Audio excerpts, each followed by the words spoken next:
324 Artifacts Hockey from Upper Deck. We're going to rip a box right here, get some free cards. We had some good hits yesterday. Let's see if we can do it again.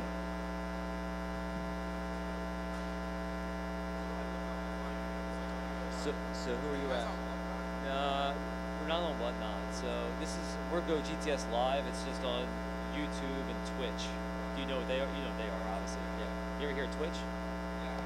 So Twitch, we're on there, just go GTS Live. GTS? What's your name? Big James. His initials of his name are GTS. His initials of his name are GTS. I love it. That's fantastic. Yeah, so if you go to Twitch or YouTube, just type in Go GTS. You can subscribe and then you can, you can subscribe. Oh, I know. You can subscribe to it and then just hit us up. Yeah. All right, guys, 2023-24 NHL hockey from Upper Deck. We're going to rip a box of it. If you're interested in getting in and trying to get some free cards, take a seat right here. You'll have a chance at it. Pretty easy. It's not going to be too hard. Early in the morning still. Just getting adjusted. What's up, man? How you doing? Is this your first national? Yeah, where are you from? I should have known that. It says Athens right on your t-shirt right there. Yeah, very cool. Are you having fun just so far? Or? Yeah, go. What are you looking for today? Baseball, basketball? You said baseball, what else? And some football? Who's your favorite team? The Falcons?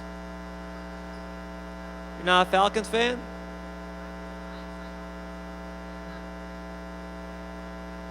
Are you a Braves fan? No? Okay. You just like to watch the sports? Okay. You like Mike Trout or Shohei? Yeah, he's on the Dodgers now. He's your favorite? He's a good favorite.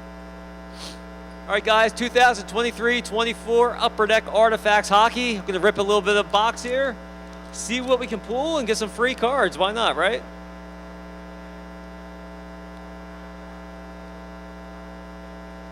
Got a nice big decoy here in the pack.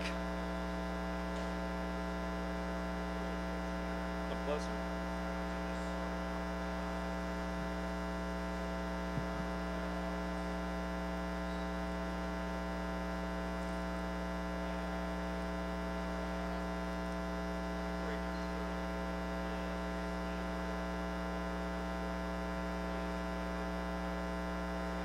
You put it up there or no?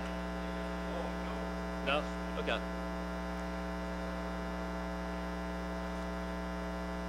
All right, out of this pack, I got a Miro Heiskanen, a Henry Thrun, a Ryan Nugent Hopkins, and a Matisse Maselli. All right, so you guys know your hockey out there? Sorta, kinda. All right. It is live? Okay. So what team... There's a team called the Panthers. Which state do they play in? There you go, Florida. Come on up here, get a free pack of cards. There you go. This is going to be that easy, all right? You guys don't know your hockey too well, so we'll do that. You don't know your hockey? No? Do you know hockey right there, buddy?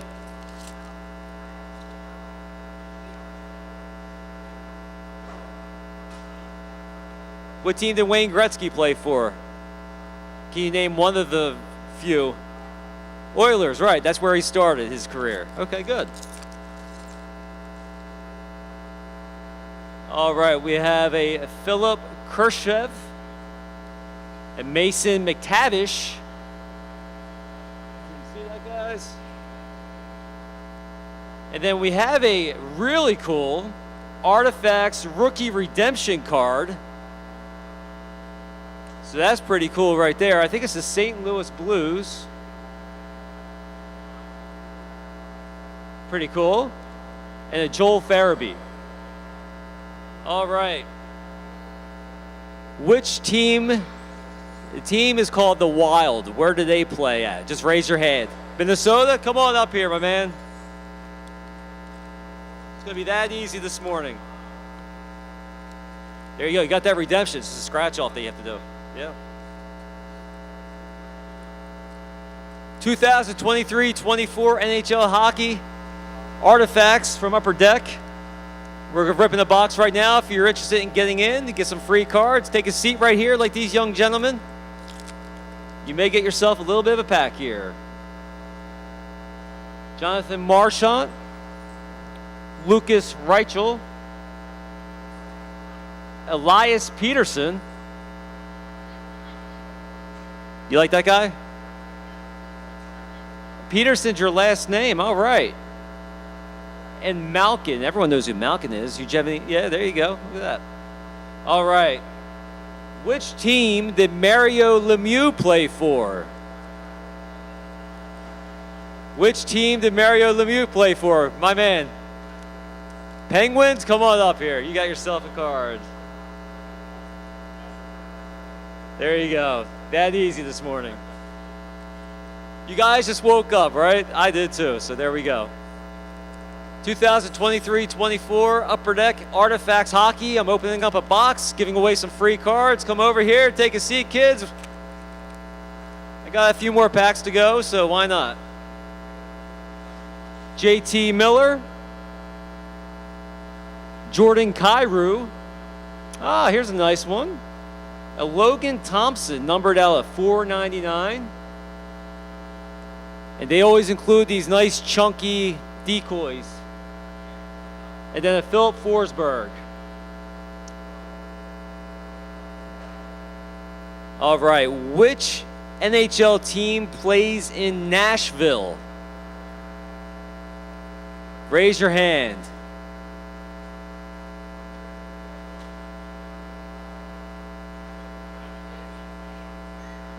Who is it? Predators? There you go. Predators. Come on up here. We're learning hockey this morning, where the teams are located. There we go. 2023-24 Upper Deck Artifacts Hockey. If you're interested in getting in on the break, opening up a box here, take a seat. You may get yourself a free pack. Day 3 of the National, guys. Is everybody having fun this morning? You're looking a little sleepy to me. Are you excited? There you go. That's a little better. Still early. I expect some more enthusiasm later in the day. All right, we have a Torrey Krug, a Frederick Anderson now at 199, a Moritz Seider, and then a Kevin Hayes. All right, which NHL team plays in Philadelphia? There you go. Come on up here. There you go, buddy. Coming up at 10 a.m., we'll have Onyx up here. They will be doing a 3-box break up here. It's full of autographs. 3 boxes. Each pack has 10 packs, and in each pack there is an autograph. So think about that. 30 autographs. Not too bad, right? And the best thing about Onyx, if you guys have never ripped open a pack of Onyx, all cards are hard signed autographs. So they're right on card, no stickers. That's really cool. All right, we have a Tanner Jeannot, a Michael Bunting. Oh, we got a nice little thick card right here, Threads of the Time, a nice little patch of Frederick Anderson. Really nice. And then we have a Patrick Laine. All right, which NHL team plays in Tampa Bay? Raise your hand. Come on up here. You want to share it with your sister? Okay. There you go. You're welcome. I got 2 more packs left, guys. So if you want to get in on the 2023-24 Upper Deck Artifacts, come on down and sit. Day 3 of the National. Have a little fun. Try to wake you guys up a little bit. Braden Point. Oh, this is a nice one right here. 2 superstars from the Avalanche. Nathan McKinnon and Cale Makar. Tundra teammates. Nice little patch right there. Oh, 249. A Brady Tkachuk. And then a Jeff Skinner.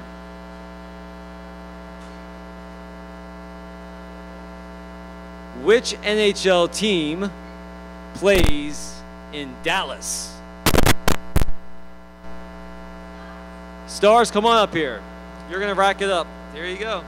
Another pack. You're welcome.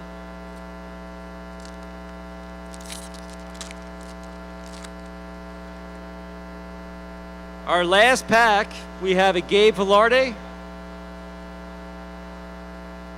a Nathan McKinnon. This is a really nice one out of 99. Nice green. And then a Jake Sanderson. All right, so we'll make this a little bit easier too for you guys. Which NHL team plays in New York? Rangers, come on up, my man. That's one of the teams. That would have worked too. There you go, bud. Thank you. All right, guys, again, at 10 a.m., Onyx will be up here. We'll be breaking 3 boxes of Onyx baseball. I'll be joined by Lance Fisher from Onyx. So stay tuned. If you're wanting to get in on that, take a seat at the main stage here at the National. And we'll be right back at 10 a.m. with Onyx for 3 boxes that we're breaking of Onyx baseball.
Good. Check. 1, 2. Check.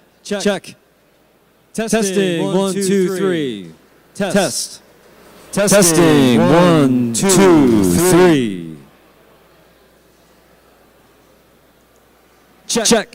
1, 2, 3.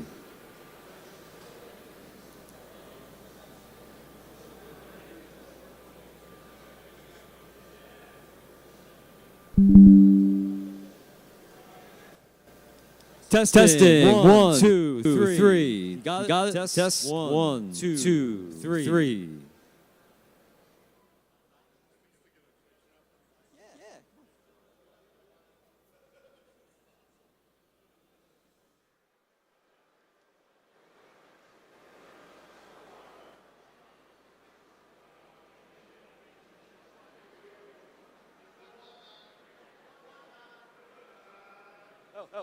Test. 1, 2, 3. Check. 1, 2, 3.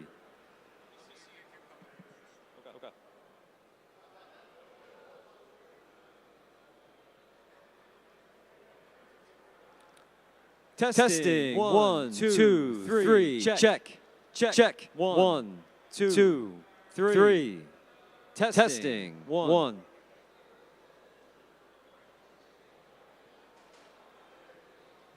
Testing. 1, 2, 3. Check. 1, 2, 3.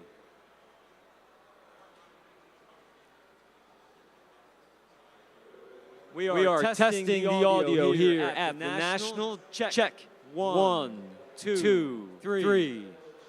Check. 1, 2, 3. Welcome to day 3 at the National. Testing the audio. 1, 2, 3. Check. Check.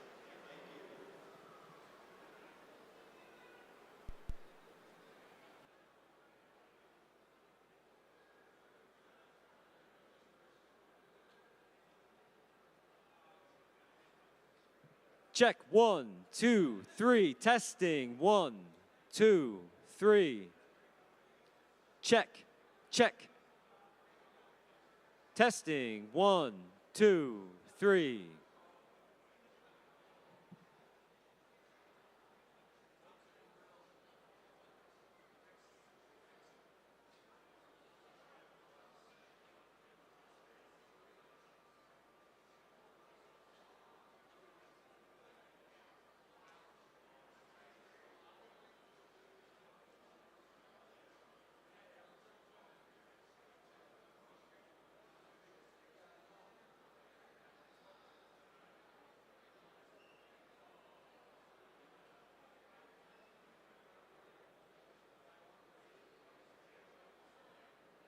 Again, guys, welcome to the National Day 3. I hope everyone's having a great morning here in Cleveland, Ohio.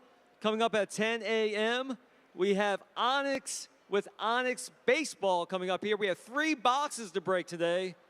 Lance Fisher from Onyx will be joining us up here on the stage, breaking 3 boxes of Onyx Baseball. All you have to do is take a seat right here, just like this gentleman is in the front, and you will get a raffle ticket to be entered into the box break. That's simple. Onyx Baseball, a lot of the best prospects and players in baseball are included in this magnificent product from Onyx. So we'll be up here at 10 a.m. Just in a few short minutes, we'll get going with Lance Fisher from Onyx.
In just a few short minutes, we have Onyx Baseball up here for 3 boxes that we're breaking of Onyx Baseball. Lance Fisher from Onyx will be joining us up on the stage. If you want to get in on the break, we're going to give out some raffle tickets. So all you have to do is take a seat right here. I'll give you a raffle ticket, and you'll be entered into the box break. That's simple. Free box break here with Lance Fisher from Onyx.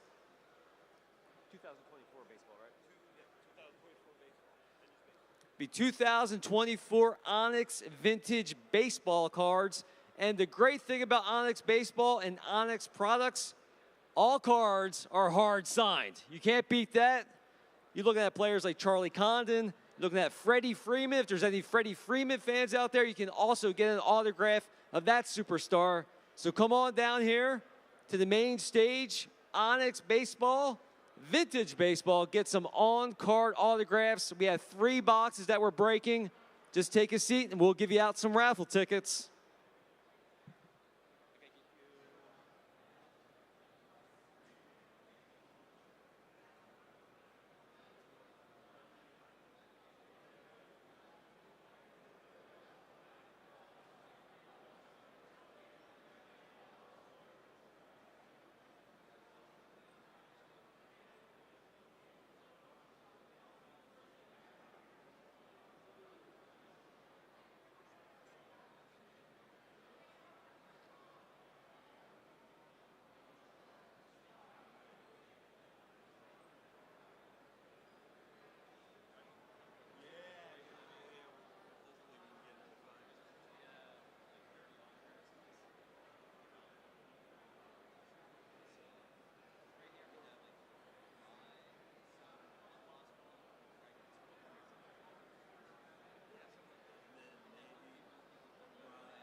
Test, test. All right, welcome, guys, to the 2024 National. And also, we have Lance Fisher up here from Onyx.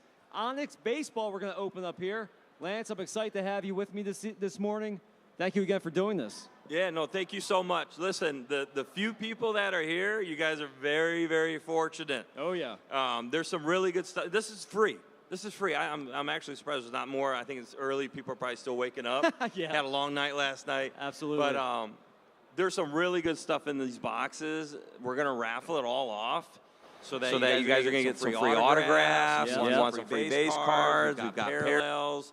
And we've got some really, really strong names in here. So I'm excited to give this stuff away. We do it every year. And also, again, on-card autographs that this box has. This is the Mega Series of 2024 Onyx Vintage Baseball. They do such a great job at Onyx with all their products.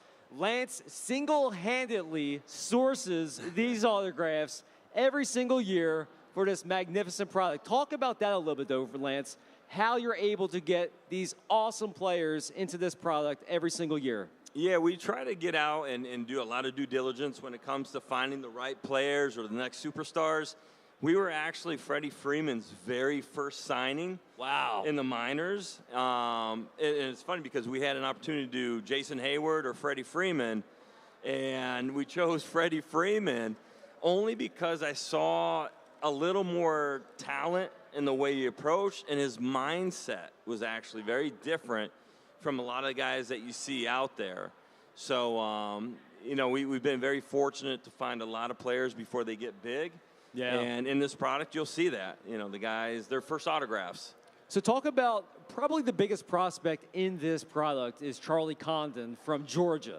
Right. Now, he's an absolute stud, the 3rd overall pick in the draft by the Colorado Rockies.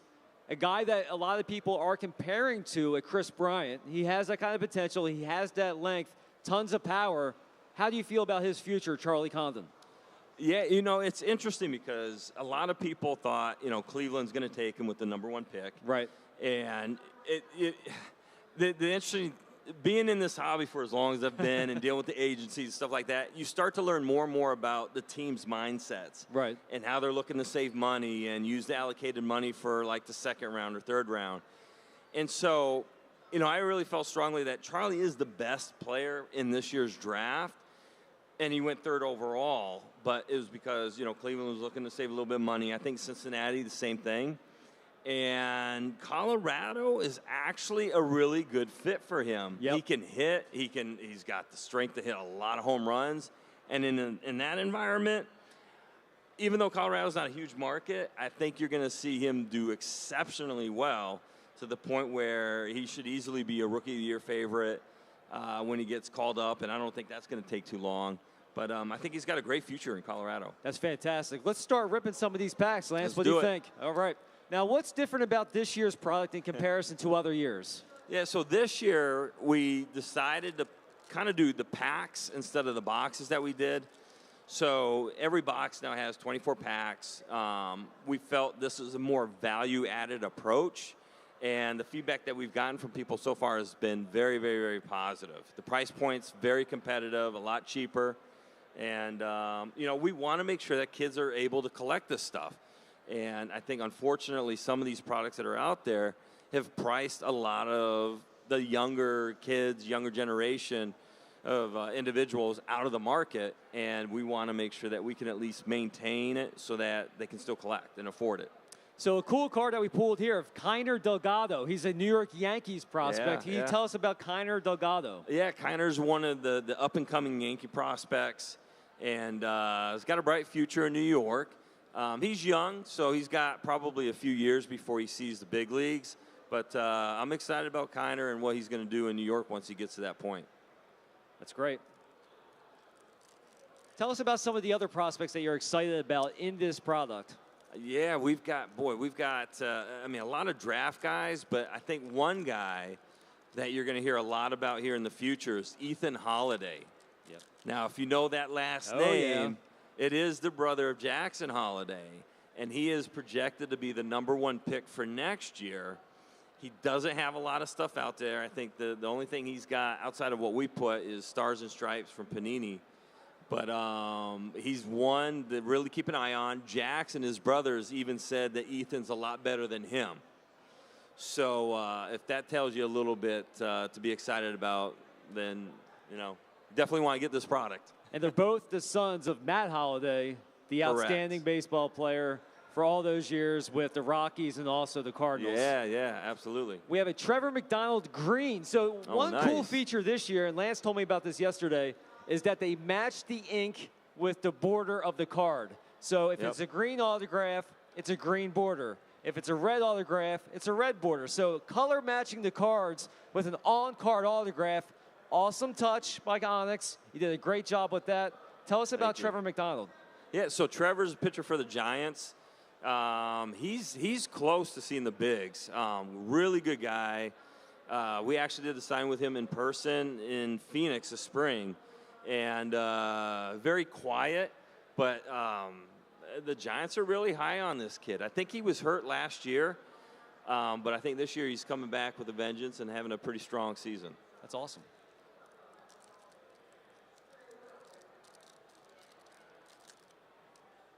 Speaking of Ethan Holiday, we got a nice little comment card, though, here of him. Ooh, there we go. There's Ethan him. Holiday. How old is Ethan? He's 16 years old, correct? He may be 17. I think he's he just finished his junior year. So he may be 17, but I mean, he's young. Yeah. Young kid. How about Tommy Troy from the Arizona Diamondbacks? Oh, there we go. That's a nice little autograph there of Tommy Troy. Tell us about Tommy. Yeah, Tommy was a first-rounder last year for Arizona, out of Stanford. Got a bright future with Arizona. He's probably a year, maybe 2 away, probably more likely a year away. But a lot of potential. Again, it was the first-rounder from last year. And that's a cool thing, too. You're getting a lot of first-round draft picks. You may never heard of them yet, but you maybe will. in 2 or 3 years from now, you may have a nice little gold mine building here. Right, you will. Let's see. Especially Ethan. You're going to hear a lot about him. Ethan, absolutely. We have a Travis Sequoia from the Washington Nationals. Okay, nice. Nice pitcher right there. Yeah. Can you tell us about Travis? Yeah, Travis Nationals. He's in the minors right now, but good future. The Nationals are kind of struggling. Well, they got a young team, so that's not too bad. They got nice prospects too, especially with the trades that they made. Yeah, they do. James Woods is up. James Woods. C.J. Abrams. Yep. Really nice. So they've got a Mackenzie Gore. They've got a good future. It's just getting it all put together. Chase Burns autographed card here. 6'4", 195-pounder pitcher. What do you know about Chase? Yeah, so for those who followed this year's draft, Chase was the #2 pick this year. He's playing for Cincinnati. He's going to be with the big league club pretty quick. What he did at Wake Forest this season in college was just absolutely incredible. The guy's a strikeout machine, super strong, incredible fastball. Cincinnati's got a good one, and I think they could use more pitching, so they're going to be in good shape. Next up, we have a Cade Horton autographed card. Nice. Another pitcher, 6'1", 211 pounds from the Chicago Cubs. Yeah. What can you give us about Cade? Yeah, Cade's a strong prospect. He's top 100. He is. Well, the Cubs actually got a pretty good, strong farm system right now. But Cade is their top pitcher that'll be coming up, and he could easily be the ace for the team here in the next few years. Again, guys, we're opening up a box of 2024 Onyx Vintage Baseball cards. I have Lance Fisher up on the stage with me right now. We're opening up these. We have 2 more boxes to go after this. We're raffling off the autographed cards that we pulled from the 3 boxes. Yep. So if you're interested in 2024 Onyx Vintage Baseball cards, come take a seat like these gentlemen Stick are. around. And we'll give away the cards, and we'll give you a raffle ticket. Next up, though, Lance, we have Matt Shaw, an infielder from the Chicago Cubs. Yeah, Matt Shaw is really good. Having another really good season in the minors. He could be called up at any moment. I mean, he's ready. He's proven it. He had a phenomenal season last year. And, I honestly don't know what the Cubs are waiting for. Maybe there's just not enough room, but he's going to be a good one. All right, we have another green, a Zach Cole, outfielder from the Houston Astros, 6'2", 190 pounds. What can you tell us about Zach? Yeah, Zach's a good guy. He's got a little work he needs to do on his hitting, but he's got potential. Good kid. Winning organization as well with the Astros. So if he's ready to go. Yeah, that's he's telling you a very lot. focused. It's funny, we did that signing. I brought my son, and they were talking about their autographs. And my son didn't think it was a big deal to really, learn how to sign in cursive. And Zach actually was telling him how important it was, because when you're signing documents, you can't really print your name. You really need to learn how to sign it. So it was just an interesting perspective. So here's a card right here that we pulled. It's not an autograph card. There is an autograph card as well, but it's a black card out of 5. Ooh, there we go. So that's a really nice parallel to pull out of Onyx Baseball. Alfredo Not Duno. only are there autographs, but there's really low-numbered serials in this product. Really cool. Yeah. Duno's a good one for Cincinnati. Catcher. Oh, yeah. And we got Jose Perdomo, Atlanta Braves prospect. 5'11", 160 pounds, shortstop. What can you tell us about Jose? Jose was one of the top international kids this year. Atlanta took him. Bright future. Very young. I think he may be 17 now. But bright future. Him and Leo DeVries were the top 2 international prospects this year. And this is one of his first autographs. How does a player being born in 2006 make you feel? Makes me feel old, because he's almost as old as my daughter. I'm with you. It's incredible. It's incredible. Okay, last pack, last autograph. I guess it's George or Jorge Marcheco. Yeah. From the Los Angeles Angels. Another pitcher, 6'1", 185 pounds. What can you tell us about Jose? Yeah, Jose is a good one. He should be up with the Angels, big league team here real soon. Good kid, again, focused, got a good head on his shoulders, and as long as he stays healthy, he should be called up here real soon. So what we're going to do right now, guys, from this first box, The people who have a raffle ticket, you got into the first break. So we're going to give you 2 autographs each. Just a little go. mix.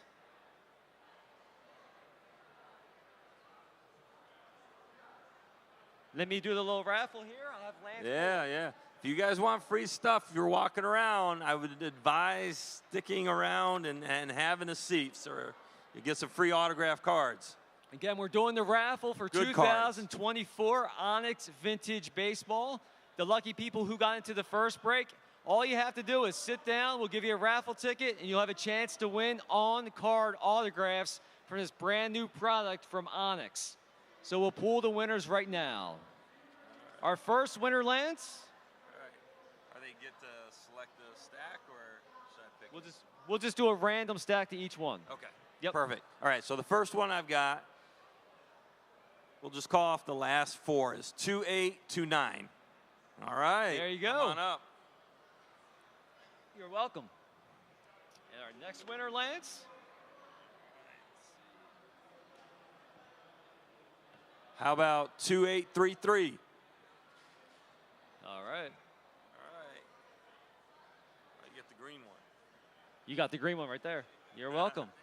Sure.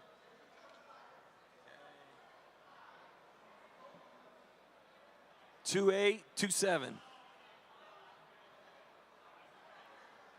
Oh, no. Last 4 digits. 2827.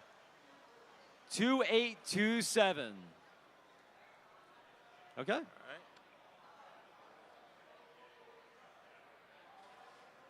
How about 2828? 2828. Awesome. Is that it?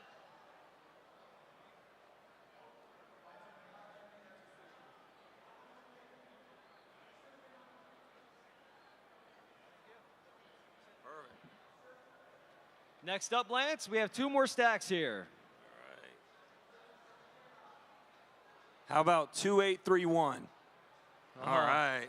This young girl right here. There you go. Good job. And our last 2 autographs out of the 2024 Onyx Vintage Baseball. Who's the winner, Lance? Yeah, now stick around because we're gonna give some more stuff away. So even if you didn't win this time, trust me, Yep. good chance you're gonna win the next round. 2832.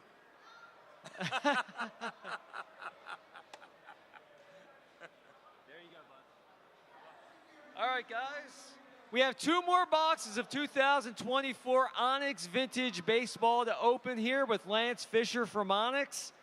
If you're interested in getting in on the break, all you have to do is take a seat, get a raffle ticket, and if you win, you got 2 autographs likely coming your way. Yeah, guys, listen, you don't want to miss out on this. There's some really good stuff in here. A lot of upcoming prospects. Some of these guys' first cards, if you follow us, you'll know that a lot of our cards in the past have sold for hundreds of dollars. And Ethan Holiday is in this product. He's in it. And this is his first on-card autograph. Yep. So you don't want to miss out on this. Charlie Condon cards that you can pull in here, I think are going for over $100. It's like free money. So if you're walking around, not sure what you want to do, I'd have a seat. So I'm gonna hand out the raffle tickets for the next box right now. So if you want to get in on the 2024 Onyx Vintage Baseball box break, take a seat and I'll give you a raffle ticket for this next box.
If you guys are interested in free autograph cards, I'd have a seat right up here. We're going to be giving away a lot of autograph cards.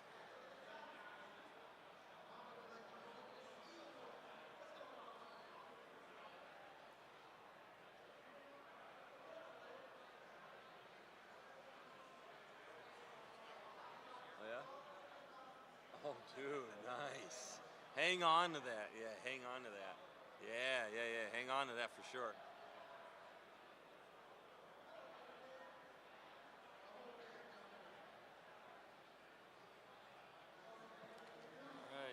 All right, guys, last call here. Last call for this next box break. 2024 Onyx Vintage Baseball. We're breaking a box. We have another box after this as well. All you have to do is sit down, get a raffle ticket, and you have a chance to win on-card autographs from Onyx. Got a raffle ticket? Come on up. Come on. Yeah, if you don't have a raffle ticket, make sure you come up. You're going to want one.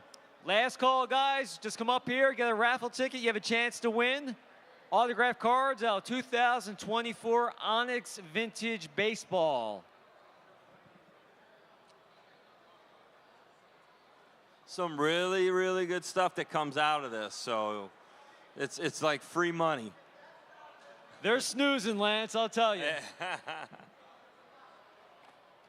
And again, on-card autographs of Ethan Holiday. You got Charlie Condon, even Freddie Freeman. Freddie Freeman, Chase Burns, a lot of the draft picks, a lot of guys that are going to be top draft picks for next year.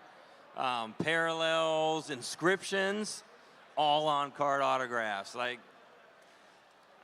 it's hard to beat. All right, guys, the next box is being opened. Everyone who's sitting down and has a raffle ticket is in.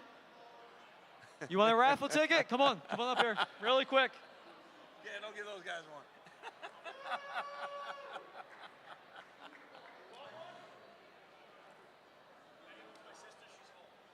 Free autographs, guys, free autographs. Yeah.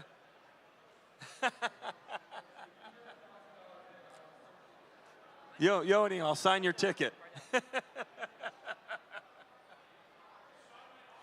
Yeah. All right, guys, the next box of 2024 Onyx Vintage Baseball is being opened right now.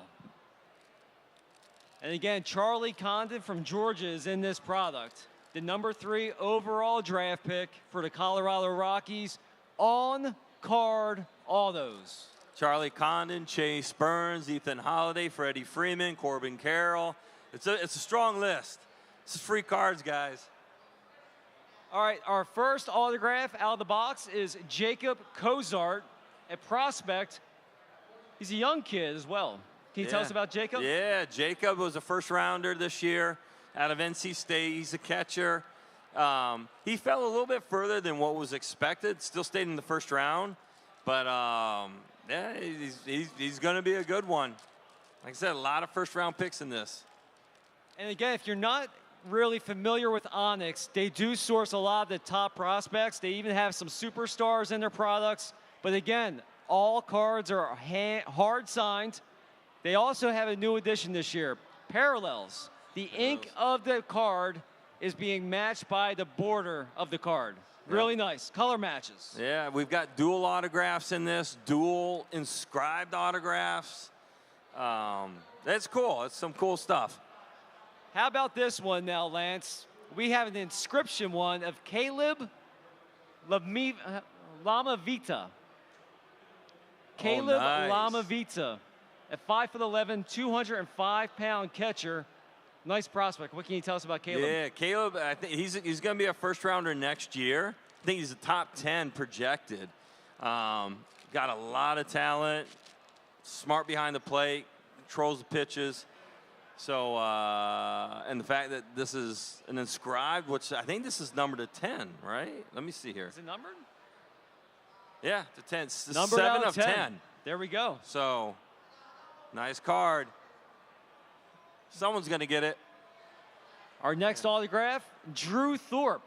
Looks like the San Diego Padres pitcher, 6'4", 212 pounds.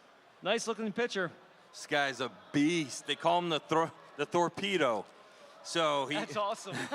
he got traded to the White Sox. I think just after the season started.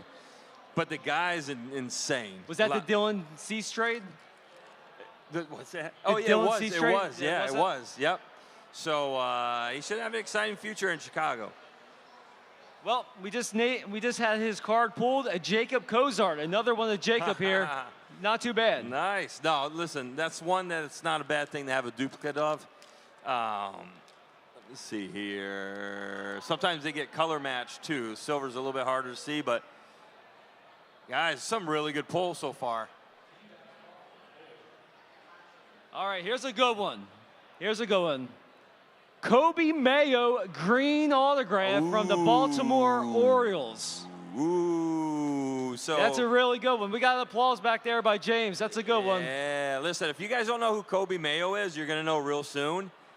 He's in the minors right now. I mean, Baltimore is such a stacked farm system that, they don't have room for him right now. But, man, that guy is tearing up the minors. Also, we have another black border out of 5. The same player, too. We have number 1 out of 5 and number 2 out of 5. Oh, there we go. We'll give those away randomly at some point. Yeah, that's a good one. Really nice.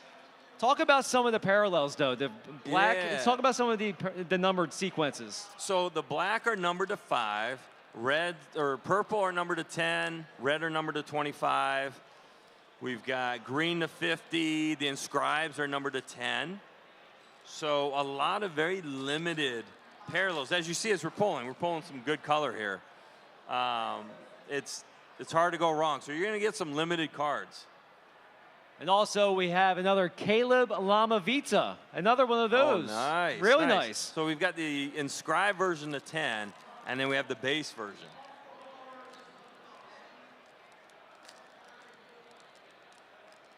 All right, we got to see if we can get Condon. I see we got a base card of his. It would be amazing to get a Charlie Condon autograph right now. Or a dual, one of the dual autographs. Well, I know who this player is, and we had him a little bit earlier. Tommy Troy from the Arizona Diamondbacks. First rounder last year and part of Arizona's future. I mean, they're not having maybe the year they had last year, but they're still pretty good. They're pretty young. Well, they started this way last year as well. Then they caught fire, and then they went to the playoffs, and they got to the World Series. They did. They got in as a wild card and shocked a lot of teams. They beat my Phillies, I'll tell you that. Here's a nice prospect from the Padres, Leo Deveres. Ooh, okay, so Leo was the #1 international prospect this year. So young kid for the Padres system. They're really starting to build their farm system up pretty good. But one you want to keep an eye on. He's actually having a very strong year. Last pack magic, maybe. All right. Maybe this will be the Charlie Condon. Let's pull for Condon, a dual autograph, Freddie Freeman, maybe a Corbin Carroll, an inscription. Let's see what we got here, Lance. Okay. I like it. He put his number on the card here, Lance. Jason Oliver. That's nice. Oh, okay. So he's out of Indiana. He's actually one of our NIL guys that we did a signing with. He's a couple years away from being drafted, but shortstop, and has got a really bright future. Indiana's actually putting a pretty decent college team together. All right, guys, we're going to raffle off these autographs right now.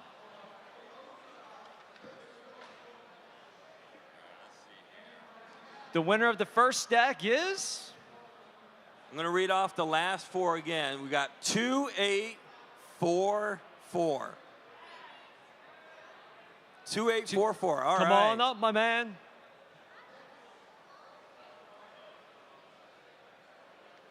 Thank you. There you go. All right. Winner number 2 coming up.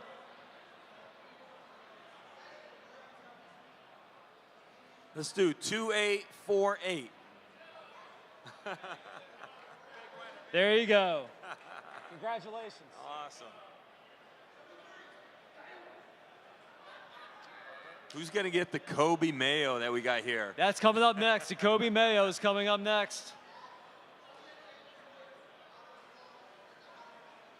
All right, let's do 28 2835. 2835. Wow. Did somebody leave and not get the Kobe Mayo? Did they really leave? Did they lose? Numbered out of 50, a Kobe Mayo on-card They auto? lost out. Well, hopefully it's something very, very important they had to go to. I hope so. Let's see. Somebody else has a shot. All right, let's go. Kobe Mayo to 50. Got 2841. 2841. No way. Are we gonna have two people miss out on Kobe Mayos? No, that's done now. Yeah. 284 as last call. 2841. I know everyone that's sitting in the chairs right now are like, yeah, please, please, please, please don't come up. All right. All right. That's two, Lance. Got another shot here. Third time's the charm, maybe time. here. This is for a Kobe Mayo auto. 2837. No way. 2837. Wow. 2837. Kobe Mayo to 50. Nobody, I guess maybe we should give one of these Jacob Cozarts away. Seems like people want those. All right, number 4. Let's see. All right. How about 2842? There you go. All Look at right, this. Kobe Mayo. So that's a good one. Thank you.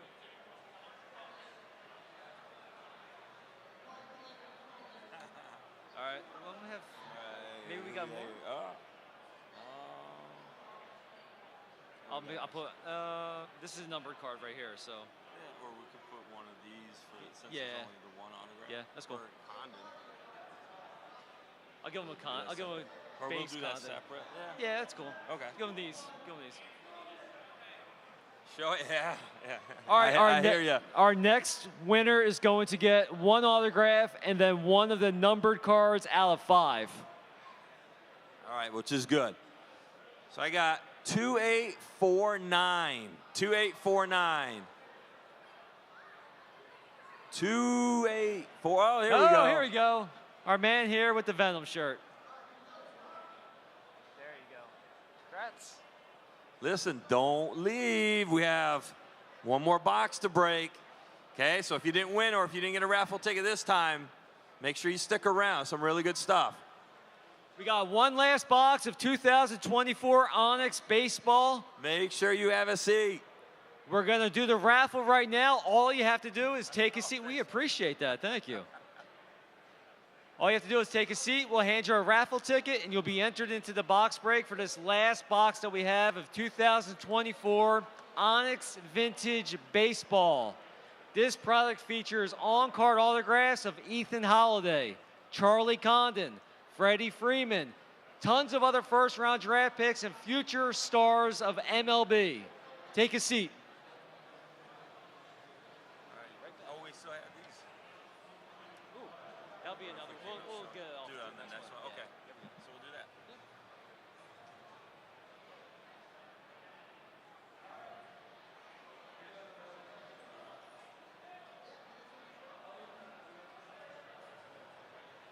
All right, for those who are just joining us, we're going to be handing out raffle tickets for this next box break. It's free. It's free. It's like getting free money. We've got a lot of autographs to give away. Got some top upcoming prospects in this. If you're not familiar with 2024 Onyx Vintage Baseball, we've got some of the first autographs of Charlie Condon, who was the number 3 pick for Colorado. We've got some of the first autographs of Chase Burns, who was the number 2 pick for Cincinnati. We've got Freddie Freeman. We've got Corbin Carroll. We've got dual autographs. We've got inscription autographs that are numbered to 10. We've got, these Nero cards that are really cool that are signed in paint pen. A lot of really cool giveaways. For those who are interested in next year's MLB draft, we've got the projected number 1 pick in this. One of his first on-card autographs, Ethan Holiday. Familiar with that last name, Holiday? It is Jackson's brother. And Jackson's even said that he's better, way better than he is, which says a lot. Of course, they're brothers. They may say that anyways. But you're looking at his first autograph, so we got some really, really good stuff to give away here, guys. So if you're walking around, not sure what to do, I would suggest having a seat and watch us break a box of this product.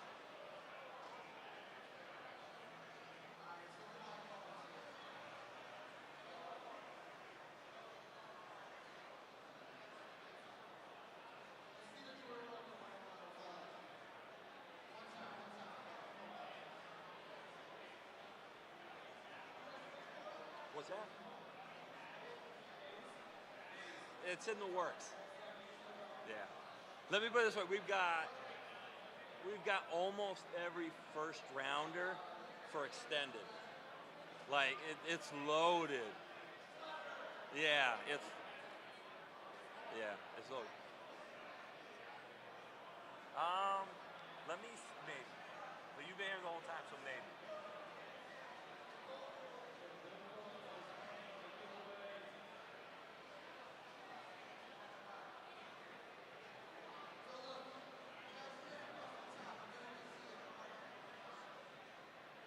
All right, we're getting a decent crowd coming. This is good. We're going to have a little bit of fun with this one. We're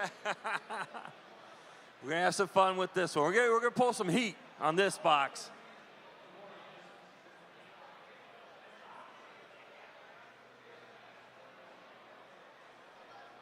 Make sure you get your raffle ticket. You're going to want to be a part of this.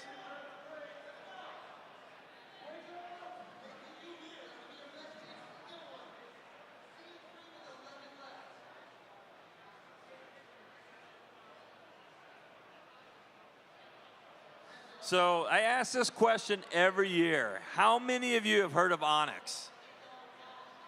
Okay, nice. All right, and for those who haven't, that's good. I'm glad you're here, because this is also one of the reasons why we do this, is we want to make sure that if you haven't heard of Onyx, that you're introduced to the product at no cost.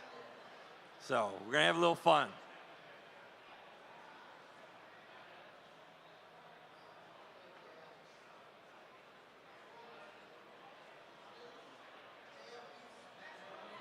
All right, last call. If you did not get a raffle ticket, make sure you go up to this gentleman that's got that roll of tickets and get one. What's that? We'll probably just give them away. You can, absolutely. Whoever wants, just have you come up and grab some. Yeah. So this gentleman just asked a really good question. What are we going to do with the base cards? We're just going to give them away, guys. We won't raffle. They'll just come up and grab some when we're done. Yeah, we'll just put them down here for you guys. You want them?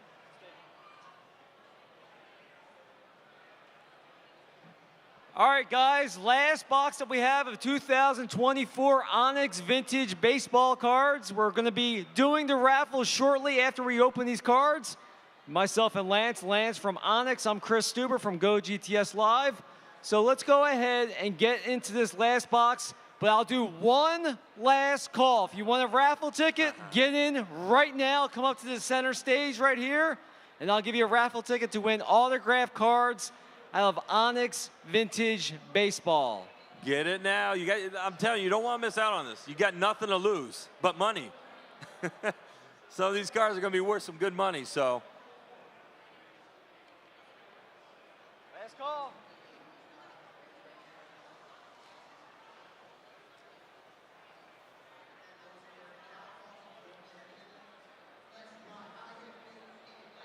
All right, Lance, let's do this. All right, let's do it. Last box, guys. Pull some heat. Let's get one of those dual autographs. That'd be cool. Who can we expect out of the dual autographs?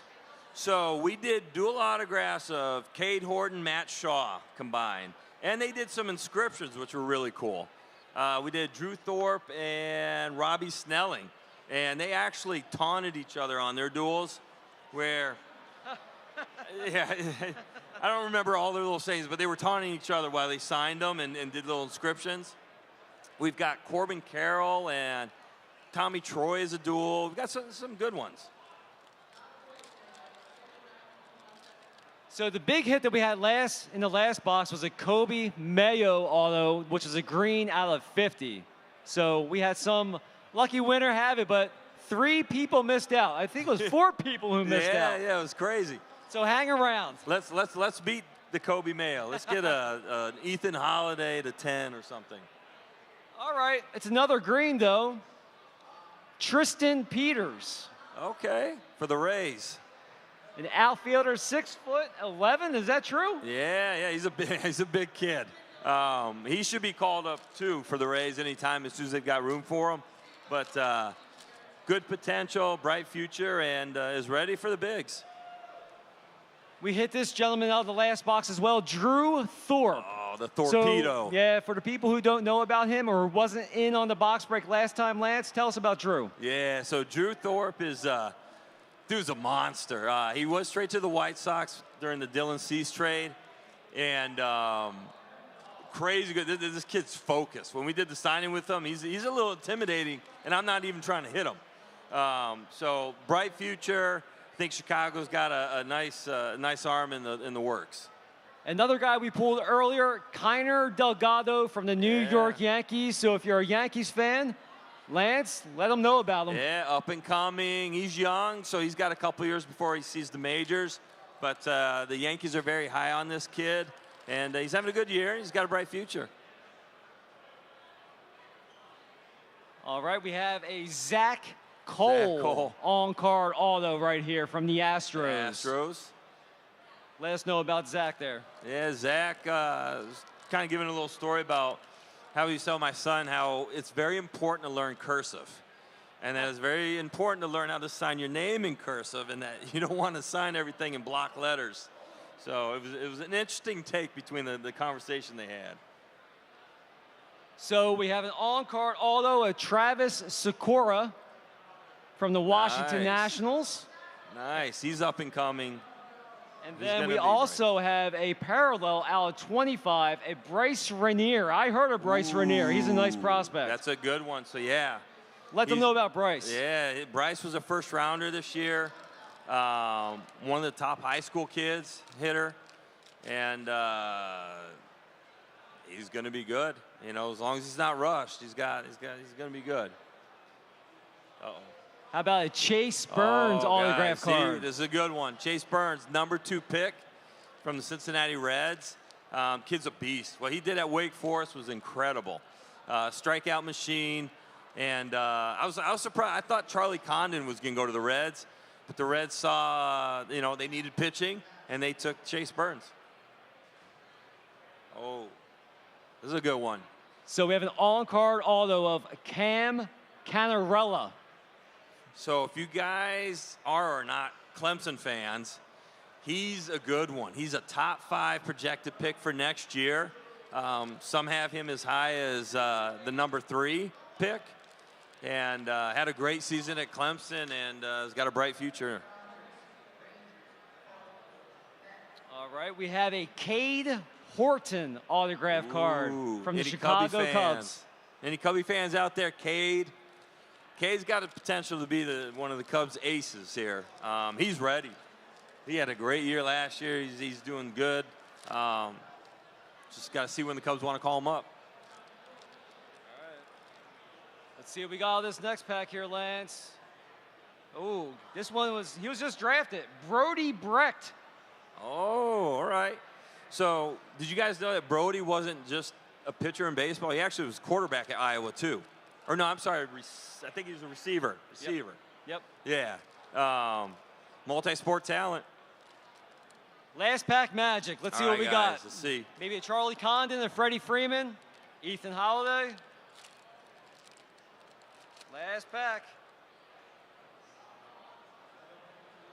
Oh. Caleb Lamavita. Top 10 projected pick for next year's draft. All right, let's see how many So, autos we have here. Good stuff. Some of this you got to wait, but you're going to be glad you did. I remember when we did the signing with Shedeur Sanders, we were his first signing for trading cards. When people pulled him the first year that we released the packs, they were just like, okay, that's cool, Deion Sanders kid, blah, blah, blah, blah, blah. Not worth anything, though.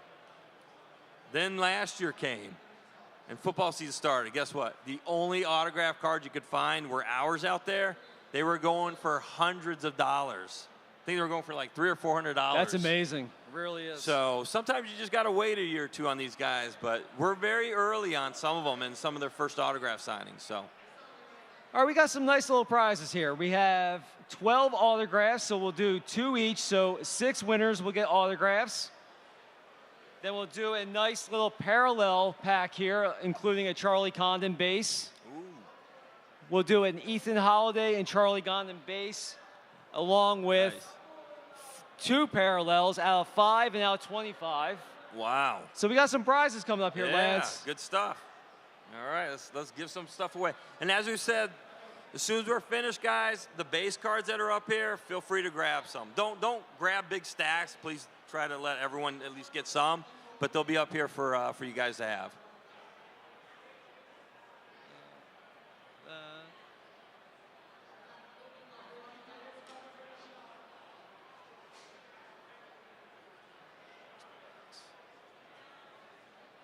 We'll include that one in there. All right, you got it? Yep. Nice. Let's do this. All right, guys. The first winner. Who we got, Lance?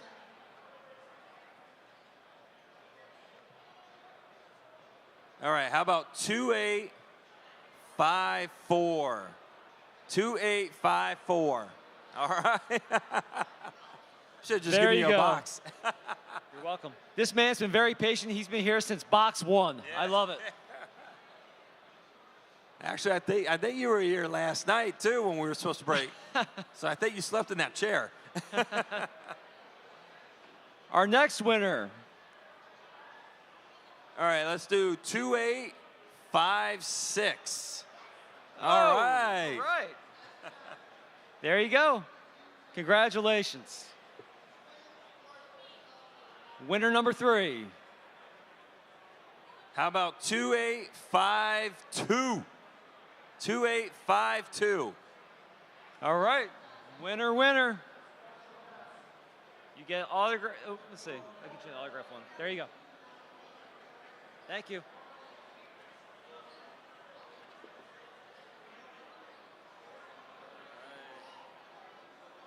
All right, how about 2858? 2858. Very good. There you go, buddy. Thank you. Ooh, I see some good base cards up here. Ethan Holiday and Condon. We got some good stuff. I think this is our last autograph pile here.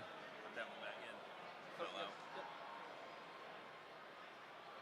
in. All right, how about 2878? 2878. Oh, All right, winner, come winner. on All up. right.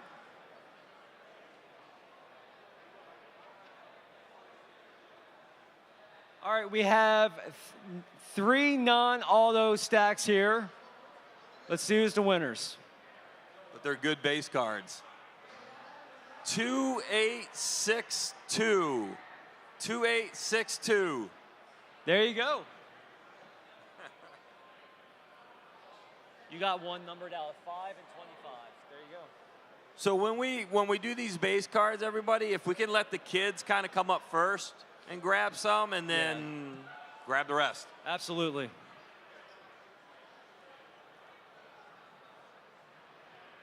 All right, let's do 2867. 2867. All right. There you go. All right, and we'll do the last stack here. Our last winner from 2024 Onyx Vintage Baseball.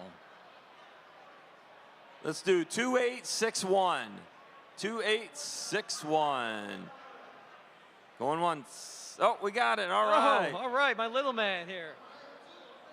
There you go, buddy. All right, so we've got a bunch of base cards here. If the kids want to come up and grab, again, don't grab big stacks, guys. Just grab a couple, and just want to make sure everybody gets some. Great.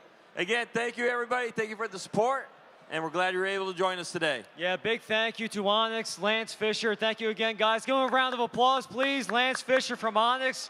We broke 3 boxes of 2024 Onyx Vintage Baseball. Lots of great stuff in this.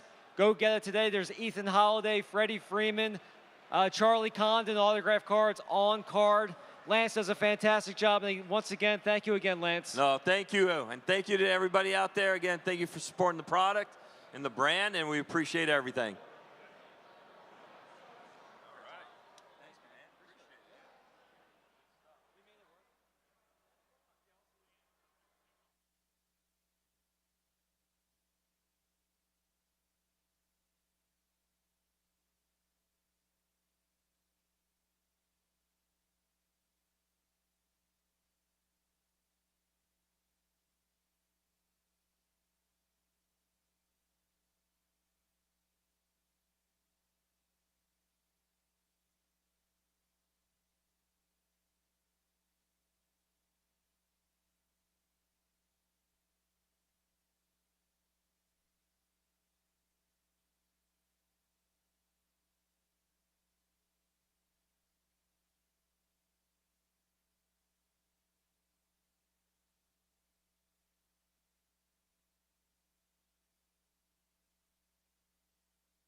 At 11 a.m., we will have photo matching with Dave Ammerman from Golden, so stick around for that. Those gentlemen will be up here at 11 a.m. on the main stage. Take a seat and find out all the latest with photo matching.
Testing 1, 2. All right, guys, we have the photo matching crew up here with Dave Ammerman from Golden.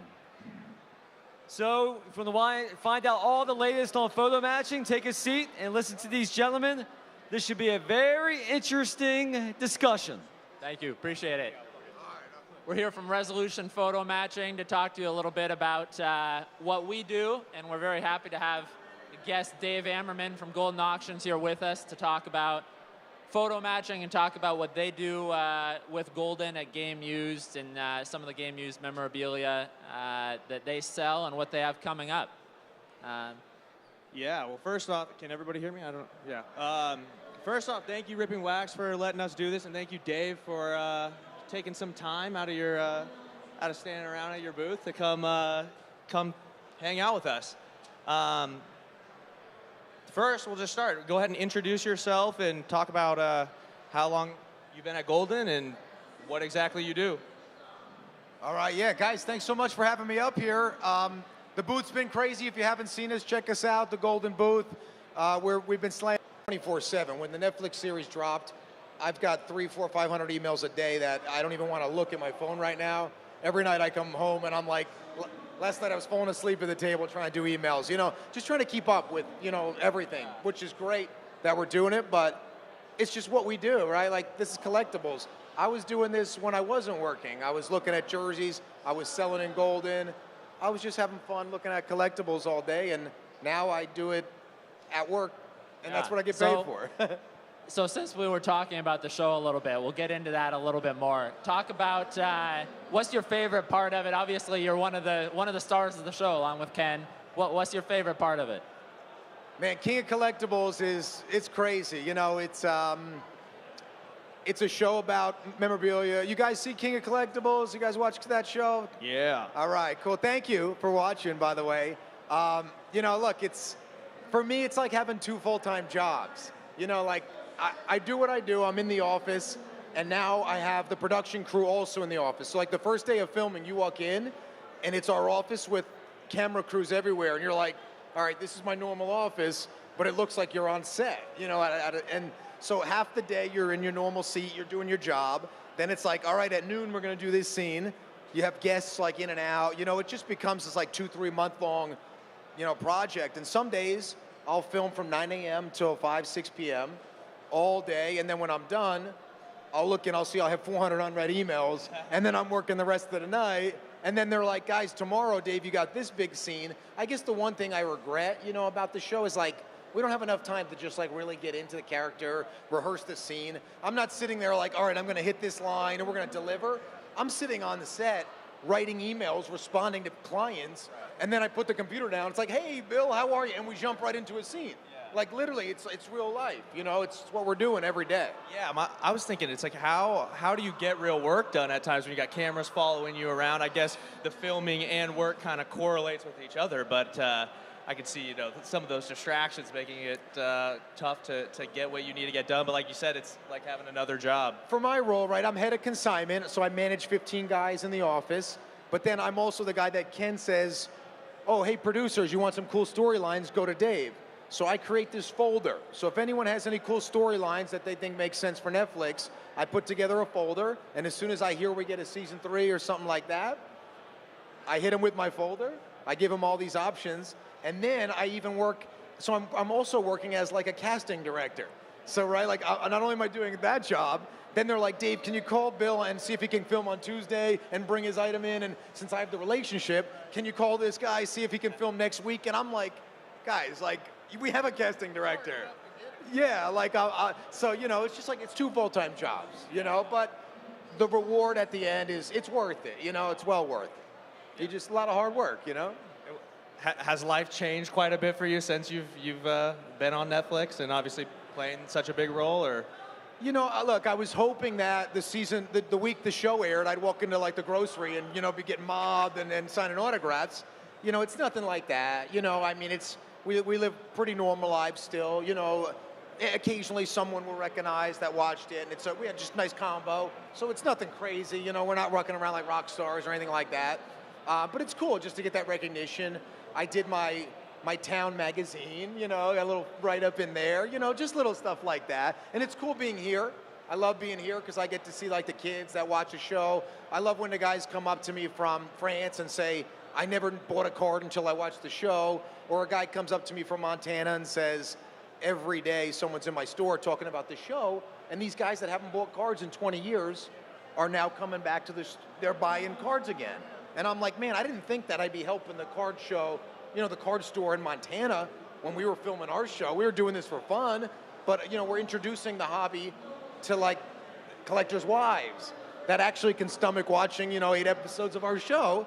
And now they're like, my wife gets what I do, you know? So we want to make this mainstream, you know? Like, yeah. I remember being a kid and trying to talk to my friends in high school about my Pujols rookie cards and my McGwire cards, and they were like, man, like, I don't care, you know, like, more or less. So now we want it to be where, like, now our kids can go and they can talk about the new Topps product to their friends, and they can talk about their game-used items, and their friends can, and, like, now it's cool to talk about, you know, like, it wasn't like that for us, you know? So hopefully it's changing.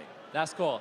Yeah, and, you know, obviously, talking about Resolution and Resolution's interaction with Golden a little bit, we're hoping you guys haven't featured authenticators too much outside of your own people in King of Collectibles yet. We're hoping season 3 maybe Resolution makes the show. Well, John, you know this. We tried.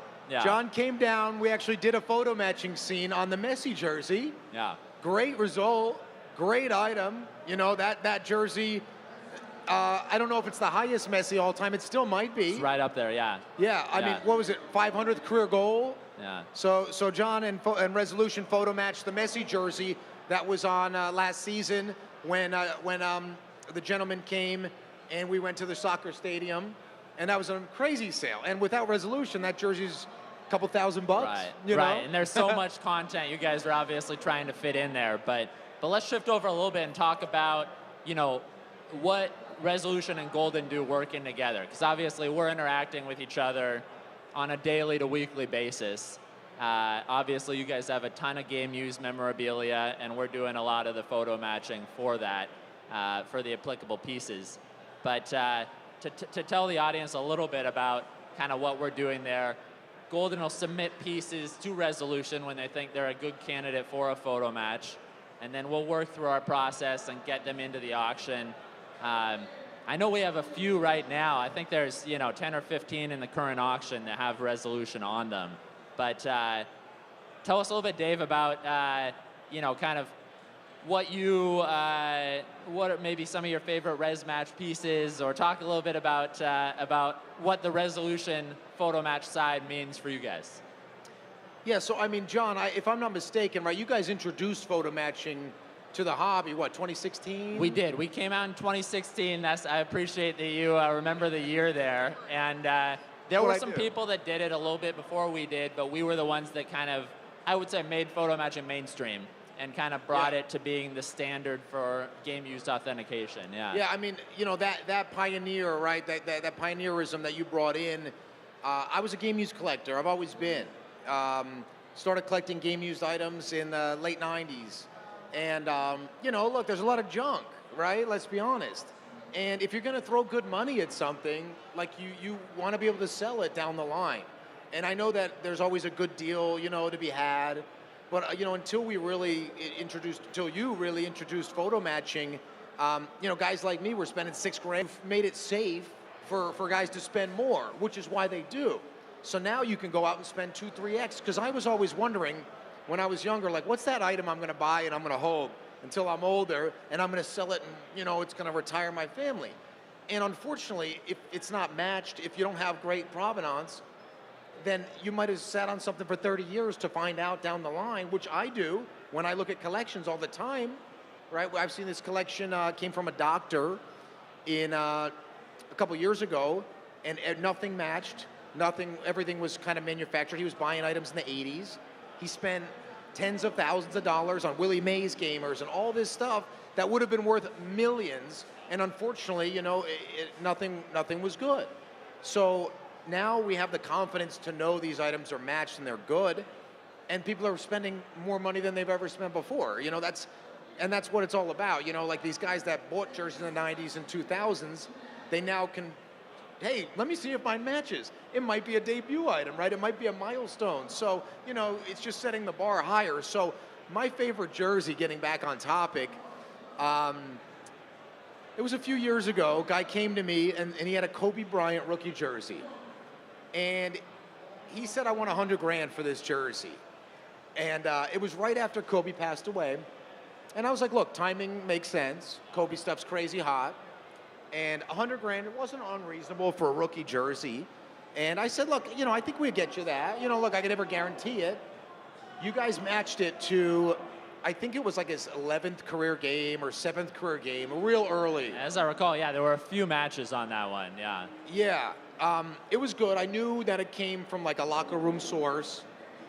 Believe it or not, he consigned it to a competitor like a year earlier, and they never tried to match it, but they just didn't believe it was good, and they sent it back. And they never tried to match it, and they told him it didn't match. That's crazy, you know, in itself. And, you know, we took it, you guys matched it, we ran it through the whole auction, and I just remember waking up the next morning, because the auction ran late. It ran until 3 in the morning. And when I woke up in the morning, I saw the sale price was $3.6 million. Yeah, record for a Kobe jersey, right up there with all-time NBA, yeah. This, at the time, was the highest selling basketball jersey of all time. It might have even been the highest selling game used jersey, maybe the Ruth jersey.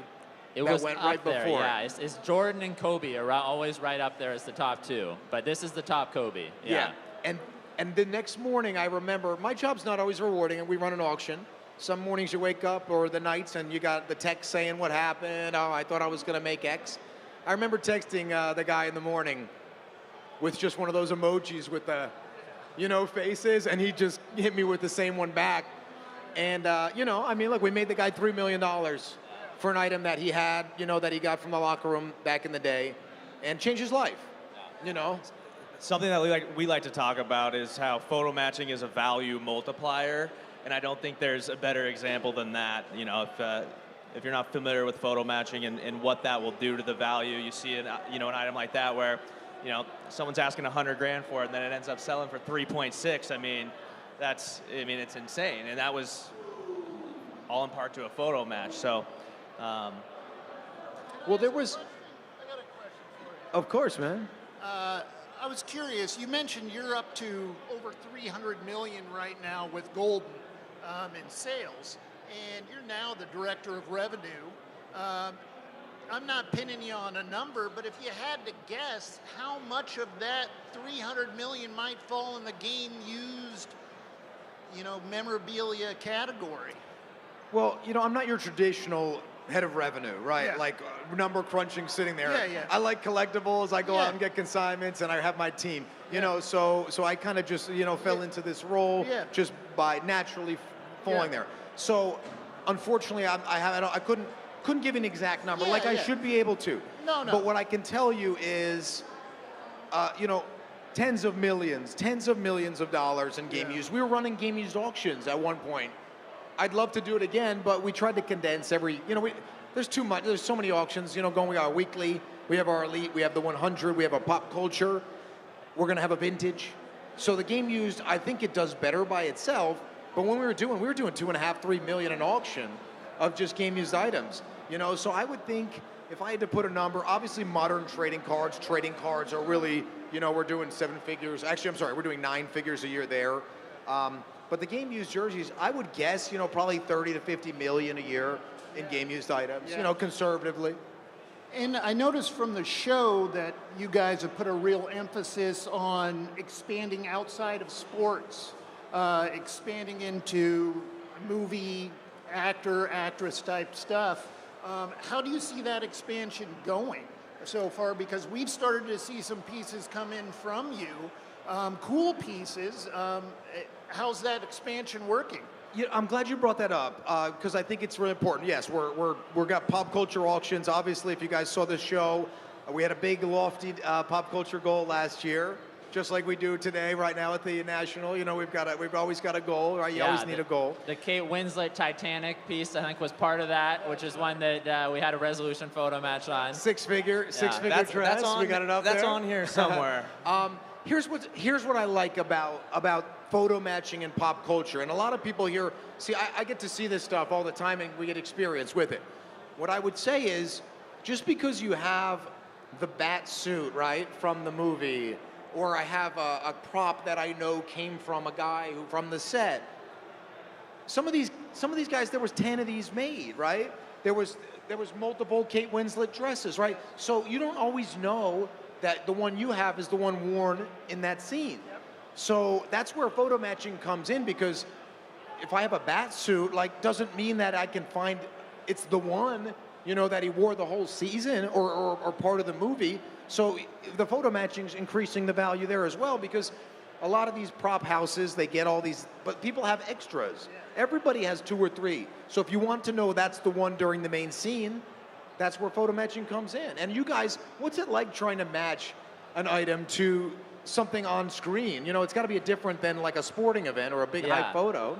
Yeah, it's definitely, you know, the same type of process, but, you know, a lot different in that we're not going through tons of images from, you know, 162 baseball games. It's going scene by scene. But yeah, it's a little bit easier, would you say, or it's easier to find the spot?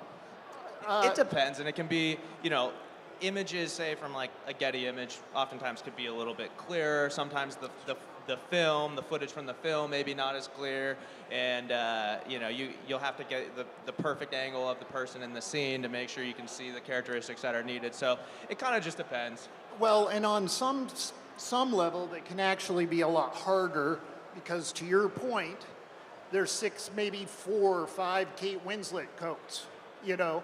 So we've got to identify, okay, that's not ours, you know, so there's a process of elimination. I remember that specifically with another piece we worked on for Golden was Jonah Hill shirt from Superbad. And it was this shirt he wore about a half hour into the movie. But there was like 4 or 5 different shirts of that same style that he wore in different scenes that, you know, they could tell they were switching them out depending on the scene or maybe the day they were shooting. It was the exact same style, but there were some unique characteristics on the stitching that we were able to use. But, you know, going back through some of the resolution photo matches we've made for Golden, I remember that Jonah Hill stands out to me because that was one of the first Hollywood pieces that we had photo matched, as I recall. Oh, cool. But since then, we've done, I remember we did a Tupac shirt for Golden from one of his movies. We did, of course, the Kate Winslet. And some breaking news. We won't give all the details here, but there might be some Mark Wahlberg coming up in the future with a resolution photo match. So, yeah, no, it's a lot of fun working on the pop culture side. But Dave, let me ask you, do you have any questions for us about kind of our process, about what, you know, goes into a resolution photo match? Yeah, actually, I was going to ask, because I'm curious. Obviously, you guys just don't put your name on anything. You know, you want to be 1,000% sure if you do. I don't envy your guys' jobs in the regards as an authenticator. You know, you guys are being scrutinized so much. And I think all it really takes is one bad, you know, piece. And like, it's so hard to rebuild the reputation. So to be able to do this for 7, 8+ years and still keep the brand recognition, it's so easy, right? You hear this about, and I don't want to call out any companies, but like one bad match, or let's say a pack is authenticated and it gets open and that's not the right cards in the pack, right? People are done. Like, they don't want to ever use that company again. And it's crazy because you guys are building this up for decades, right? And to think everything has to be right every time. So with that being said, is it 3 points, you know, that makes it a match? Is it one really loose thread? You know, what's the minimum qualification that you can say this is a match? It all kind of depends on the item, and it depends on the characteristics. You know, if we see, you know, one good stain on a jersey, we may be able to rely on just that one match point. But if we're looking at stitching imperfections or imprints, mesh holes, you know, we're going to have to rely on more points in that sense. In order to make a resolution photo match, there are 2 things that need to happen in order for a match to be made. And that's how we see characteristics that are definitively identical and definitively unique. You mentioned the Kate Winslet coat, how there was multiple in that instance, which is actually in a way was good, because with the one that we were working on for you guys, we were able to look through the movie and find other examples of her wearing a coat, which we could use for our comparison analysis, which then helped further prove that some of the embroidery, I guess, or the design on there's certain imperfections there were unique. So that was helpful for us in making that match. So that's part of the criteria that goes in. And you mentioned that comparison analysis. Yeah, I mean, that's something that maybe not everyone's familiar with that term that we use, comparison analysis, but that's part of our second round of research. Every item we work on goes through 3 rounds of research. And in our second round, part of that is looking for what characteristics are unique to a certain item. So within that comparison analysis, we'll look at, 5 or 10 or 15 items of identical style and see, okay, this characteristic is unique, this characteristic is on 6 out of the 10, so that's not unique. We can't rely on that, because that's something that you need. You need to be able to have the characteristic be completely unique, definitively unique, to be able to rely on it as a res match characteristic. So that's the key, and we always try and stay absolutely objective to that, and I think we've done a good job of it, is definitively identical, but also that those identical characteristics are definitively unique. Well, and then if we know the provenance is good, right? Something that I run into all the time, and I'm curious to hear from you, what are the most difficult items to match? Is there a certain genre? Is it, let's call it soccer jerseys? Is that harder to do than basketball jerseys? Now, obviously, the older jerseys with the mesh holes are easier. What's the toughest jersey style that you guys have to match? I think for me, one of the things is so hard to predict. There's a lot of times we'll get something that we think's going to be easy, ends up not matching, and vice versa. A great example is we've worked on some like 1920s and 1930s bats. Those in general can be pretty tough because it's, the characteristics can be harder to see, the imagery's not as clear. But then sometimes we'll get those that are really tough, and we'll make a spectacular match. We made a match to a Ty Cobb bat from the late 19-teens, which I believe actually went through Golden, and a Babe Ruth. So even those tough type items, we'll make matches to. Another one I think that could be challenging is like a tennis polo or a golf polo that has no pattern on it. So if it's a white polo with a Nike swoosh on it, there's not a whole lot of characteristics that we can rely on. You kind of got to hope there's going to be maybe a loose thread on the collar or something of that nature. But we've matched some before. If they have a good pattern, then so it all kind of depends. What would you guys, if you could give advice to guys and they have a chance to hear it from you, what would you advise? I would say in general, the lower value items sometimes are ones that you might not want to always submit. In general, things below $1,000, $1,500 is probably not going to be worth submitting to resolution. Again, there are even those tough items, from early periods, we can match. And if it's a high enough value item, it's worth taking the shot. Again, maybe if there's a 10% chance on a $5,000 item, maybe borderline. But if there's a 10% chance of matching a $50,000 item, it's worth taking the shot to find out.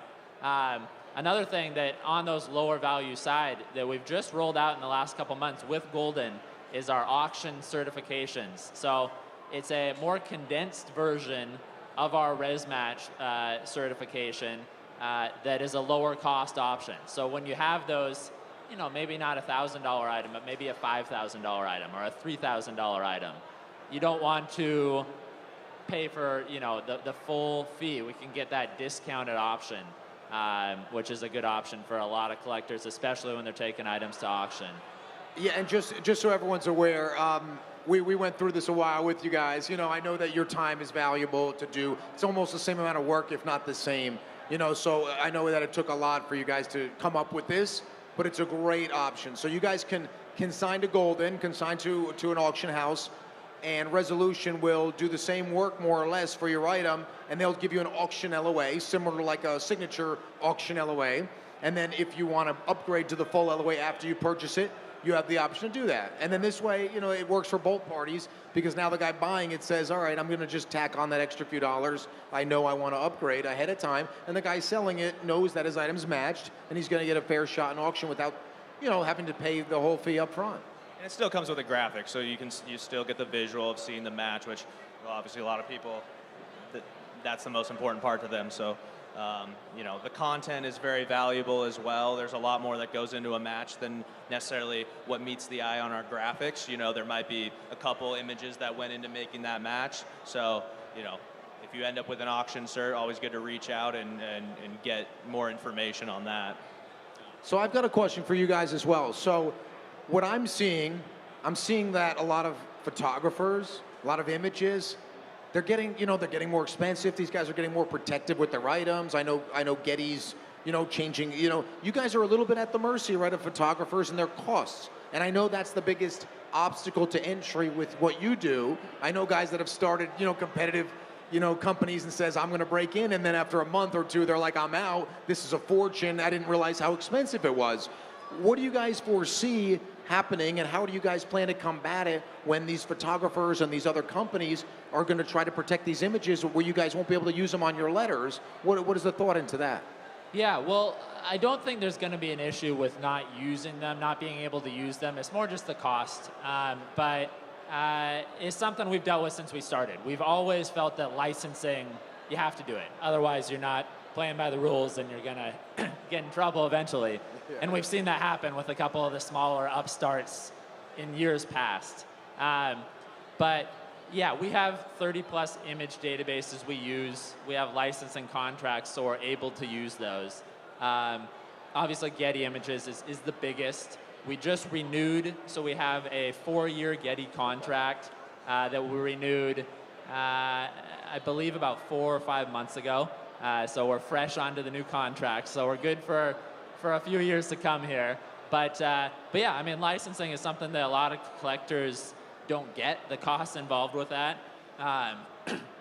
You know, a lot of times, you know, $75 to $100 is common for what we pay per image when we're using it within our graphics. So it's a big cost that's associated with photo matching. Definitely, that's a great point. Absolutely. What else we got? Dave, yeah, let's talk a little bit. Just a fun one for you, Dave. But tell us a little bit about your background just as a sports lover. You know, even outside of the collectibles world, what are your favorite sports to watch?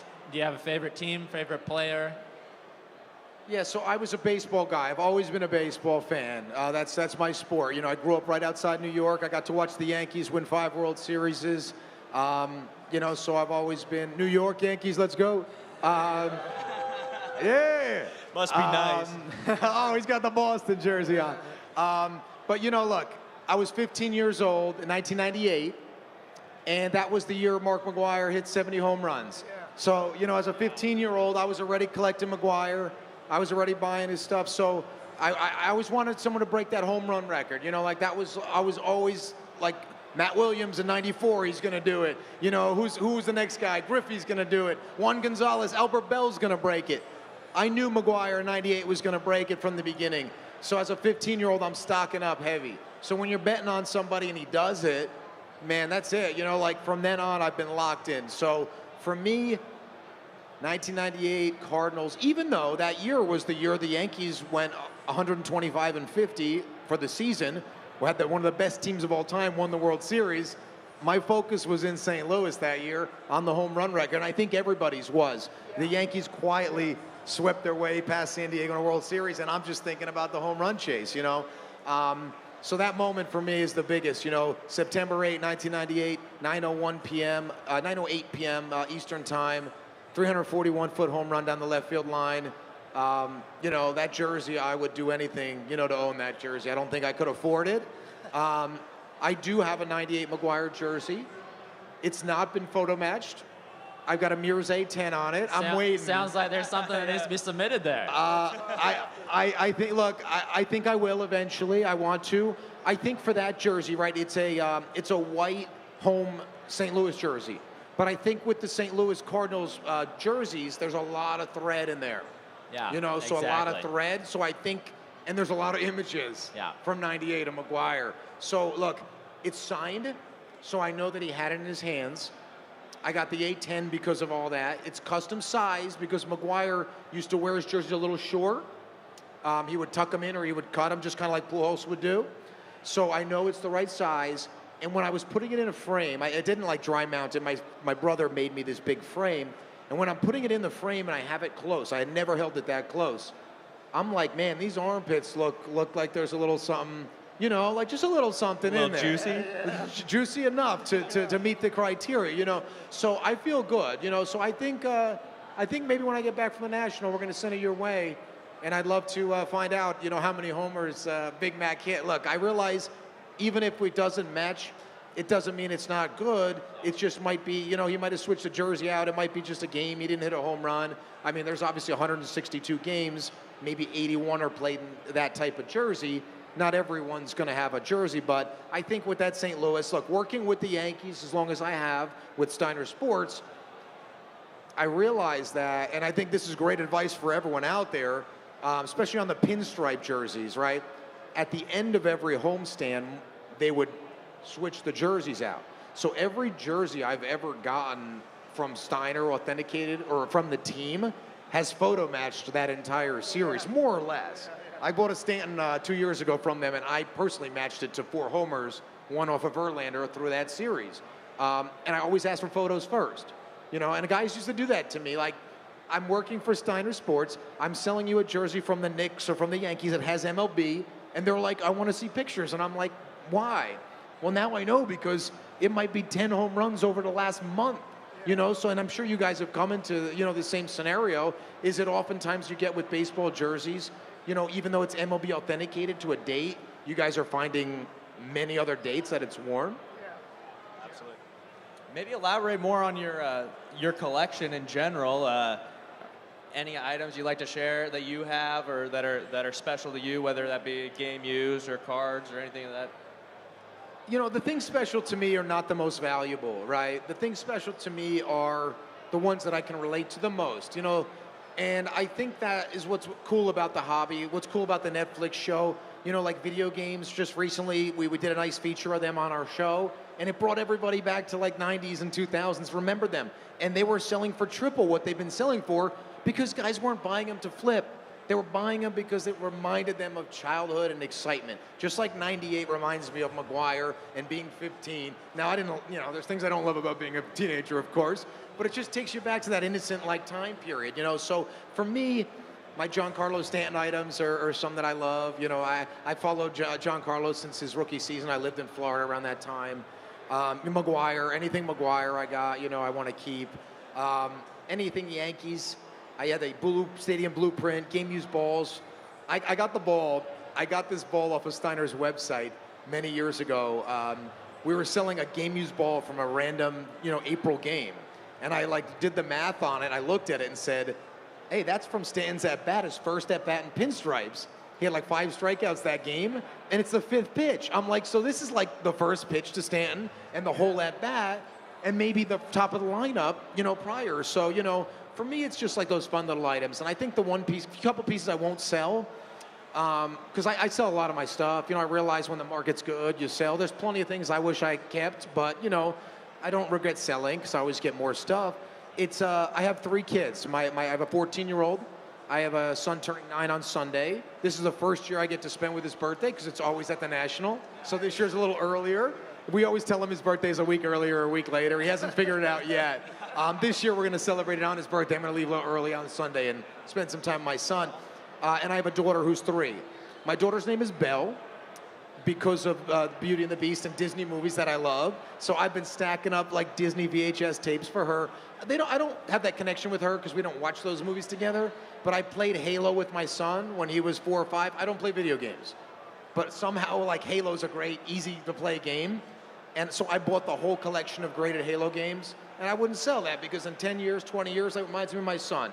And for me, when I pass away and I want to leave my son something, I don't want to leave my son my Maguire jersey that means something to me. I want to leave him the Halo collection that me and him got to play as a kid, you know? And Minecraft is another big game that we played together. So I'm collecting the items that my son and I relate to and play so that when I pass them down, he'll be like, oh man, this reminds me of playing them with my father. You know? Your That's- kids, Go ahead. do your kids, have they got into any collecting at all themselves? Any cards or anything? Just little things? You know, what I've learned is when you're doing work, your kids usually look at work like it's work, right? So my kids coming to this with me as a professional on the other side of the table, right? They look at this like it's work more so. So everybody that's here with their kid for fun and having, enjoy that, because, when my son comes in this room, he goes, oh, I'm at dad's work. So like it doesn't relate the same. They collected Pokemon for a very little period. My son plays ball. He throws upper 70s. He's 14, so we can relate there. But they don't collect a lot, and I think it's just because I do so much that they are used to it. Maybe they will as they get older, but I think being in these rooms, I used to take my kids to the shows when they were real young, because we would make these shows like a weekend getaway. And it was a nice way to just get away. Hey, what do you guys want to do? I'm going to the Philly show. Let's go get a hotel and spend the weekend in the casino. And then I'd bring them to the shows and they'd spend time there. And I think for them, this was more work, but it shouldn't be. Like this should be fun. So, if I could go back and redo that, I probably would have waited, and I probably would have come as a spectator and walked around to have more fun with them, got to meet some athletes, So Fanatics Fest is coming up in a month. It's in New York. It's local. Everybody, athlete-wise, is going to be there. Maybe I'll try to, restart that again with my son and get him to meet some athletes or something. That might be the right thing, Yeah. In some regard, it's probably good to, for you too. You out of the office, you can go home, kind of separate the two things. So, Well, one thing that's cool is my son's a baseball fan. He loves Tatis. He loves Acuna. I work with these guys. I work with their managers. So to be able to, call up my son on FaceTime and be like, hey, I'm with Ronald Acuna right now. Here's what's up. And now his friends, they all know Acuna. They think it's cool. We're going to go to the Yankees-Nationals game in a month in Washington. We got field passes. I'm friends with Jose Trevino and a few of the guys there. My son pitches, so, maybe he'll get to pitch to Jose. And, so just getting him around the athletes, I think, can get him into the hobby. And maybe he'll start collecting, when he gets a little older, Yeah, that's very cool. Well, I know that you have a lot of work to do at the Golden booth over there, so we're not going to take too much of your time. So we're going to let Dave go, and then we'll come back and close out, talk a little bit more about photo matching. But Dave, before you go, is there anything else you want to say about Golden, what you guys have coming up, anything? Yeah, well, first of all, thank you for thinking of me and having me up here. You guys, you guys are some of the best to do it, obviously. Some of the first to do it, and your brand, it means a lot to the industry, and it's raised a lot of value. So thank you for what you've done to the hobby, and just, thinking of me to come up here in Golden. As far as for Golden, what you guys can expect, I haven't heard word about a season 3 yet at all. So if you guys haven't watched season 2, I would advise and recommend and hope that you guys do. And look, my wife hasn't even finished season 2, so, look, I know not everybody's watched, the whole season. So, look, I'm hoping season 3, that's the big thing. Like, let's get season 3, right? Let's do it first. If you guys watched it and you liked it, tell your friends, do a post. Tag me on Instagram, I'll share it. We got to get the word out, right? We want everyone to know what we do as a hobby so we can talk to our friends in school about it and they'll know what we do, So that's number 1. Number 2, we've got the Golden 100. We've got our Golden Elite sales. We've got our Golden Weekly auctions. We got a pop culture coming up in September. We're at the booth now. We're taking consignments. If you guys want to come by, say what's up, please do. But I think what we can really look forward to is, if you guys don't know, we were acquired by eBay a few months ago. Look, it's scary, right? It's scary anytime you get acquired by a big company. The first thing you got to look at is, are we going to still do what we do? Am I going to still work here, right? Are we going to even still be Golden, right? All those questions come up. And what I'll tell everybody is, eBay didn't buy Golden, right? eBay could have got anything they want, let's be honest. They didn't buy Golden for a list of names. They didn't buy Golden, just to operate the, to let the company operate itself. They bought Golden because Ken's involved and Ken's passionate and Ken's knowledgeable. They bought Golden because, look, we have a Netflix series and we have a good brand. They bought Golden because they're having trouble selling 6-figure items on eBay. They've done it, but we vet our bidders. They wanted a high-end brand. So they bought Golden now to get behind us. They're behind us, they're marketing us. So imagine now, Golden's already setting record pricing on things. We got a Netflix show. The numbers you see on the site are crazy at times. Now we've got 138 million users from eBay. We've got eBay marketing, the very good budget, when it comes to marketing, very good marketing budget. I'll tell you that much. I can't give details. But look, they want to put it back into Golden. They want to grow the hobby. We're hiring. If anyone's interested, man, shoot me your resume, dave@golden.com. You know, look, we want to grow. You know, we're going to grow our categories. Right now, we sell baseball cards, we sell memorabilia, we sell pop culture items, movie, Pokemon. Why not sell cars, high-end, expensive cars? eBay Motors is pretty big, right? We're going to put 15, 20 cars in an elite auction coming up this fall, and eBay Motors is going to partner on that, and they're partnering with F1, and they're doing things already. So let's see what happens there. Get that limo jet, get that into the mix there. Look, man, we tried to sell the limo J, and we failed. It didn't sell. Maybe if we had eBay Motors helping promote at the time, it would have sold, you know? So, exactly. Watches. People hit me up all the time. I got Al Capone's watch. I got President Clinton's watch. I got you know, watches from all over. We have Ronaldo's watch, Jacob & Co. watch in our booth right now. Huge watch selection on eBay. Huge money in watches, right? Sotheby's, Christie's do watch sales. I think you're going to see a watch auction on Golden probably in the next 6 to 12 months, you know? So, coins, right? Like, it's not easy just for me to go out and throw coins on my site. Heritage has been selling coins since the 70s, right? All these, eBay sells a lot of coins. We're going to get their marketing. We already have a $200,000 coin coming for our next Golden 100.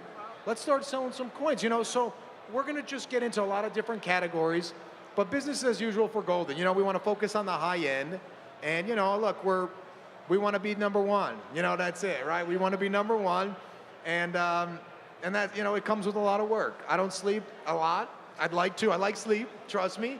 But right now, you know, while we climb and while we're doing the show and we're doing our thing, you know, I'll be available. Guys, if anyone ever emails me or reaches out on Instagram or on LinkedIn or on Facebook or wherever they find me because we have a show, I'll make sure to get back to everybody.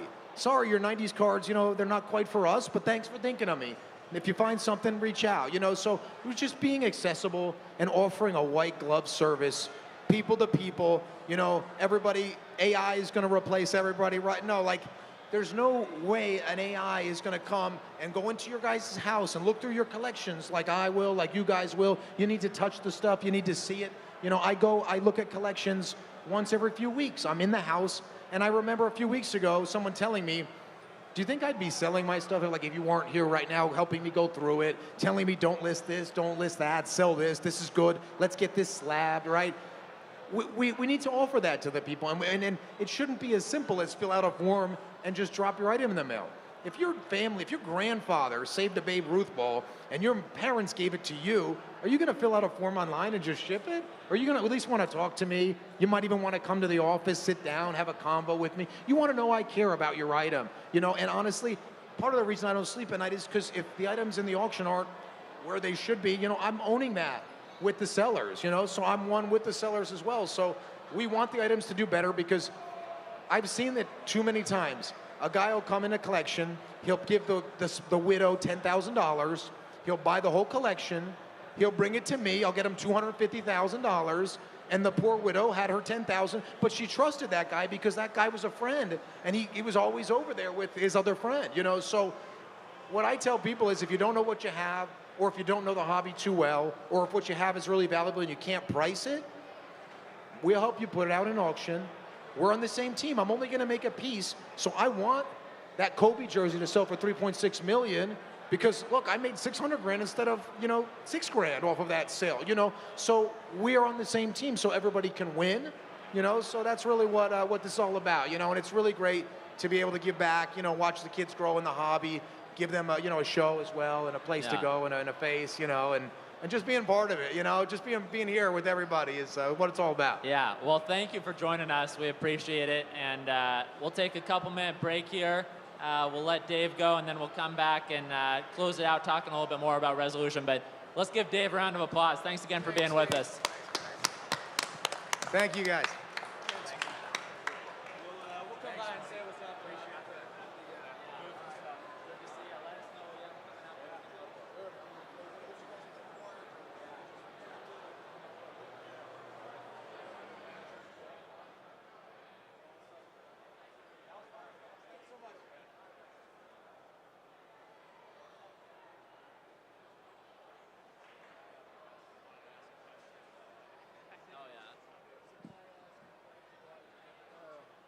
Let's take a second here. we were just talking about this a little bit. Is there any questions from the audience? If not, we can go to maybe one of our questions from our clients online. But any questions from anyone out here? All right, well, let's go then to some of our questions that we've gotten in the past. Awesome. We get this question a lot. One of our favorite res matches.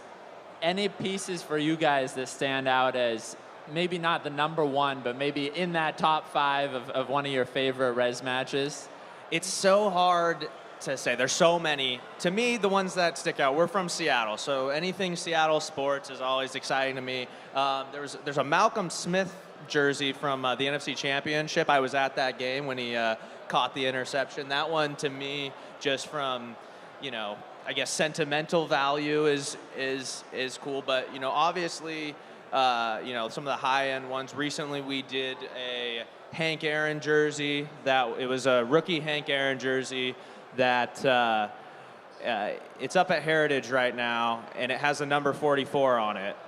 Back when we matched it to his rookie year, which in his rookie year he had the number 5 on the jersey. So we matched it to number 5, and then we made another match to what we believe was the following year's spring training, where they had taken the 5 off and they had put the 44 on. So just the story behind that to me is just really cool. It shows way back when they would change the numbers, recycle jerseys from one season to the next spring training, and just something like that really kind of tells a story of a jersey. So to me, that one kind of stands out, especially one that we've worked on recently. That's a cool one. Travis, how about you?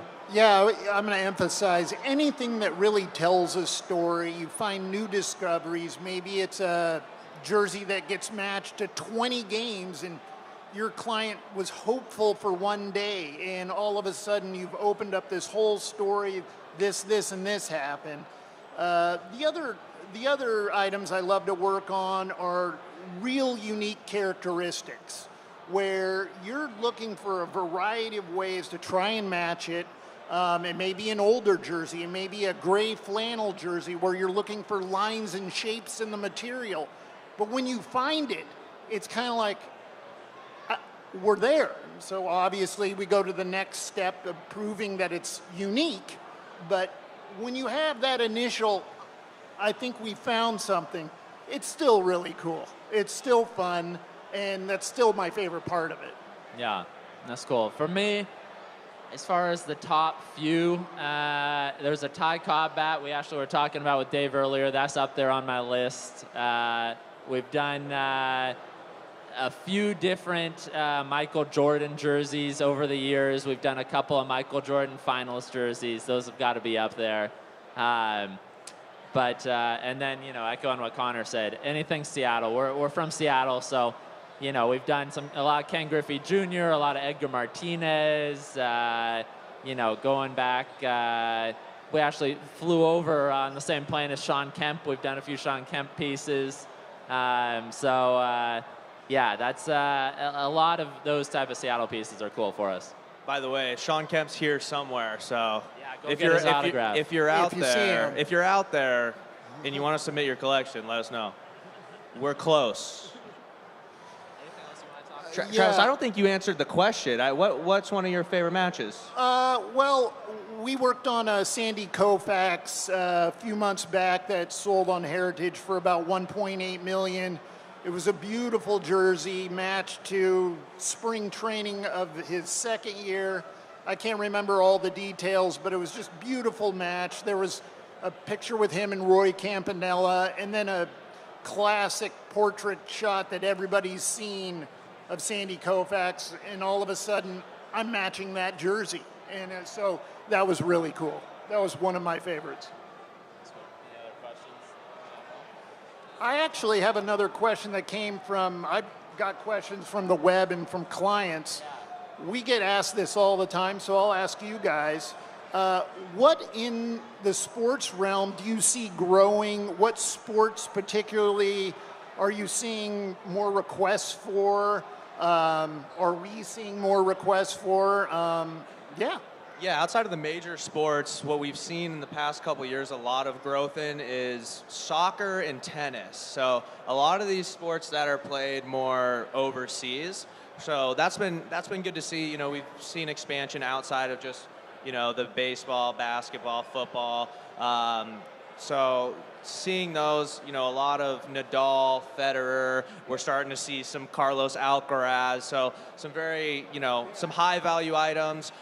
We have an item that we worked on up for bid right now. It was a French Open worn shirt at the tennis auction through Prestige Memorabilia. They're estimating, it was from a French Open final, they're estimating that one to sell for 100,000 plus. So, you know, we're starting to see some high value items in that realm. We talked about with Dave, one of the Messi jerseys we worked on. There's one up here that has been being shown as well, but we're getting a lot of, you know, Messi, Ronaldo, Mbappe. So a lot of those, you know, jerseys, cleats, going back to tennis, rackets, shoes, you know, you name it. So, Yeah, I would double down on that. Tennis has exploded for us in the last year, along with soccer in the last year and a half. But heck, we're starting to do all sorts of things. We've done a half dozen wrestling searches in the last couple months, and so it's really fun. I think there's a Dwayne The Rock up here, right? Yeah. There's actually, recently we worked on a Ric Flair robe, and I believe it's Nature Boy. I believe it's here. It's at Golden right now. It's green with line print and stuff. So I think he's confirming right there. Yeah. It is here. So we haven't walked around yet. So we'll have to go check those out. We just got in here today. So but it's, it's a lot more than just your basic baseball, basketball, football. Although obviously that's the core of what we do. You know, the majority is going to be baseball, basketball, football. But yeah, another one I was going to mention. It was a couple years ago now, but of course the Diego Maradona Hand of God jersey. We res matched. It sold at Sotheby's for, I believe it was $9.2 million. And that one's still in that top handful of record pieces for highest game used items. we recently just matched a Walter Johnson 1920 jersey as well. That was the oldest jersey that we've ever matched. So that was, it wasn't the oldest item of all time. 1920, right? 1920. Yeah.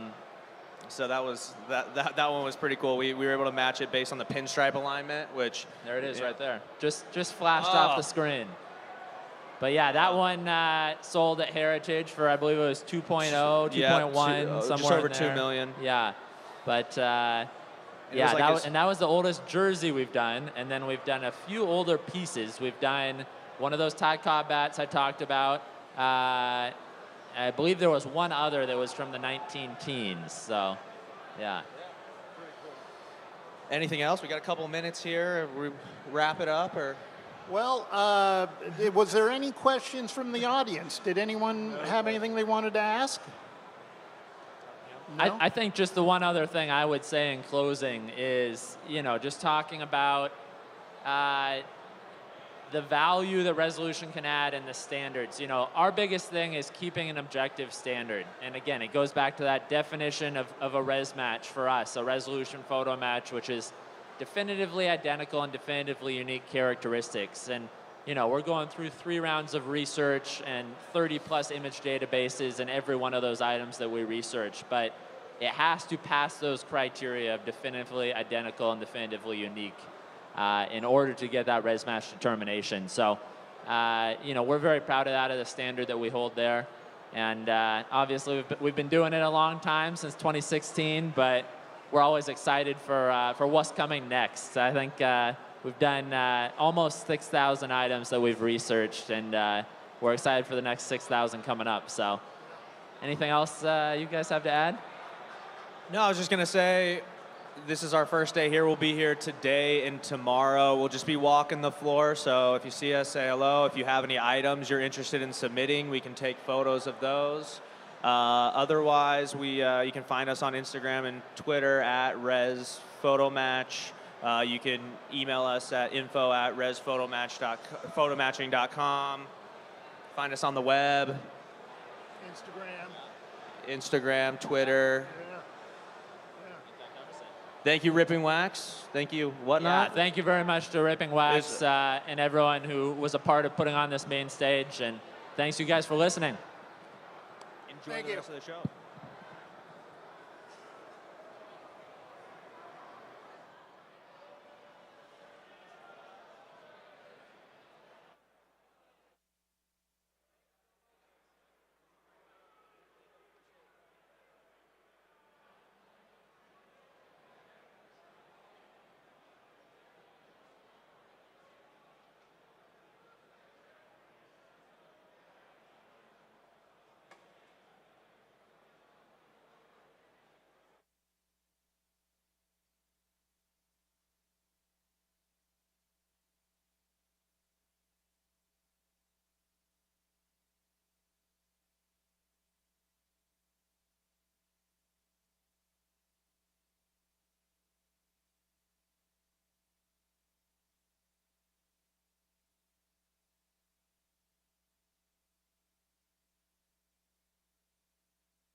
sorry for the short chairs. That's all we have.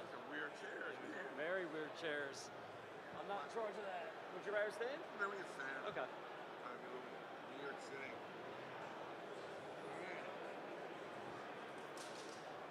All right, we have a very special treat here at the National. We have a sports business legend joining us tonight, Mr. Brandon Steiner from Collectible Exchange nowadays. Well, thanks for having me. Wow. Well, first of all, thanks for being here. I know it's not easy to get in this place, but you know, the last time I remember Cleveland is when we were running the autograph booth when I was at Steiner. Absolutely. But I like what's going on here with this hobby, and hopefully we can get some leadership, Yes. pull everything together so we can stay together. Yep. It's kind of my mindset when I look at all this great enthusiasm. What do you think about this, though, this event, the National, seeing all these people in this place gathered together for the hobby, how the hobby has evolved over the years, everyone gathering here. What is your opinion, your take on all of this here at the National here in Cleveland? Well, I think the guts of what's going on is right there. You know, we can't lose it. Yep. You know, there are a lot of people that have put their heart and soul, regardless of the size. The hobby is stronger than ever, and there's a lot of people out there that have been, you know, working hard, storytelling, story selling, and that's what the hobby's about. What I love about this is so many kids. It's Yeah. unbelievable, and that's what it's all about, the kids. But I want to talk about you, how you started, where you come from. You came from New York. You're a self-made man. You're a business legend in the industry. You're an author, all self-made. Talk about your time growing up in New York. What was that like? You're a Yankees fan. I mean, I'm a sports fan. There's a lot of teams I love. I get kind of coined as the Yankee guy because of that relationship. And Sure. I'm proud of, I think that relationship broke things open. Yep. Because I think when people saw the Yankees get involved, a lot of teams got involved and a lot more players got involved. But, I grew up in Brooklyn, just, scrapping everything together. It wasn't easy. But I will tell you that, I started with nothing. My company was $4,000. And I'll tell you one thing, I never took this room for granted. Okay. I think it's so important to be grateful for the people that are supporting you. Yeah. And, when I was building Steiner, this room was incredibly supportive. And I enjoyed always coming to this room. This is where I got started. Right. Is coming to this show and going to shows and buying everything I could buy and figuring out how to make a couple bucks. I would go and buy stuff for $10, sell for $20.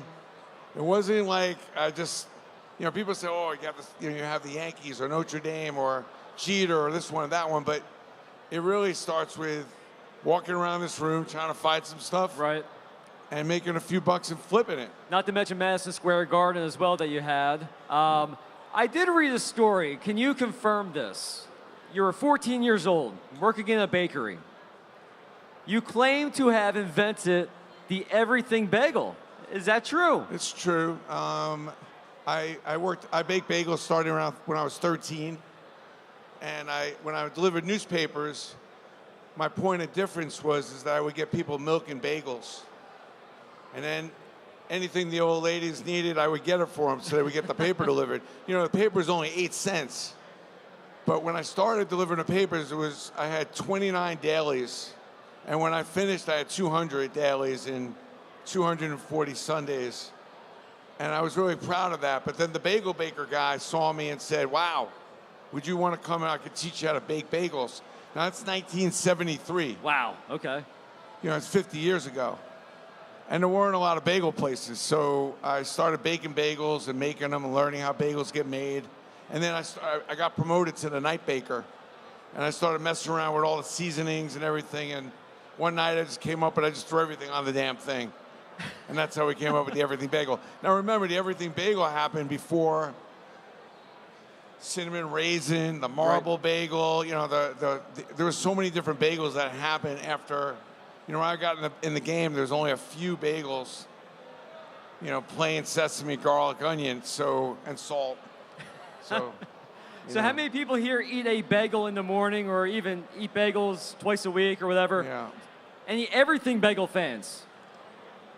This is the man you Yeah. have to thank for the everything bagel. I mean, I don't make any money off of this proposition. A lot of people say, I always say you don't want to be the inventor, you want to be the improver. And I feel like that's how I made my fortune. Very grateful to have made some money improving this hobby, trying to put my heart and soul into it. I worked really hard to do what we did. And now I see other people coming in and doing, improving. There's so many great improvements when I walk around this room. It's mind-boggling. Right. And I'm so proud of direction that most of this hobby has gone. Right. Most of it. So I'll say that, yeah. So thankfully you didn't go into the bakery business, because we want to have Steiner Sports and all of your success along the way.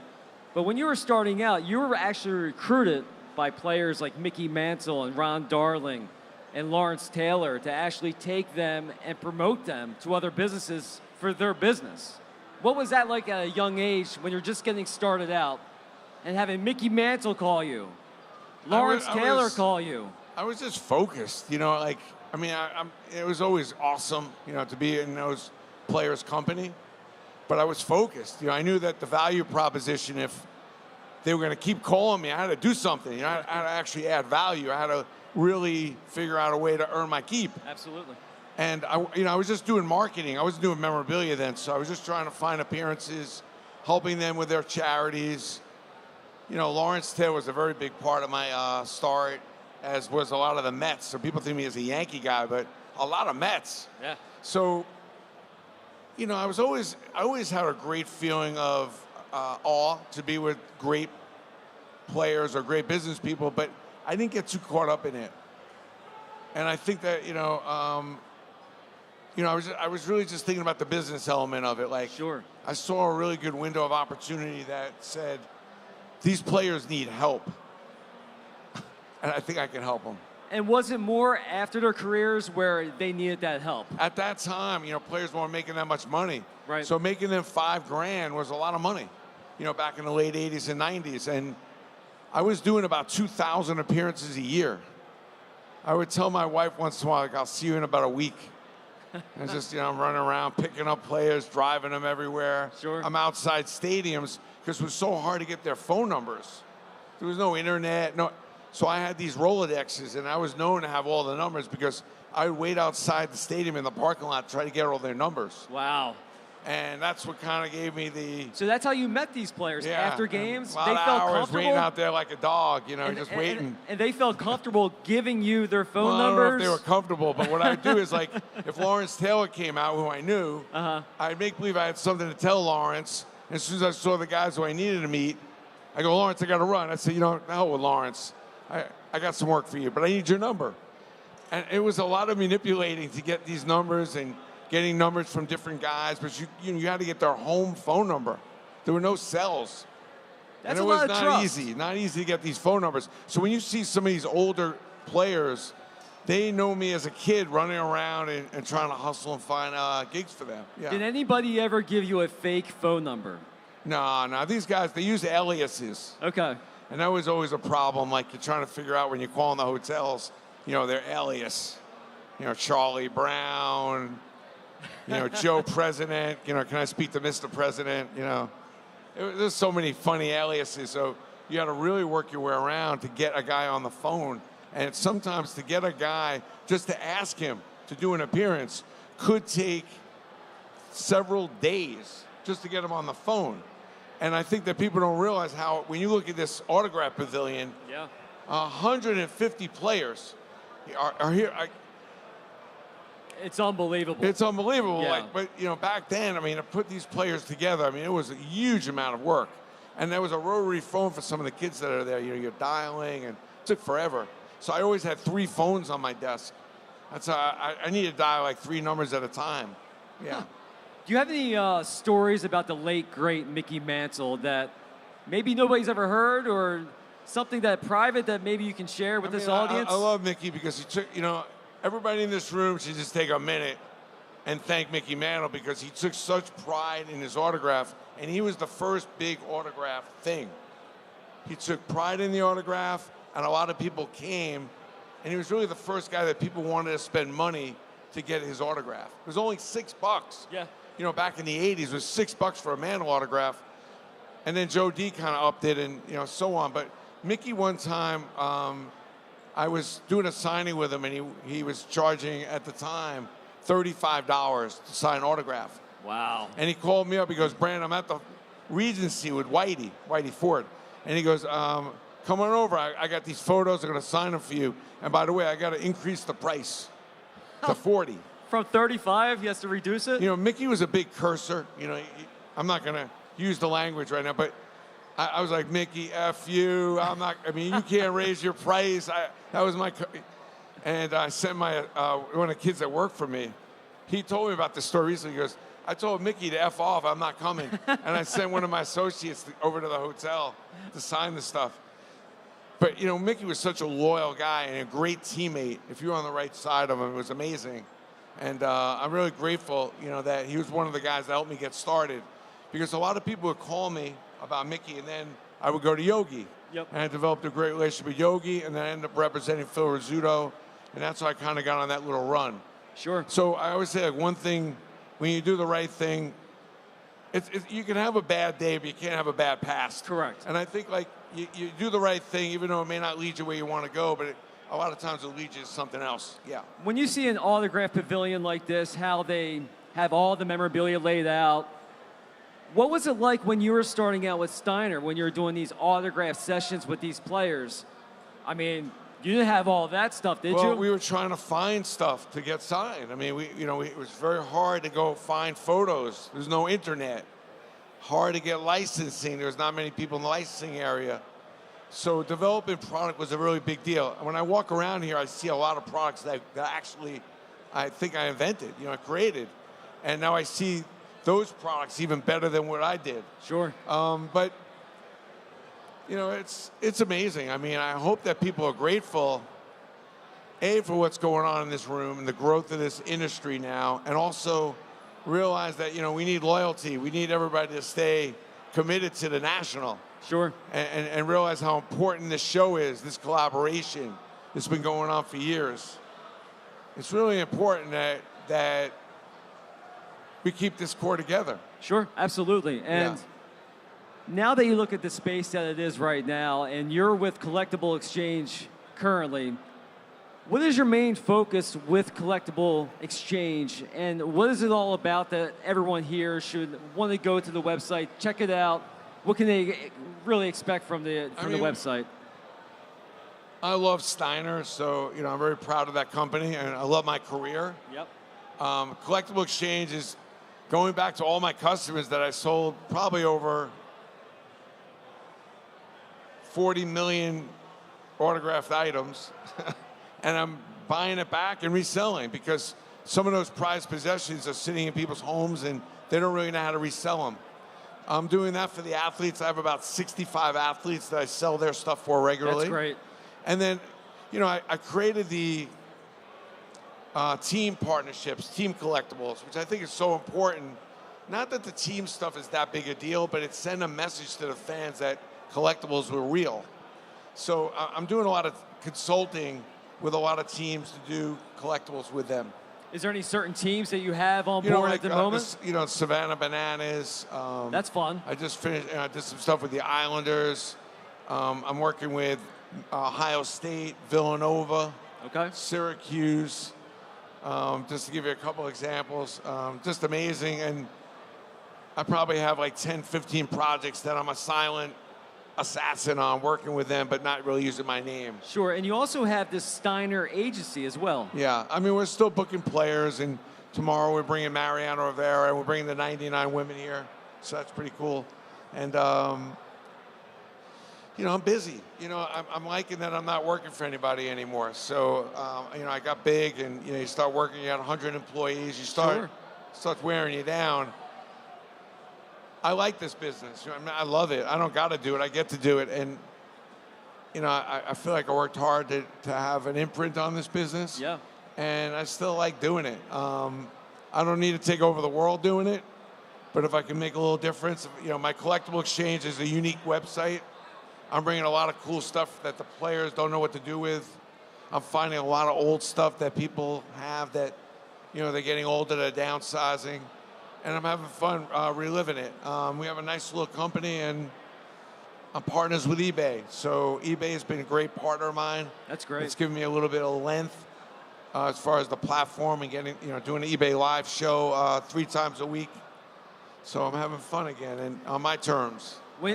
When you sold Signer Sports to Fanatics, though, did you think about getting out of the entire space altogether, or was it your vision to try to branch off and do something maybe different in your own way? Well, since there's only a few people here, I mean, I didn't sell the company to Fanatics. I sold the company way back to Omnivision, right? To Omnicom, and Michael Rubin did what he does, Right. the hostile takeover.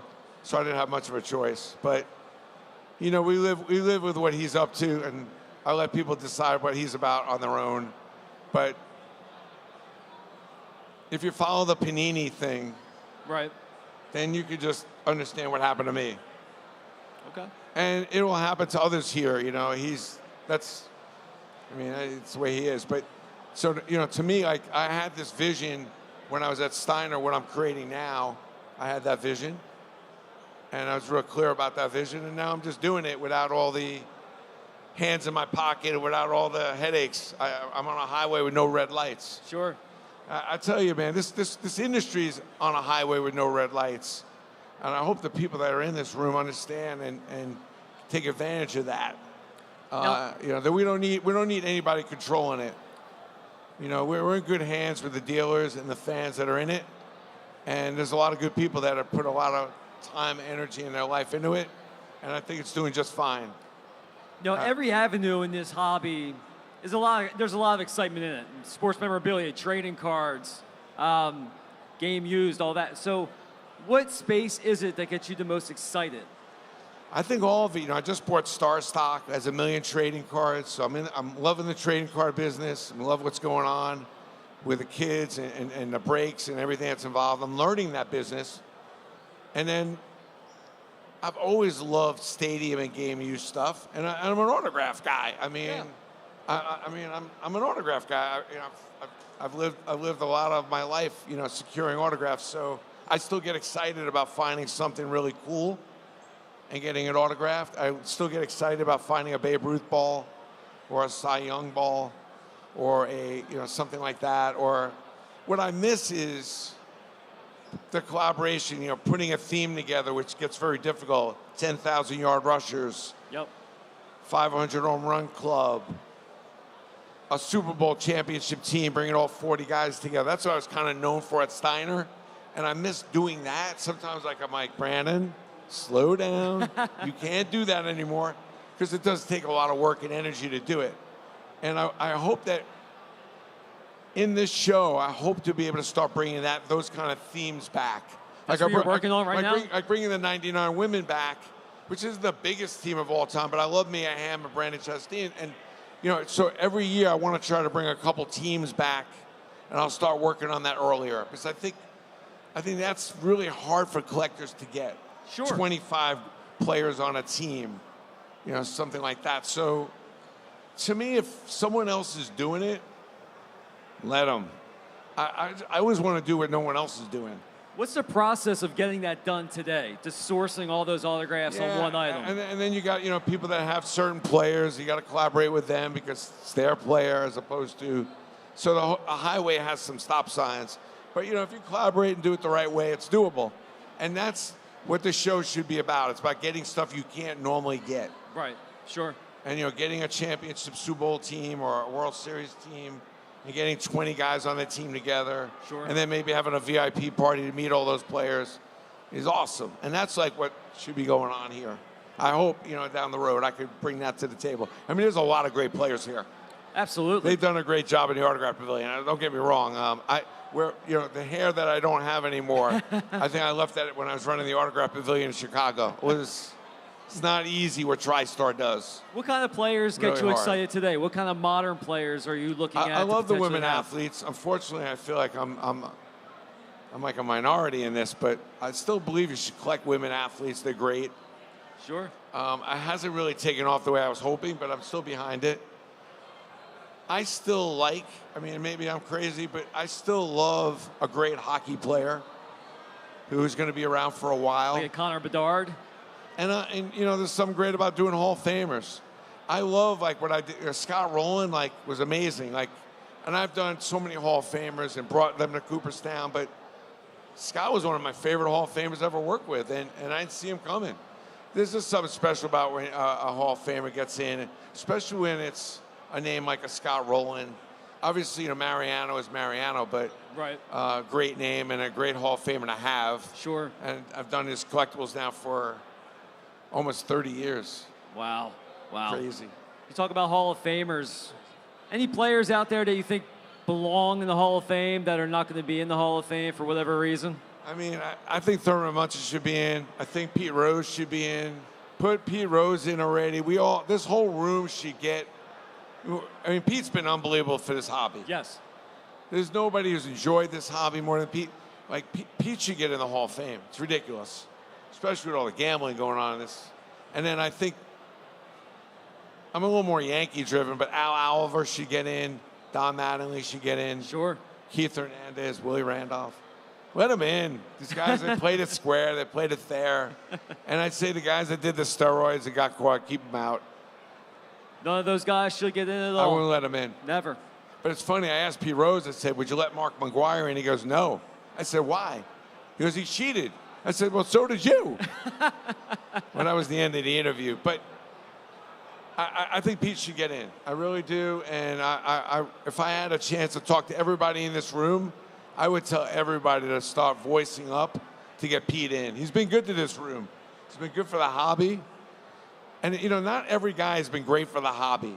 You know what I mean? Like, there are guys that sign, and there's some that, like, Mariano's been good for the hobby. His inscriptions, the way, his perfect autograph. Mantle is great for the hobby. Yep. You know, there are guys that are just great for the hobby. Sure. They're always here. They're always signing. And we should pay homage to those guys. We should have our own collectible Hall of Fame. How much do you take into effect the likability of an athlete versus the dislikability of an athlete? I don't worry about the dislike. The dislike and like are almost the same. It's not having any feeling at all is the problem. But lovable is everything. When you become lovable, and it's true in business and it's true in life, people won't throw you away and they won't forget you. You know, Don Mattingly, that's lovable. Sure. Wayne deserves it. Wayne Gretzky, lovable. You know what I mean? Like guys that you just love. You never forget it. Right. Even Lawrence Taylor, with everything he's gone through, we love him. I mean, we love him. And he's been good to this hobby, by the way. So, you know those athletes that are just lovable. Like, they're just different. They're unique. They show up. You can get a little piece of them. You can meet them. Yep. I think that's, you know, if you can become lovable, and that's like going to work hard every day, and that's what makes Pete Rose special. He's lovable. Sure. And when the athletes sign all the time, you know, people talk about this athlete signs numerous times. It may lose a little bit of value over time. Do you worry about anything like that? No, that's bullshit. I think that, no. I mean, it would take many, many thousands of autographs to fulfill if we polled every person just in the United States alone, there'd be hundreds of thousands of people that would want many, many different autographs. Now, whether they get it or not is another story, but the only thing that I worry about is price. Sure. It's sometimes guys get so expensive, they price themselves away, and then the market gets a little smaller. But if an athlete's paying attention and is reasonable, there's many. I mean, Magic Johnson has signed a gazillion autographs. Yeah. And I still think he can come here today and sign a few thousand. And he's been doing it a while. Yeah. One of my favorites, by the way. Another one, lovable, great, good for this business, great for this hobby. And I think that I just wish more players would understand this business and what it means and feed the fandom. Go with it. Learn about the business. Some of the athletes have, but most don't know much about this business. And I think they should learn about it because their legacy is sitting in this room. Sure. Right? I mean, Why wouldn't you feed this room? It's your legacy.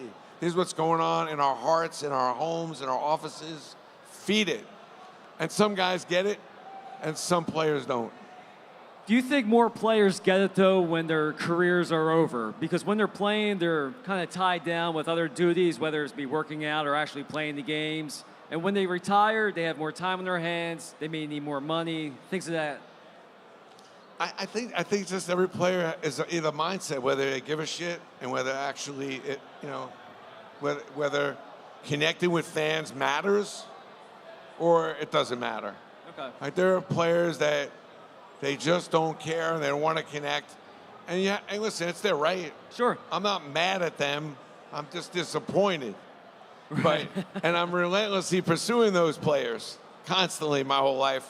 Another place where the rest of my hair went. That's all right. And anybody out there knows like some of those players that I've chased down and broken through. Walter Payton, one of my biggest breakthroughs. Patrick Ewing, another one. But I respect the players. Nobody's forced them. They give up a lot of their life to play the sport they're in. It's not easy, but you got to connect. You got to connect in this room. It's unbelievable. And I'm a big fan of this room. Always have been. And I always promote this. I always promote this business because I think you can only enhance a player's brand and his image. A lot of players talk about wanting to have this image, wanting to have a brand, and then they don't want to show up here. Or they're charging way too much so that little Johnny can't get an autograph. I mean, we know that there's a business. You got to make money. It's fair, but not showing up. Yeah. You can't spend 3 hours? Really? With your fan base, right? For God's sakes. Well, here's the thing, too. You mentioned the quality of an autograph. When you mentioned Mickey Mantle, you talk about how much he took pride in his autograph. A lot of the younger guys today, they'll maybe just do their initials or do a little quick autograph. What's your feeling on that and not taking You're not pride? doing the initials on my watch, but I hear you and I hate that. And, boy, I mean, I've gotten into more fights with players about their autograph, but, who's a great, in my top 5 autographs of all time? Mantle, love it. Willie Stargell. Oh, that's nice. That's Roy beautiful. Williams, the North Carolina coach, impeccable autograph. You can read every letter. Joe Namath, same. Yep. Tom Seaver, a little weird, but good. The old school guys. Every now and then you meet a younger player who gets it. But why can't you sign at least one of the 2 names so you can read it? It's amazing. I got into it with Manny Ramirez one day. He started giving me that circle crap. Right. Like, dude, I'm not paying you, and that's not going to fly. So would you say that to an athlete? I did. I smacked the table. I'm like, yo, give me the real Manny. Give me the real autograph. Come on. He goes, and I said, I'm just messing with you. You give me the real autograph. And he started signing the thing right. I mean, I think if you confront him a little bit and come up with a compromise, it'll work. And then some guys kind of stick with the little circle crap, and it's a shame because that's not what it's about. I mean, Right. And it's sad. That's not helping, and it's not great to get it. It's not great to remember it with a couple little circles. I remember telling Lawrence Taylor that he can only sign. He was killing me. We won the Super Bowl, and we had over 2,000 autographs to sign. We had a Mack truck, but it was all footballs and helmets, and he was pissed. He was like, I'm not doing this shit. Get out of here. I'm like, yo, I'm not leaving. I go, Lawrence, you can go L. Taylor. Sure. You don't have to go Lawrence Taylor. You can go L. Taylor. He got up and hugged me. That was the nicest thing maybe he ever did in all my heart. But he was like, you mean that? I go, you go L. Taylor. He goes, I got to try that. That's great. And so only once in a while you really get the Lawrence Taylor, which is a pretty good autograph. But, listen, it's all about relationships, so you try. Sure. And I saw something that made news, and you may have seen it too. Rookie wide receiver from the Buffalo Bills. He's signing his contract, and he asked probably their general manager or someone who gave him the document, which autograph should I sign? So basically a quick one, probably just his initials, or the full one with his full autograph. So nowadays the kids are coming up, they have 2, maybe 3 separate autographs, a quick and easy one, and maybe one that may take more time, depending on how many things that they have to sign. We all have different autographs. I mean, Sure. I've written 3 books. I've signed thousands of autographs. You get the B. Steiner. You get I try to be consistent. My kids always laugh because every now and then I see one of my autographs on eBay. I'm like, wow, I can't believe somebody bought this. But Every player's a little different. Mariano, I've never seen a bad Mariano autograph. Rarely have I ever seen a Has he bad kept Mantle it autograph. consistent throughout as well? Not consistent, perfection. Yeah. Willie Stargell said that in grade school, the teacher would take a ruler and smack his hand every time. And now the young kids, they don't really write that much anymore. Yeah. They don't So teach it's not even cursive, I the don't players, believe. it's all the kids. Nobody's printing and writing. Everything's just on a phone, texting. The art of handwriting is it's kind of lost, which is a shame. But I don't know. I still love a really good autograph. There's nothing like it. And you named your top 5 earlier. Of those 3, or of those 5, who's your favorite? I mean, I have great moments with all of them. Obviously, Mariano, 30 years, it's obviously amazing. I love Roy Williams. He's amazing. Love Mantle. I mean, it's hard. It's so many different things going on there in the relationships. But I think, when you look at the GOATs of autograph signing, I mean, obviously, you got to start with Babe Ruth. Sure. I mean, there's nothing. I mean, if you're a serious collector, you kind of almost have to have a Babe Ruth thing. But I remember selling Babe Ruth balls for like $1,000. Wow. I first got it. Autographed? Yeah. I'm selling Wayne Gretzky game used jerseys for $2,000. I mean, I didn't know what we were doing. I'm not sure. I still know what I'm doing. But, when you look at the GOATs, Babe Ruth, Yep. Michael Jordan, no doubt, without a doubt. And then you get into, maybe it's Gretzky. Yep. I mean, if you can find a Cy Young autograph, I think it's really amazing. Or Jackie Robinson, Luke Gehrig. Those are right up there in the GOATs of autographs because Luke Gehrig didn't sign a lot, and people are always looking. And the thing that surprises me the most is Roger Maris.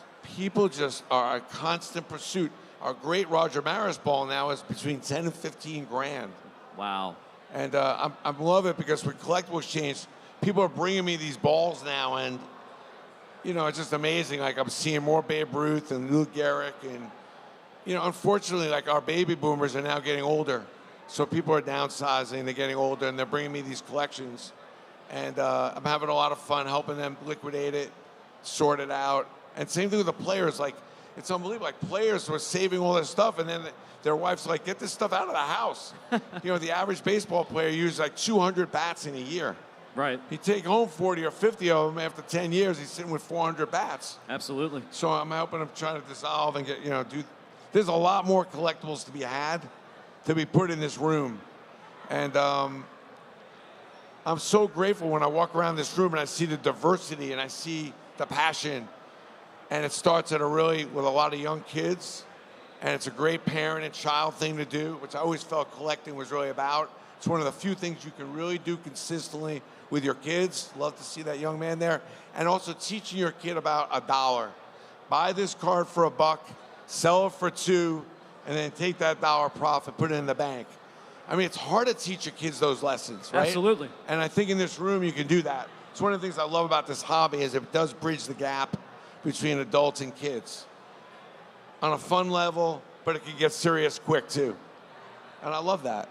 For collectors, some of the new things in the hobby, obviously grading has exploded over the last so many years. Photo matching, we had some gentlemen up here talking about photo matching with memorabilia. Yep. What is your opinion on all the different avenues that collectors can go these days to try to get authenticity with their collectibles, their signatures, all that?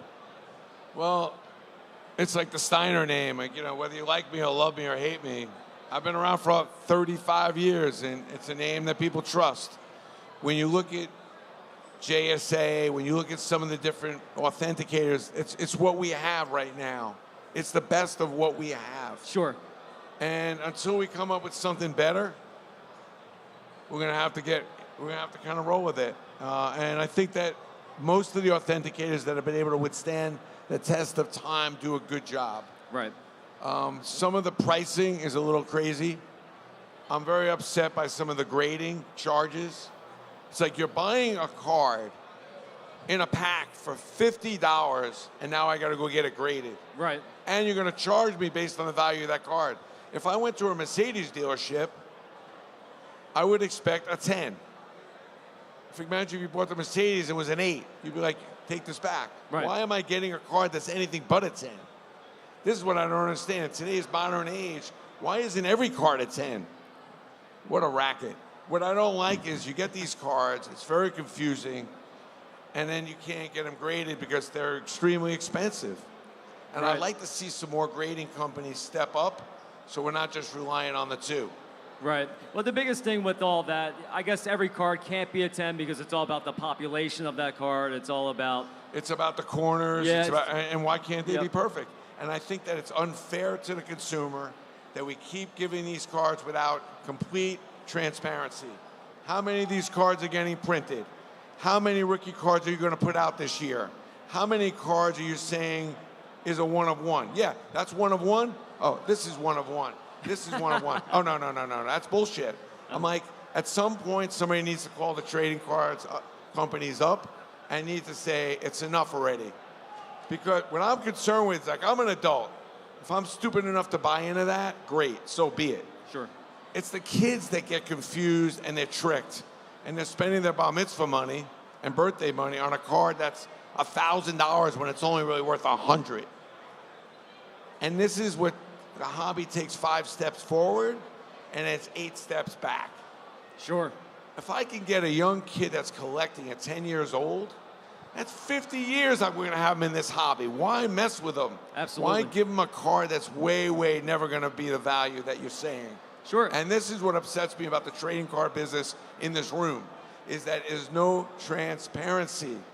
And this is what I'm talking a lot about on my eBay show. It's showing cards that appear to be this exclusive 1 of 1s, and it's nothing but. And it's nowhere near worth the value today as it was only 2 years ago. Sure. And when Jason Tatum is a perfect example. Absolutely. They printed more rookie cards of Jason Tatum, and people spent a ton on this guy. And now he's only worth, even though he just won a championship, he's worth 1/5 of the price. Sure. Don't get me started. But I'm like, you know, And when I was growing up, when you were growing up, obviously it was all about just the base card of a card. Nowadays you got parallels. Obviously autographs are in packs. How does that make you feel when you have all these different by the way, parallels? I'm getting my cards autographed forever and a day. Sure. Everybody's like, Brandon, don't do that. I'm like, I don't care. I'm an autograph guy. I'm getting my cards signed. I don't care. So I've been getting my cards signed for 20 years. I love getting cards signed. I'm a fan of autographs, so I'm a fan of that. What I'm not a fan of is not being able to get a card signed because a trading card company has an exclusive. Sure. What I'm not a fan of is, again, transparency.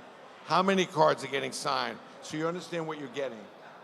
I'm a fan of getting your trading card signed. How else are you going to know about a player? Unless you're playing video games, the trading card tells a story. I love kids having these trading cards, but don't oversell it. No. And don't trick. Look at this place, man. Why trick it? It's thriving. Be straight with it. Let it play out. But instead, you get a little greedy. People that aren't interested in this place 20 years from now get greedy. That's what I love about this room, is that it's authentic. There are people here that have been here for 40 years in the hobby. And, you know, they're playing it out. Sure. They're sitting with stuff for 10, 20 years. So when I see stuff come out that I know is just bullshit, it really drives me crazy. Well, look at this room. There's a lot of excitement in this room. How many people are excited here today at the National in Cleveland, Ohio? Well, thanks Come for coming. on, what thank is you, that? Thank you for coming out. I mean, you know, a lot of work gets put into a show like this. I was just saying, like, when I was doing the Autograph Pavilion, like, it would take me months to get maybe half the amount of players we have here. And I think it's one of the best, for a Friday, it's one of the best turnouts I've ever seen. And the amount of athletes that are here is probably the biggest turnout I've ever seen. And that's progress. And that's an opportunity to make a great weekend. So I love what I'm seeing. I love the diversity of the room, you know, depending what you're into. Absolutely. I like the diversity in the room, and I love the diversity in the age. I see a lot of kids like handling their own stuff. It's not like they're even with their parents. And then I see people 50, 60, 70 years old, and I think it's a great blend. And you know, I'm very proud of how this industry has grown. Would you mind taking a couple questions from the audience? Sure. Anyone have a question for Mr. Brandon Steiner? Anything. I'm an open book. Happy to answer anything. Any question out there from Mr. Brandon Steiner? Sure, I'll come right down. We're going to come back around. I So will if be anyone's la- just joining us, we do have Brandon Steiner here. He's a legend in the industry. So Story behind your collectible, that was enough. But unfortunately, that's just not the case anymore. If you want to monetize it, if you happy with your story, great. But the problem is that I just wrote an article about this. Unfortunately, you're going to die one day. We're all going to die one day. It's true. And when you do die, you want to make sure that story is connected with your collectibles. And I urge collectors, and this is one of the things I try to push at Collectible Exchange, is like, get your story documented, put your inventory together, organize it. In this day and age, you got to get your autographs authenticated. I try to help people do that when they come, and it's unfortunate that you have to do that, but you have to do it.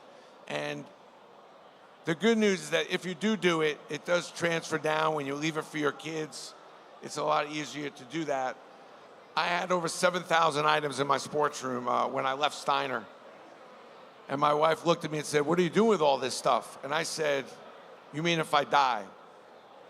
And I said, "Number one, don't come in this room. I'll talk to our kids." And then the second thing I thought was like, you know something? I'm going to liquidate. I'm going to let people enjoy my collection. And I went through the process of liquidating my collection to learn what it would take to do it, so that when I was helping other people do it, I would understand how it felt, and I understood what you needed to do. So I wasn't just talking about it, I lived it. And I'll tell you something, it's really hard giving up your collection. sure. It is hard. I mean, for some of the older people, like your wife's like, "What are you going to do with all this stuff?" I'm like, you probably should sell some of it. But it's You get tough, that question but a lot? It's hard. It's hard. Do you get that question a lot? Yeah. I got people that say, "Please come." I mean, it's people sitting with millions of dollars worth of collectibles, and their wife, so you can see they're foaming at the mouth that they finally got their husband to get rid of all this crap. And the guy's like, it's like, I mean, you put a lot of love in, you put a lot of time and love in these collections, and just giving it up is not easy. See, that's probably something that us collectors don't really Yeah. think about, because we're collectors. We like to collect things. We like to hoard things, probably. There's things that we like. But I love my career. I love my collection. I love that my collection, even some of my favorite things, are now in other people's homes, or hopefully they're enjoying it. And, the other thing is, like, you don't have, just because you bought something 20 years ago doesn't mean you got to keep it. Trade it in and trade it up. And that's what I'm hoping Collectible Exchange does. Collectible Exchange has like 150,000 items, and people will trade. People will come, drop off 20 things, and then go buy 5 more, because your tastes sometimes change. But I mean, it's tough giving up your collection, man. It's hard. But I would still say, organize your collection. You have your stocks. There's a portfolio. You know how much money you have in the bank, but a lot of people don't take the collectible seriously, and then something happens and nobody knows what's what. So organize yourself. I highly recommend it. And it makes life a lot easier for you to enjoy your collection, and then for others to enjoy it down the road. and you actually have players who actually provide items for your website as well. Well, we have about 60 players that give us their game use, they give us all their stuff, and it's growing.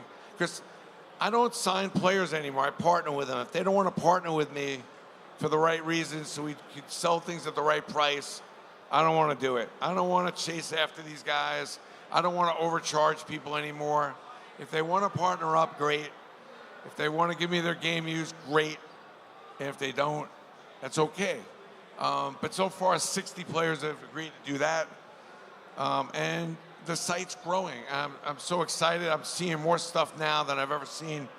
I actually have more stuff on our site by 5 times than I had at Steiner. I never had more than 30,000 SKUs in Steiner. Wow.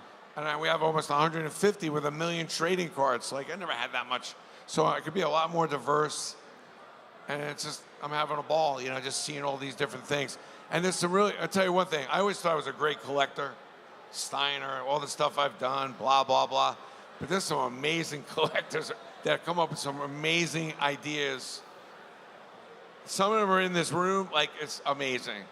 And some of those best collectors are not the biggest companies. Sure. Even though I always thought I was like, Steiner was the best, blah, blah, blah. But we were good. We did a lot of good things, but there's some amazing collectors that maybe they don't have big companies, but they do some amazing projects that I've never even thought of. Sure. And now that I got my eyes open, I'm a little more free to roam. I'm like, wow, I can't believe you did that.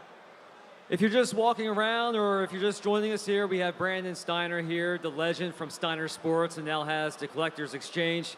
Does a fantastic job. He's a legend in the industry. Well, thank you. Looking back at your career, what are you most thrilled about that you achieved during your career? I think there's three things. The first thing is that I was able to bring collectibles into the corporate market. American Express membership rewards, Neiman Marcus. It gave the business credibility. And those things didn't happen overnight. I go home, I said, honey, I think I'm gonna get my product in Neiman Marcus. Like, definitely no way it's ever happening. So I'm very proud of that. I'm very proud of like organizing in a way so that a player would not only sign something, but he would have a collection around his career. That was kind of my thing. And then the team signings, doing Yankee collectibles, Notre Dame, the Red Sox, doing those deals are really monumental because it opened up people's eyes. Because when the teams say it's cool, it really opened up a lot of people's eyes to say, well, we should do that. Sure. And I knew that would open up the floodgates for more teams and more players to get into the business, which is ultimately what you're here to do. Make the business better than when you found it. Make the industry better than what you found it. Not better for you, but better for the people that are in it. Sure. If you want to lead. I urge the people in this room, the leaders, when I talk to them, is like, I know you're making a lot of money. The business allows you to do that. But what are you leaving behind? A better business, or are you just money grabbing? I did well. I made a lot of money, but I like to think I put a lot of heart and soul into a lot of stuff that I didn't make a lot of money on. Try selling off Yankee Stadium. 4 years, breaking that stadium down to make almost no money. But that was, you got to do that. You have to do it. Sure. Right? I mean, you have to do it. But there's definitely a lot of other stuff I could have made more money on if I did, if I would do it over. But, for the fans, Yankee Stadium, you got to do it. Speaking of that, was there any missed opportunity during your career that you look back and said, I should have done that? Oh, geez, how much time do we have? So many. Aaron Judge for one. For God's sakes. I just think early on what I didn't see, and I wish I saw more of. I was on the inscription thing, but I just wasn't on the basketball thing as hard as I should have been. I had opportunities to do stuff, even with Upper Deck, with Michael Jordan and stuff like that. And I think sometimes you get a little bit New York driven, and I think if I had to do it over again, I would have got a little more into the trading cards earlier. Sure.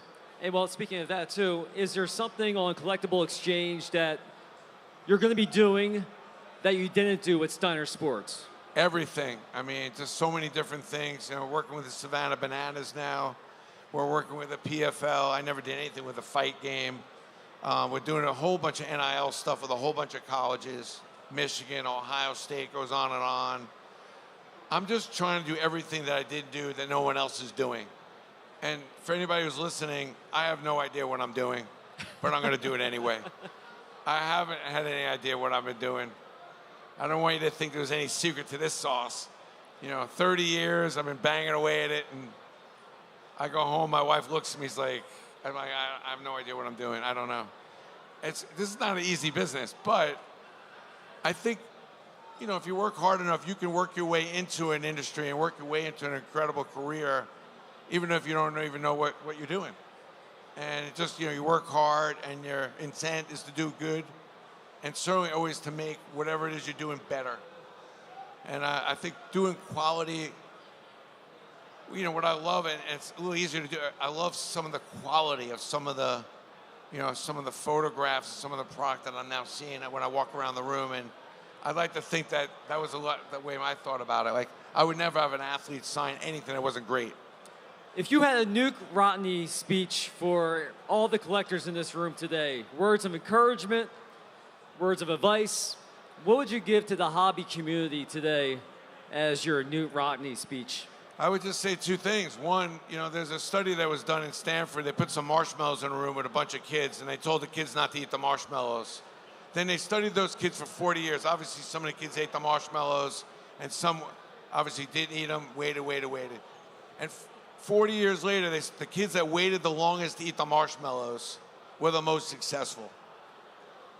And, what I tell everybody in this room is, like, don't eat the freaking marshmallows. Like, this room is enough. This room is enough. The people in this room that have been here is enough. And, be loyal to this room and what this national and some of the regular card shows in your area mean. So I think it's important to stay loyal to this show and keep this show going. And then the second thing is, don't eat the marshmallows when it comes to the trading cards. Don't allow this is a one of one, and this is that, and this is this. Like, you're throwing your money away, and you should complain about it, and you should call up the people that are trying to sell you this crap and not tolerate it. I think this business is in great shape, and this room is amazing with the diversity of people, ages, more women in the room than I've ever seen ever. So collecting is not a male hobby anymore. And, I think that you should hold the companies that you're buying stuff from accountable and make sure that they're doing you right and make sure that you do your homework. I always say it's not buyer beware, buyer be knowledgeable. And there's enough now stuff out there to compare, to shop, to look. Yeah. That's great. Mr. Brandon Steiner Thank for you. Collectors Exchange and Steiner Sports. I appreciate it being here. Thank you. Thanks for taking a few minutes to stop by. I brought some books. If you want a copy, you're happy to give you one. And thank you for your support in this industry. It means a lot. And believe me, this is not an easy thing for it all to come together. And it's because you guys it exists. So thank you. Thank you very much, guys. One last time, round of applause for Mr. Brandon Steiner.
Test.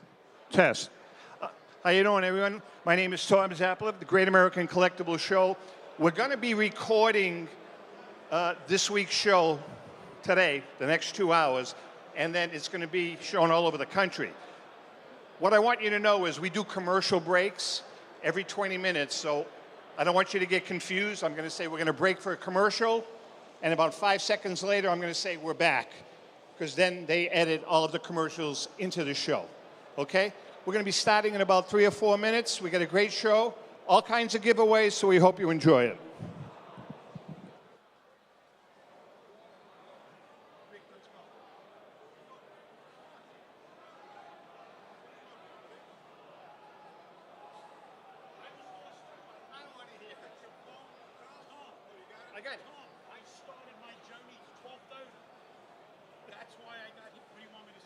Right there. Rico, we can stand if you want. I want to sit next Rico, you're here. Right, Rico's here. Rico. No, we can't. We got how many mics you got? We got 4 mics. But I mean, how many guys are coming? No, does that have a water tank?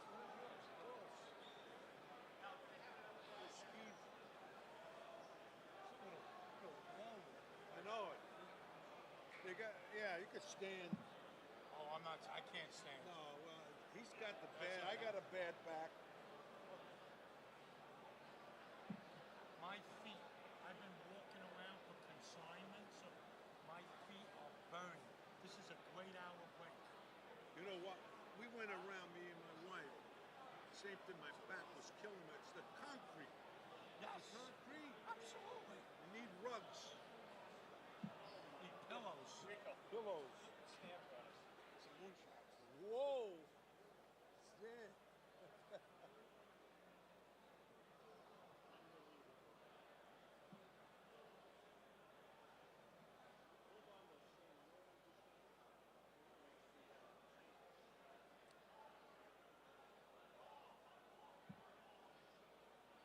Yeah. Well, we'll have to drink it here. No, seriously? No, I know. You're right.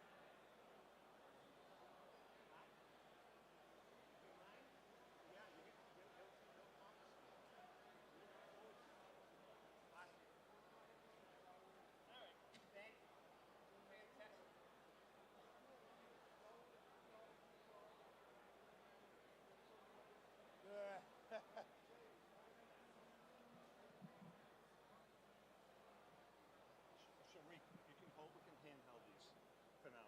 Well, who's on here? You and I are going to share one, but right now we don't need to. That's what I mean. So I got this? For now you do, and then Yeah, of course. So you could take it out of here, right? Yeah. All right. Great, Stan. Yeah.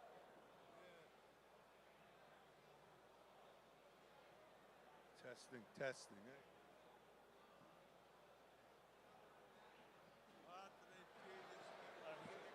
Put these, yeah, that's okay. Father Petroselli. Hey, no pictures. Oh, Rico, sign this. Rico, sign this. Nope. Come on. How much? $1. Just raise the value of the book. Yeah. Right, yeah, right.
All right. Is it on? Okay, welcome everybody. The name of the show is The Great American Collectible Show. My name is Tom Zappola. My partner, my paisan, Red Sox Hall of Famer Rico Petrocelli. Hello. Hi, hello. And the little short guy here, Joe Tomasula from Golden Auctions. Today we're going to be all over the place. We've got some great guests. Joe, we've got some of the guys from Heritage coming, Leland's, all over the place. We got a lot of trivia. We got a lot of giveaways. We're going to talk some baseball. As I said, we are going to be all over the place. All right, so first of all, Mr. Tomasulo. Yes. Golden Auctions, I know you guys have some unbelievable merchandise. Joe is the vintage specialist. Vintage specialist. Yes, Tom, that's correct. Nice and loud. Is that good? Yeah. Okay. So our vintage auction starts mid-September. It will end October 6th, Saturday night. We got some great rookie cards.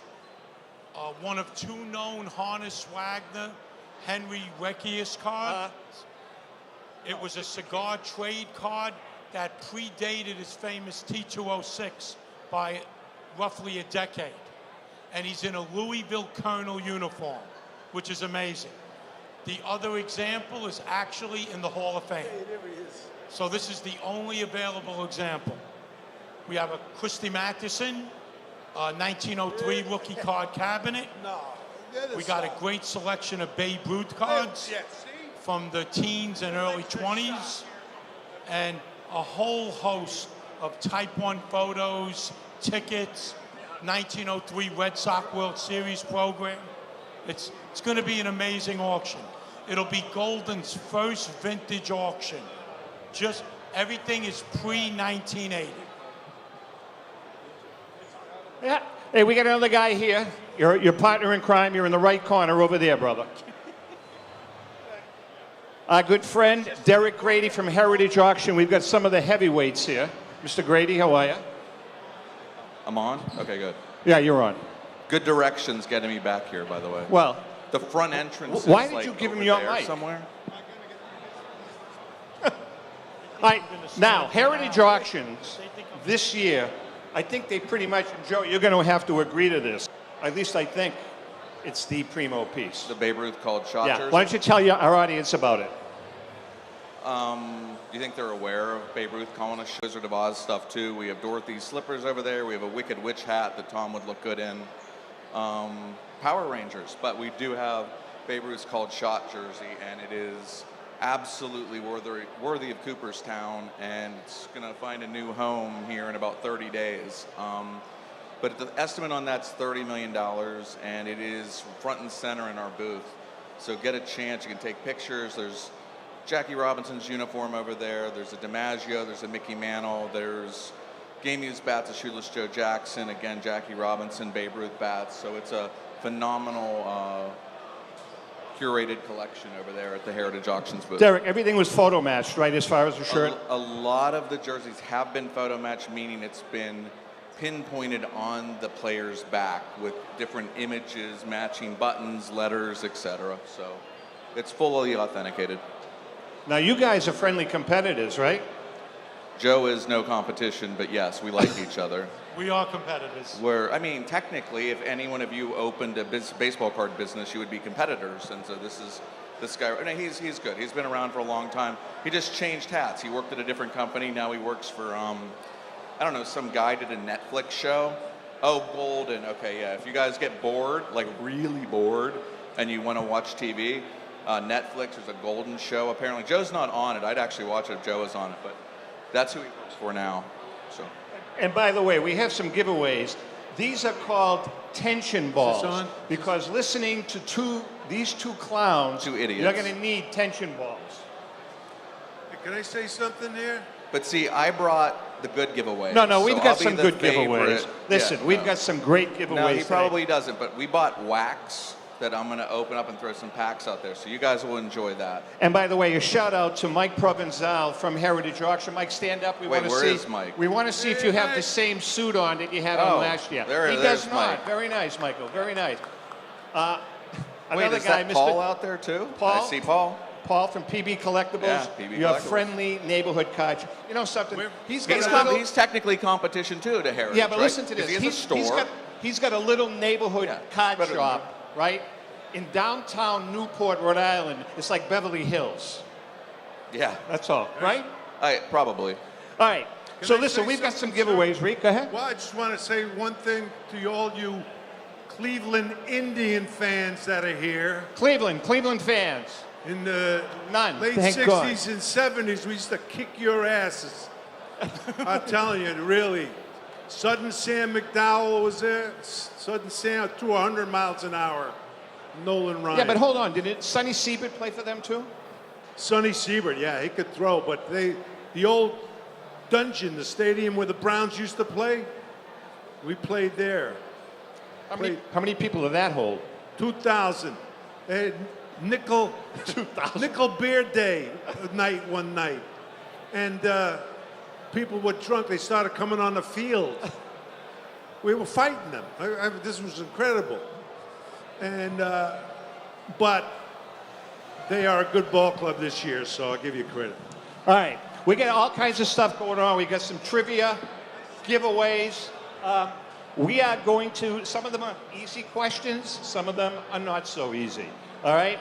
So this will be for, this is a Rico Petrocelli, 1968 Topps, signed, PSA, it's authentic. It's authentic. All right. Who was, and by the way, Provençal, Borges, you're out. Who was the T206 player who owned the mud rubbing company for baseballs? Come on, who is the T206? You know every baseball today is rubbed before the game. This T206 player discovered the mud that they used to rub the baseballs and keep the sheen off the baseball without any, come on, nobody knows there's no T206. No, you're out. You didn't, what do you mean, what's the question? First of all, use that. Where did it come from? Loosen it. No, who was the, come on, nobody knows. They still, I'll give you a little more information. The Mississippi mud? No. This mud was discovered in the Delaware River, and his family still owns the company that they rub baseballs in. And it's proprietary, is that the word? Just like the Coca-Cola. Come on, nobody knows. Your trivia is Who? always the worst. Why do we let him do the This is trivia a great- question? What kind of question? Last time you had the wrong Look at the answer kids there. to your own Great trivia question. question. I don't have a clue. No, wrong. Nobody knows. All right, we're going to go to another question then. All right, this is an easy one. Who is the father of baseball? Ron. Come on. Joe Simmons. Chadwick. You're not. You can't. You don't count. Ron. Who What'd you is say? the Joe- father of baseball? Like, come on. What are you The guys father kidding me? of baseball? Who's the father of baseball? Uh, All right, we're gonna what's bring his this name? down. We're gonna Have bring the this down double another day. level. Who? Ron. wait a minute. Was it How Chadwick? about Tom, you A lot failed of again. people President- call Abner Doubleday the President father of baseball, but Roosevelt? the official. No. Come on. You know well, that. I'm serious. I Nobody think- knows? Told All right, me. I'm going to bring it down another level. It was Henry Chadwick, by the way. Okay, hey, Tom, know your audience, okay? I don't Know your audience. Thank you, you're right. Good No, point. but I'm saying, like, I don't even know that answer. Does that make me an idiot? You're right. Joe, did you? He told me. Yeah, actually, See? Joe, I no. knew. Joe, no. Yeah, he knew. He's a vintage guy. All right. Yeah. All right, this is a modern question. The only player to hit 40 home runs and steal 70 bases in a season. Right here, baby. Who was it? Acuna. Oh, I thought you picked me. Yeah, 70 stolen bases. Yeah, You didn't have that in your career. I had 10 in my career. There you go. There you go.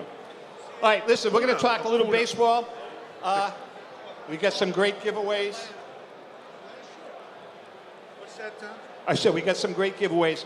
All right, as you guys know, Rico played in the 1967 World Series and the 1975 World Series. By the way, you hit 2 home runs, right?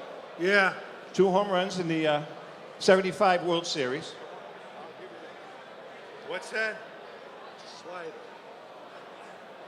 Tom, did he hit Pretty one good. off Gibson? Yeah, well, no, in 67, let's talk about 67 first. Now, we know that you had great success. Nobody was born. We know you had great success against Bob Gibson, correct? Yes. How many times did you face him in the World Series? 4 times. And how did you do? I'm not answering that. Struck out 4 times. I fouled 1 ball off, and I got a standing ovation from the crowd. Yeah. No, he Hey, was Tom. tough. He was great. Should we Tough ask slider. Joe? Did you bring any giveaways? No. Are you going to give No away giveaway. Heritage water? Would you like to give away some Heritage giveaways? I'll do Okay, a Joe's Heritage going to do a giveaway. Heritage giveaway representing Heritage Auctions. Joe Tomasulo. All right, let's talk 75 World Series. Now, everybody knows the famous Fisk home run. Bernie Cabo, don't even think about it. Bernie Cabo ties it up. Rico, you were on base when Bernie used to... Yes, I was on base. In 75 series, I see some Cincinnati fans there. They had the great big red machine, of course, and they were great. Yeah, I was on first base. Freddie Lynn was on second, and Bernie Carbo hit the 3-run homer to tie the game up. But it was a great World Series. Here was the great thing about that home run. Yeah. It was the bottom of the 8th. It was 6-3. It was a 3-run homer. 3-run homer. Pete Rose was playing third base. When Bernie Carbo touched third to come home, Pete Rose was excited. He yelled at Bernie Carbo. He just lost a 3-run lead. Remember Isn't this World Series unbelievable? This is just incredible. You know, that home run by Bernie really is underrated. Because if it isn't for that home run, the Fisk home run doesn't happen. Yeah, that's right? why. Yep. Of course, you know, but when you win the game, it's a walk-off. That's what's going to get the headlines. Now, you had a couple of home runs, Rico, right? Oh, well, because he doesn't know your history. You guys have only known each other for 20 You had years. a couple of home runs in that game, right? No. Oh, I thought you did. No, I hit for average. My blinding speed, maybe. No, I hit 308, and that's all I. Yeah, you had a good series. You had a good series. Okay. Yeah. All right, we're chatting with Mr. Derek. So you're okay. Things are well. I am on the stage. Wait, what'd you say? No, I said things are well. I just like giving stuff away. I'm glad I want to to gain popularity. You know, What while do you, you're I want your talking thoughts, to I don't and even then we're know. going to talk about vintage versus modern. But your thoughts of the convention? Are you guys happy with the turnout? What's going on? The National? Yeah. I mean, I would like feedback from the. I mean, I feel like it is so busy. I think there's more crowd than expected. There's been some I just heard some parking stuff, some bathroom lines, but that will get over time. The hobby's grown so exponentially. You got to bear with the promoters, but I think it's a quality show. It's been bigger and better than ever. I haven't been completely around the entire show, but it seems amazing. Joe, you happy too with the way the turnout's been? Great turnout. Great turnout. A lot of consignments. Great vintage. Tom, a lot of great vintage stuff. Can't even walk in the aisles. Yeah. I think it feels like it's busier than Chicago. Oh, it's definitely busier. I think it it's really? busier. I believe it's busier. I think the crowd will be a record crowd here in Cleveland. Well, you know, last night we were at the hotel, Rico and I, and we were amazed at what we saw with the young kids. Yeah. It was eye-opening for us. I mean, the show, you know, we've been on for 8 years now, and we usually promote really vintage, which I always thought, I think we've all thought is a good investment. But last night at the hotel in the lobby, there were hundreds of young adults buying and trading in the lobby, and it was just amazing. And the thing that I noticed that was really, really prevalent were signed modern cards, modern baseball cards signed. That's where all the action seems to be. Are you guys seeing that on your end? Like with the memorabilia and cards that you guys are bringing in, a lot of signed stuff by today's players? Are we getting that for auction? Yeah. Oh, yeah. No, I mean, listen, it's great when a player like Skeens comes up and he's crushing it right now. You need some hot rookies, obviously, to drive the packs. But we're selling a lot of modern cards, all sports with signatures. Joe's just vintage, right? What's that? You're just vintage, right? Yeah, I'm Okay. vintage. You do signatures too? Yeah, but here's the funny thing. What? Signing vintage cards used to be taboo. Yes. Like, I think Yeah. the signing of the modern cards was a stepping stone to make people want to find vintage signed cards. I think it was a nice piggyback thing. Okay. Because you see the values I do, of yeah. signed vintage cards. Yeah, it just keeps going up. Right. Yeah, absolutely. Well, again, by a show of hands, how many of you focus on modern cards? How many on vintage cards? There's a handful. Paulette, your vintage cards. You have like a Wagner No, card. I think that's very He interesting. lies? I He think Paulette though, doesn't have Tony anything? lies. Okay. and we've talked about it, and Al Crisafulli is going to join us in a second. Is he a dentist? We've talked about this a lot on the show, is that it's great to see young kids buying modern, ultra modern, doing what they have to do with the trading. But I still hold a position that a vintage card is like a blue chip stock. It's like owning a piece of IBM or AT&T, low and slow. In other words, you may want to pick up a vintage card, even if it's a PSA 1, a 33 Garrick or whatever, hold on to it because that card is pretty much guaranteed to increase in price. Yeah, I would challenge yourself to diversify a little bit and again, there's a budget for everything. Mickey Mantle cards in any grade. Pick your favorite player. Doesn't have to be Mickey Mantle. What did I say? Good. All right, go ahead. No, what's great about a signed vintage card, there's thousands of Gaudis, Bowmans, Tops, all the players, but if you have like a signed Mickey Mantle card, Mickey Mantle held that card. It makes it different. Absolutely. He held that card in his hand, and it's history. All right, we are chatting with Derek Grady from Heritage Auction, Joe Tomasula from Golden Auctions, Rico Petrocelli, Red Slippage. Sox Hall of Famer. We're going to take a quick break, Petrocelli quick commercial Auctions. break. For those of you that I talked to before the show, Hey, this where you commercial going? break is going to last 5 seconds. Hang in there, we'll be right back. Okay, we're back. They edit in the commercials later on. All right, we have another guest that's joining us. Rico, why don't you give him your mic and we'll share. Yeah, why don't we do that? Rico, you and I will share. No, Al, right over here, brother. What's happening? How All right, we have another guest here. We're trying to bring in the heavyweights. Right in here. Al was a heavyweight. Attaboy. Al Crisafulli from Love of the Game Auctions. Now, Al, we're talking vintage, we're talking modern. Now, this is good because you've got two very big auction houses, and then you have one. And one very big auction guy. one that is a niche house, and you do a phenomenal business. First of all, what's some of the items at today's? Oh my, we've got Right up to your all mouth. kinds of great stuff. A beautiful Type 1 of Babe Ruth, Paul Thompson Type 1. A beautiful Satchel Paige Type 1. We were talking about signed vintage cards. We've got a beautiful signed 1956 Topps Jackie Robinson, signed Mantle rookie. Oh my God, we've got so much stuff at the booth that we're almost a fraction of Heritage. So we're at booth 109 and 208. Come by and visit. Guys, I got a question for you. You might be interested in this. Maybe, can people vintage, that's more money, let's say, can they pay on time?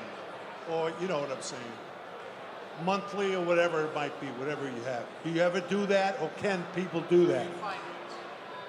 Not Basically really, finance. not on our end. No. Yeah. Do you guys do? I mean, because I know some of you do. Derek, do you guys, if somebody has a real high-end piece, Yeah. you guys won't finance it, right? Typically not. Do we do what? In other words, Financing? yeah. Yeah, of course. You do. Okay. Like 3 months, 6 months, a year, just contact us. We'll let you know. All right. So we'll do payment a lot terms. of a lot of auction houses don't do that. Correct. I can't speak for everyone, but again, I think sometimes there might be interest, might be up to the consigner, who how long they want paid out in, but it's, yeah. No, that's a good point, Derek. A lot of times you have to go to the consigner, and do they want to wait for their money? Right. Yeah, well, that's what I would do. Give you $5 for one Cobb or Babe Ruth. Give you $5 a month for If it means more 100 bids, years. I'll wait. Would you? Oh, you got an interest in that too. All right, now, so we're talking modern and vintage. Before you get up here, your view, because I know you're a vintage guy, but I was mentioning that we're seeing a big influx of modern signed cars that kids are really going after. Yeah. Yeah. Are you dealing much in that? Well, we don't do a whole lot of modern. We do some of the blue chip sort of stuff, but not a ton. We're just not the source for that. We're more of a pre-war and earlier post-war vintage company. So. Very good, very good. All right, listen, we are chatting with Al Crisafulli from Love of the Game Auctions, Derek Grady from Heritage, Joe Tomasul from Golden. I have another trivia question. Oh, boy. Now, listen, again, these questions are a little difficult because we're going to give away. This is a book that we wrote, Ellen and I and Rico, for PSA. It's called An All-Star Cardboard Memory, All-Stars Cardboard Memories. And this is a great book. We won a bronze medal for this. Independent Book Publisher Award. Okay. This person is the only person to win 2 of the 4 major championships as a professional athlete for 2 different sports. Who was it? Wrong. Gene Conley, right, exactly. Who did he play for? You remember? You win anyways. Red Sox and Celtics. Here you go. It's already signed. He signed it too. I don't know. I can't hear anything up here. You guys didn't know that, did you? I didn't even hear the answer. You didn't hear the answer? No. Gene Conley. Okay. Yeah. All Gene right. Connolly? Gene Conley played for the Red Sox and the Celtics. You don't even know who Gene Conley is, do you? I Play for the don't. Red Sox, so they count minor league. Oh, you're killing me. You're absolutely killing me. Are you going to do another trivia question? Go ahead. No. Are you going to do another one? No, you can. I don't have one. Oh, I'll do another one. This will be for another Rico Petrocelli, 1960. You look like you're about 12 years old here. That's airbrushed. It's airbrush. 1966, signed. When did you sign this? Yeah, but it's not your rookie card. Wait a second. I thought your rookie card was with Jerry Stevenson. Yeah, that's the other rookie. This is separate. In other words, this is not for the league. This is Topps.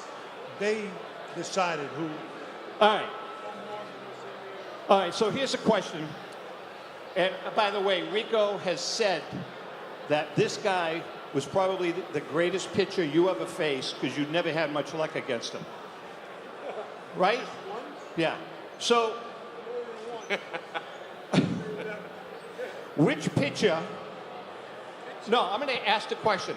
How many Cy Youngs does Nolan Ryan have? 7. Right there, 0. Oh, Cy Young. Oh. How many Cy Youngs does he have? That's a real Cy Youngs. That was a trick. That was a trick question. Right? Uh-huh. That's good. Not bad, not bad. Uh-huh. That's actually a that's crime. Why? I think we should give him a Cy Young. Nolan Ryan. I think we should give him a Cy Young. Oh, I agree. I Yeah, agree. he was Rico, great. we want you to talk about that. No. What is it? Talk about Nolan Ryan. How, honestly, all right, of the pitchers that you faced, you've always said that Gibson was up there. Who else?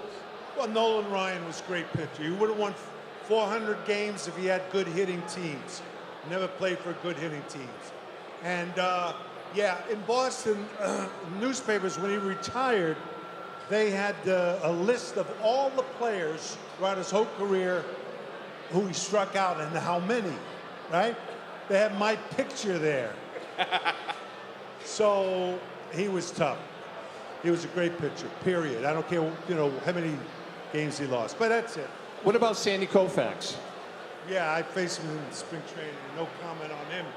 He had a curveball that whistled. He had a curveball that whistled. All right, Al, so your I think it's auction- entertaining just watching Are you Rico. starting an auction? No, yeah, really. we're going to have an auction starting mid-September. It'll close on the 28th. That's Saturday, last Saturday in September.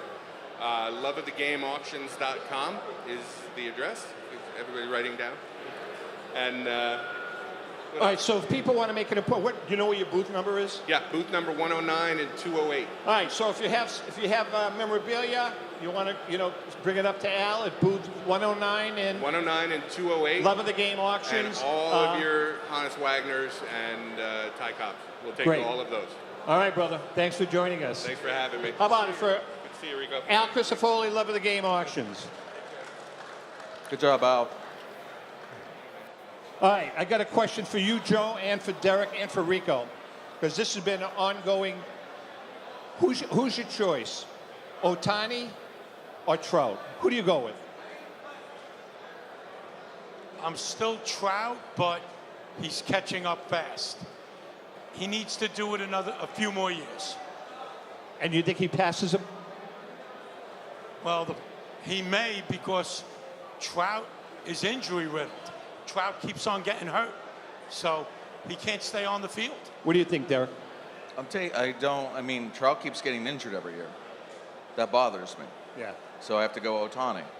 Yeah, I think I agree with that. Absolutely. Rick, you've always been an Ohtani fan, right? Huh? You've been an Ohtani fan or a Trout Oh, fan? yeah. No, I take him.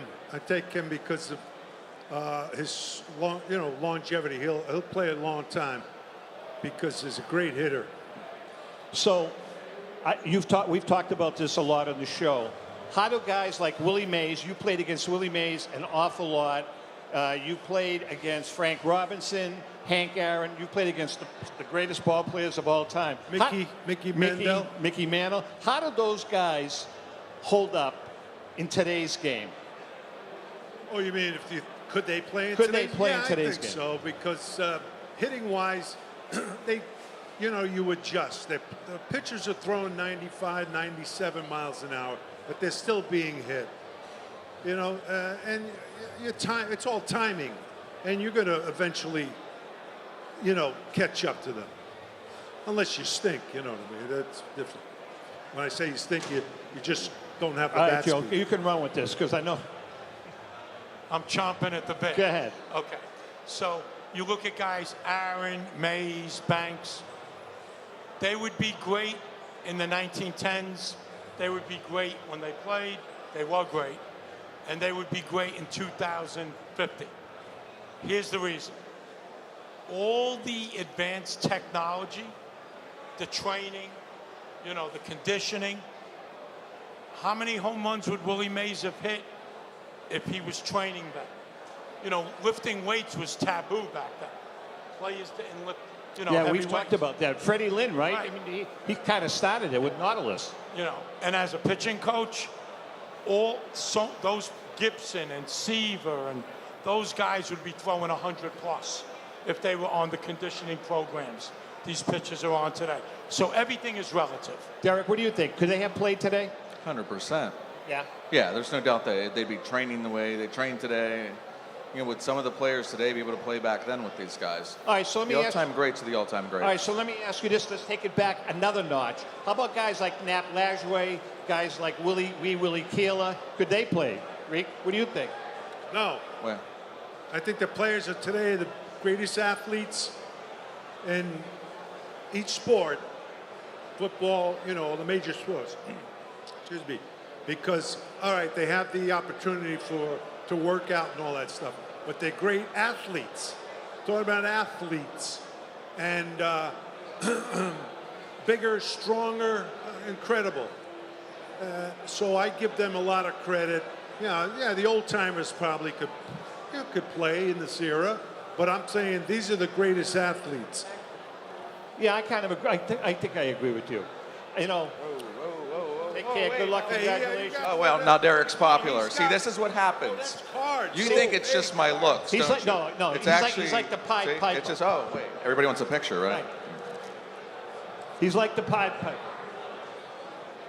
Joe, you got any packs over here? Help me out here. I'm down to one. He's asked first. You can stay for a... Oh, crap. Are we out of packs? Ooh. Let's see if we get more. I'm sorry. I'm taking 5. But wait a minute. You're No, I'm with good. that guy. All right. Share. Is she with you? Oh, yeah, that counts. You share. All right, listen, we got a couple of live reads here. Go ahead. Go ahead. Oh, he can't. I'm sorry. Because he's signing later on, he can't stay at one allow. All right, let's talk about Wheatland Auctions. Wheatland Auctions is at it again. The great thing about Wheatland is that there's literally something for everyone right now. Their winter auction for bidding, and it's going on right here as we speak. The auction ends Sunday, August 4, 2024. All lots start at $5. Some of the highlights: vintage graded rookies, including the 1939 play ball Ted Williams, a 1949 Bowman Ashburn, 1960 Topps Yaz, vintage graded and raw superstar cards.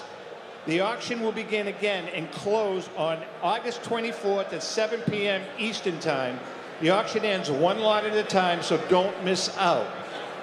Lastly, highly sought after current era autograph cards that we just talked about. They're going to have a slew of modern cards that are signed. So go to wheatlandauctions.com and sign up, because it's going to be a great auction. All right, I'm going to ask you guys another question, Rico. You know, how many years did you team with Yaz? I played with Yaz 13 years. 13 years, your whole career, pretty much. Right. All right. You witnessed and played with him in 1967 when he won the Triple Crown. Can you describe his season and what it meant for the Red Sox? No. Why is that? I don't want to. No. No, I had a great season. Just fabulous. Did it, everything. I mean, MVP. Plus, he was clutch hitter. And he could throw, he could run, he stole a bunch of bases, and had a great, By the way, we can accurate sit arm. down. Yeah, I'm just saying, you know, great teammate. We had a lot of fun with him. So he had a super year. You know, I mean, when you look at that team and you compare that team with your 75 team, there's really no comparison. 75 had more talent. Right? Yeah. So anyway, yeah, I would say so. I mean, you know, when you think about it, I mean, you guys on your 75 team had some, you know, you had Fisk, yourself. 3 Hall of Famers. 3 Hall of Famers, right. And then you had guys like Freddie Lynn. Yeah. I mean, yeah. Lynn And was Dwight- great. Anyway. Wait, the Phillies, you... Lousy 750,000 as your White Sox fan? Hey, what else? What? Anybody here? Who? Orioles? You got a good ball club. Actually, yeah, I was there when they played. No kidding. How about you guys back there? What are your fans? Colorado? Cubs? Beautiful. Yes, he said Yankees, but we don't talk about the Yankees around Red Sox people. No, Yankees. Who? Oh, Boston. Yes, Boston. Well, Yankees, great organization all those years. 20 what? How many? 27? 27. Did you ever face Steve Carlton? Yeah. Where does he fall in the line of pitchers? In my opinion, yeah. Top 10. Really? Joe, do you disagree with that? It was tough, boy. Carlton to me is 12 to 20, somewhere in there. Yeah, but you guys go back. Cy Young, I mean, the guy won 360. How many games did he win? Carlton It's won, you know what I mean? 320-something games. Derek, your thoughts sir. on Steve Carlton? Hey, One of the greatest ever. you can't I leave. think he was too. How many Cy Youngs? Did he have like 5? Yeah, I don't know. 4. Joe, Oh, okay. 4 good. Cy Youngs. 4 Cy Youngs. 4 Cy Youngs. One of the greatest left-handed pitchers. Great slider. So did you never faced Rico? Was Seaver? Did you ever face Seaver? Spring training in Florida, we faced all of them. Yeah. Vero Beach, we used to go 10 times. And the Reds, they were in Tampa at the time. We played them a ton of times. So towards the end of spring training, that's when they really would have their great stuff. Koufax, you wouldn't believe it. He had a whistling curveball, a 12-6 curveball. And then, I guess, 11-4, whatever. Anyway, he was a great pitcher. Great stuff. But I mean, there were some other ones too that you faced. Like we were talking earlier about some of the Cleveland pitchers, Sam McDowell, Sonny Seabird. Sam, yeah. Right? Yeah. I mean, those guys were they were good. Sam was, like I told you, threw 100 miles an hour. Seabird had great stuff. And then they have Gary Bell, Louis Tiant, Senor Tiant was there. Harden, kid named Harden, who throw hard. We used to take extra bats when we were. I know that season that Tiant had for Cleveland. 68. 68. Yeah. I think his ERA was under 2, wasn't 190. it? 1.6. 1.6. Yeah. Wow. And you played with Louis for how long? Oh, geez, he came in 72, 6 years, I think. I think he should be in the Hall of Fame. I think he's a bubble guy. He should be. So, Rico, you faced Tiant, obviously. Yes. Was that turning his back, to center field, turning his trunk? Did that make it difficult on you? He didn't do it as much when he first started out. More on Boston. Yeah, when he came to Boston, and he didn't throw as hard. He threw hard, middle 90s at least when he first came up. Then he got the back problem, and then he started throwing. He was like Marichal, all different angle curveballs. Okay, time for some giveaways. Yes. All right, we have another trivia question. I don't want to lose the crowd. And this I is know gonna these be, people. This is going to be for another book. We're going to give 2 books this hour, 2 books the second hour. This is the 100 greatest baseball autographs. Ellen and I wrote this along with Joe Orlando and Steve Grad, who is he owns his own company now, doesn't he, Grad? Wait, Steve Grad? Doesn't he have his He's own? with Beckett. Is he with Beckett still? And he has the Grad collection. That's what it is. All right, so, and by the way, this book won the Ben Franklin Gold Medal for Book of the Year about 6 years ago. Okay, here comes a hideous trivia question. All right. Which player in Major League history, what? It is. Which player in Major League history has the most World Series appearances? Right there. Who is it? Who do you got?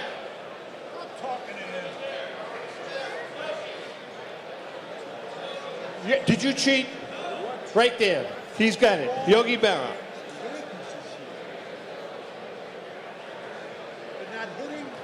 Who?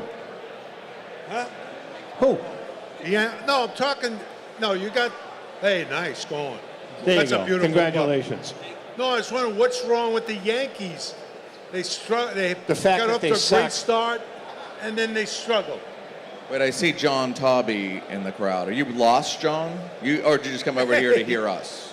The bat expert, John Tobby, is in the house. Yeah, we're going to bring in, as a matter of fact, here's what we're going to do. We're going to take a quick break. Oh, Thomas Sulo is hitting people in the head with baseballs. We're going to This take is a quick actually break. more entertaining. And then we're bringing in 2 more of our guests. Paul, you're on for this now, right? No, you did. Yeah. We're going to bring in Paul Borges from Sports Collectors Daily. Where did Tobby go?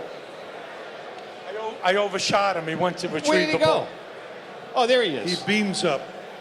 And John Tobby, the bat expert, and all kidding aside, he is the #1. Come on, John, come up here. He's the #1 bat expert We're going to have in the to country. freeze John All right, after so he we're gonna take a dies. quick We break. don't have a replacement for John. We're going to take We're a not quick going to know break. what to do. Hang in there, and we will be right back.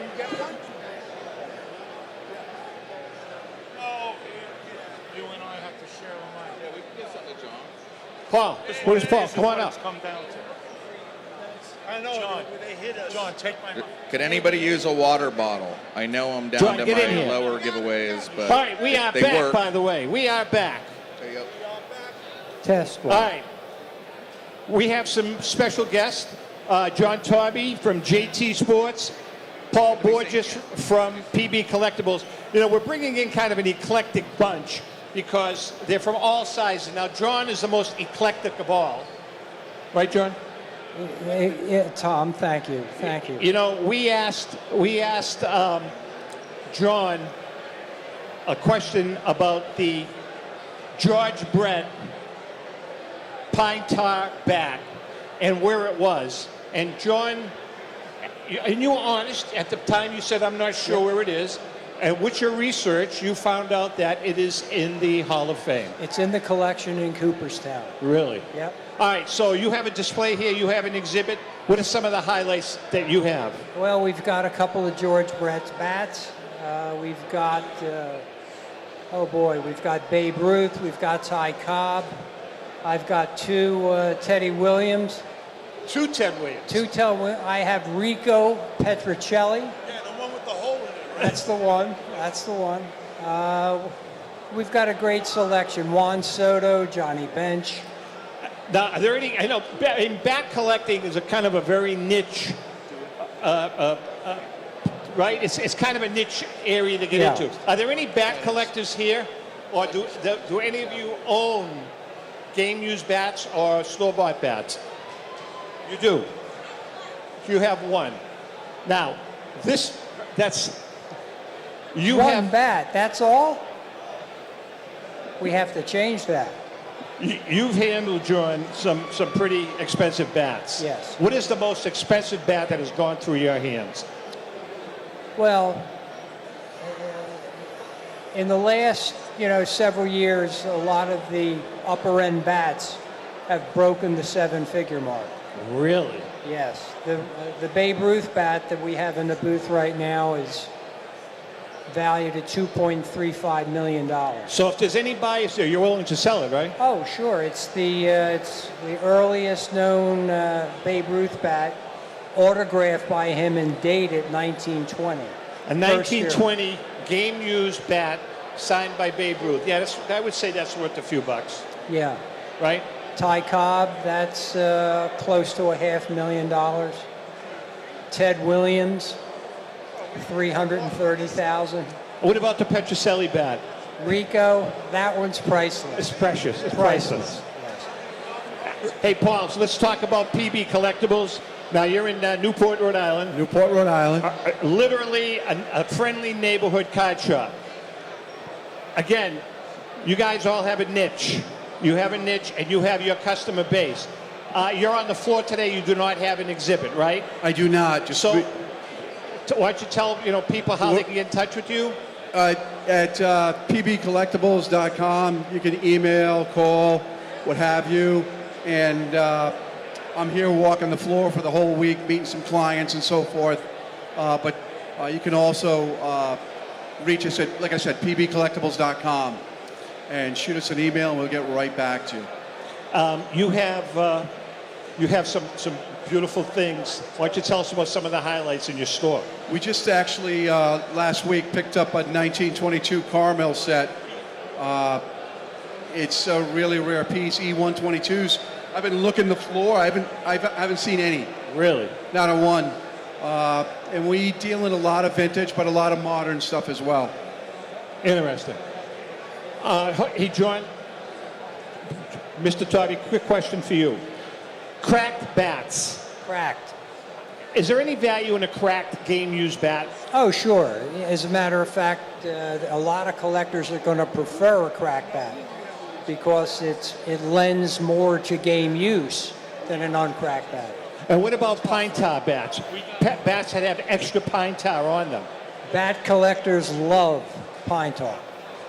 George Brett, if you have one of his really ugly tarred bats, it must be worth 2 to 3 times at least more than a regular bat. Unbelievable. Yeah. All right, so where can people go here? I'm sure you don't know what you're...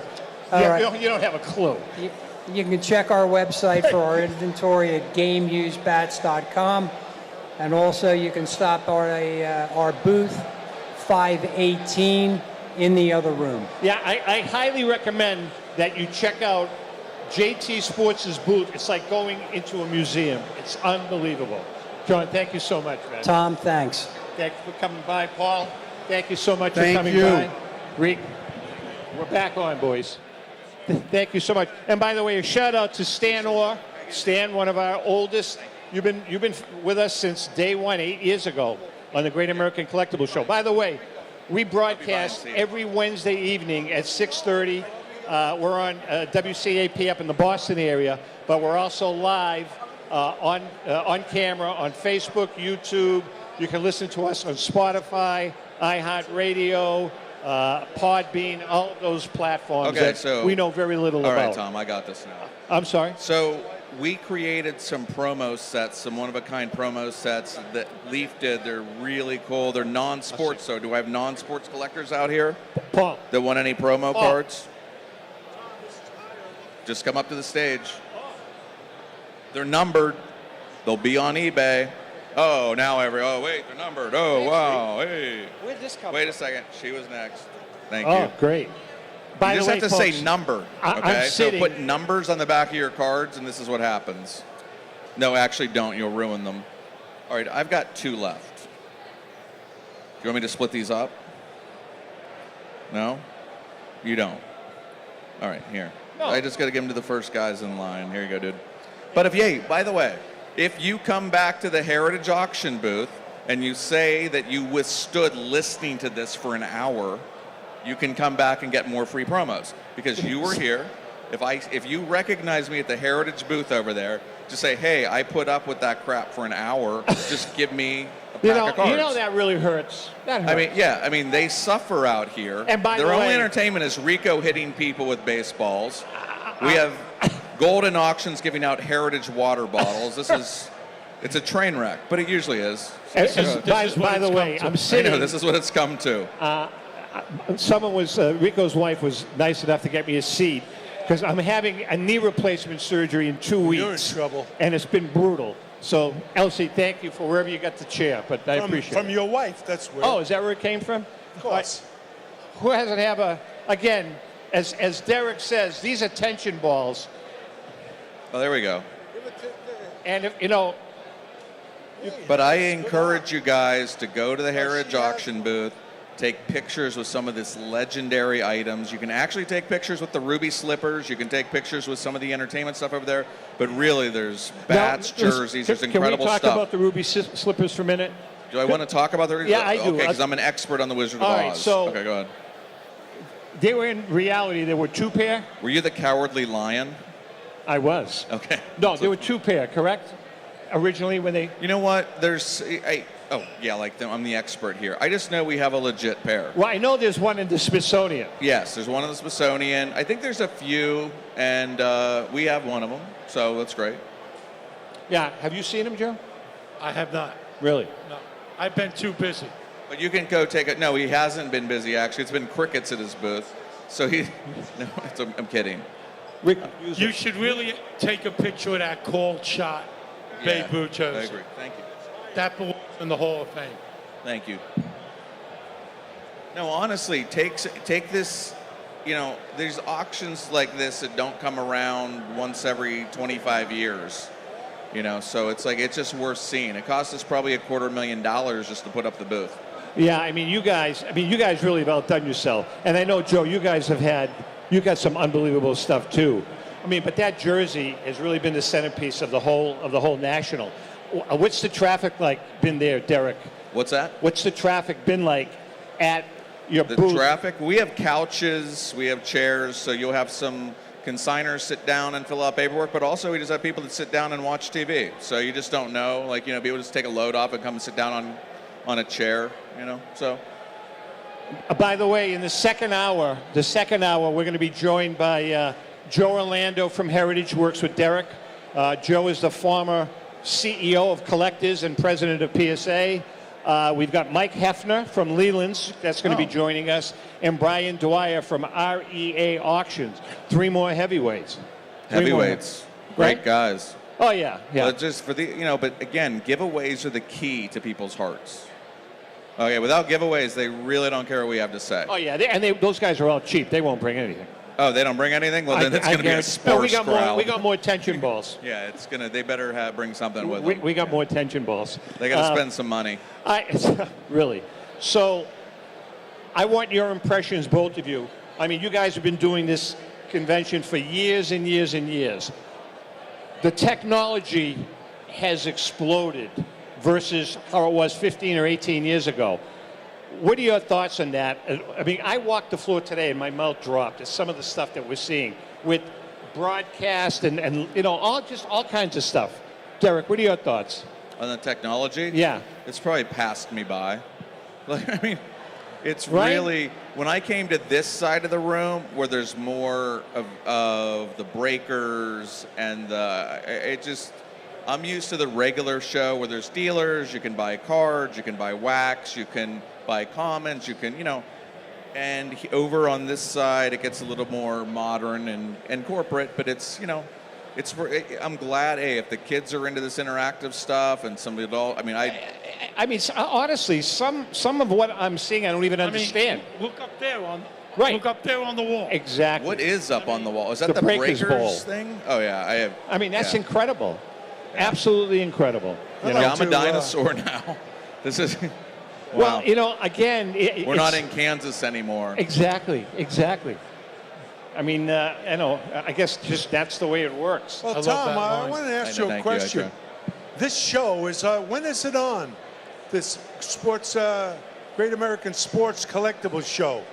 When is it heard? We talked about that. We said every Wednesday night at 6:30. Every Wednesday night at 6:30 on Facebook. YouTube. Who? YouTube, Facebook, Podbean, iHeartRadio. iHeartRadio, Spotify, Clarify, who cares why? All those things. Tom, I got a question for you. Go ahead. Derek, too. Uh-oh. All this talk about the called shot jersey in Heritage. Yeah. Did Ruth call his shot? What do you think? No, I don't think he did. But it really doesn't matter because of the story now, the backstory. You know what I mean? There are two schools of thought. I know Grady's going to take issue with that, but it really doesn't matter, I don't think. Go ahead. Look at the look Yeah, he's I think. giving. Well, what did he point for? I'm sorry? Why did he point? Now, there's an old recording, and I forget the Chicago Cubs announcer, their home field announcer, who on the recording, it's broken up a little, it's old, says Babe Ruth is pointing out towards center field, and he's saying he's going to hit the next pitch out into the bleachers. The Chicago announcer is on a recording saying that. And after the game, they interviewed Garrick and said, did Babe call the shot? Lou's response was, I can't believe the big monkey got away with it. I don't believe that. No, I believe. and remember, Ruth and Garrick were feuding at that time. Yeah. Right. Listen, I think he while was we're- pointing at the concession stand, telling him, give me another hot dog. Yeah. Derek, I want to get your thoughts. While it's in our auction, it's a home run jersey where he called his shot. Exactly. If you buy it, it's, no. That's the point. Yeah. That's the point. It's like, you know what it's like? It's a story. It's like owning the Ken Kendrick Wagner. It's like owning that. Now, if you No, think about it, right? Because the backstory was that it came out of a pack of cigarettes, and years later we found out that that wasn't the case. However, the card is still not only infamous, but it's because of that backstory, it's worth a lot more money. Agreed? You vintage guys. These are vintage guys. They're old. They're all old. I'm the young one. Let's get some modern cards here. Right, guys? Oh, sorry, I didn't mean I to just got wake called up. old. You Go have ahead. one? What are your thoughts on that? I think You have one? that Wagner card is incredible. Oh, that's it's my the point. best card in the hobby. It is, and Yeah. there's no doubt.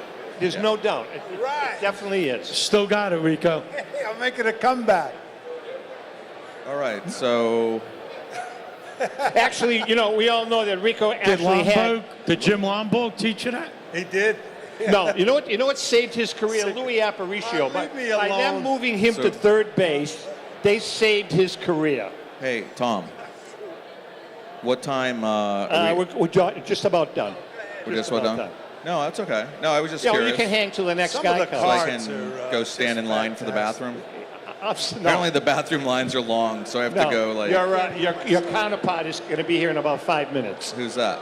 Orlando. Who's behind us there? Is Oh, that they're our guy? already here. Dwyer So they're and Nick? already Yeah, here. All right, good. All right, listen. We're ready to switch over. Thank We're you gonna guys. switch right. Great Guys, crowd. how about Thanks a for nice even hand listening for to us. Derek Grady from Heritage Auctions, Joe Appreciate you guys. Tomasula from Golden Auctions. Take care, guys. We're going to bring up 3 more heavyweights. Mike Hefner from Leland's, Joe Orlando from Heritage, and Brian Dwyer from REA Auctions. We're going to get into some good discussions about, again, modern and vintage and what's going on here. So we're going to take a quick break for about 10 seconds. Hang in there, and we'll be right back. Guys. Rico, you and I will share them. We'll share the mic. Oh, you are the best, brother.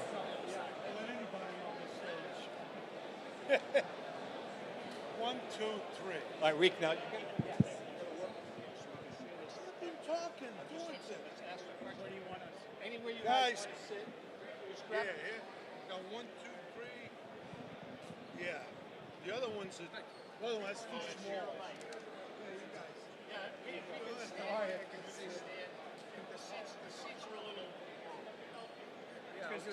Derek weighed them down. They used to be up there.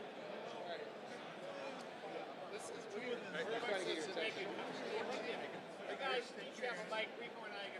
Where's Joe gonna? All right, we have. I guess I'll stand up. Oh.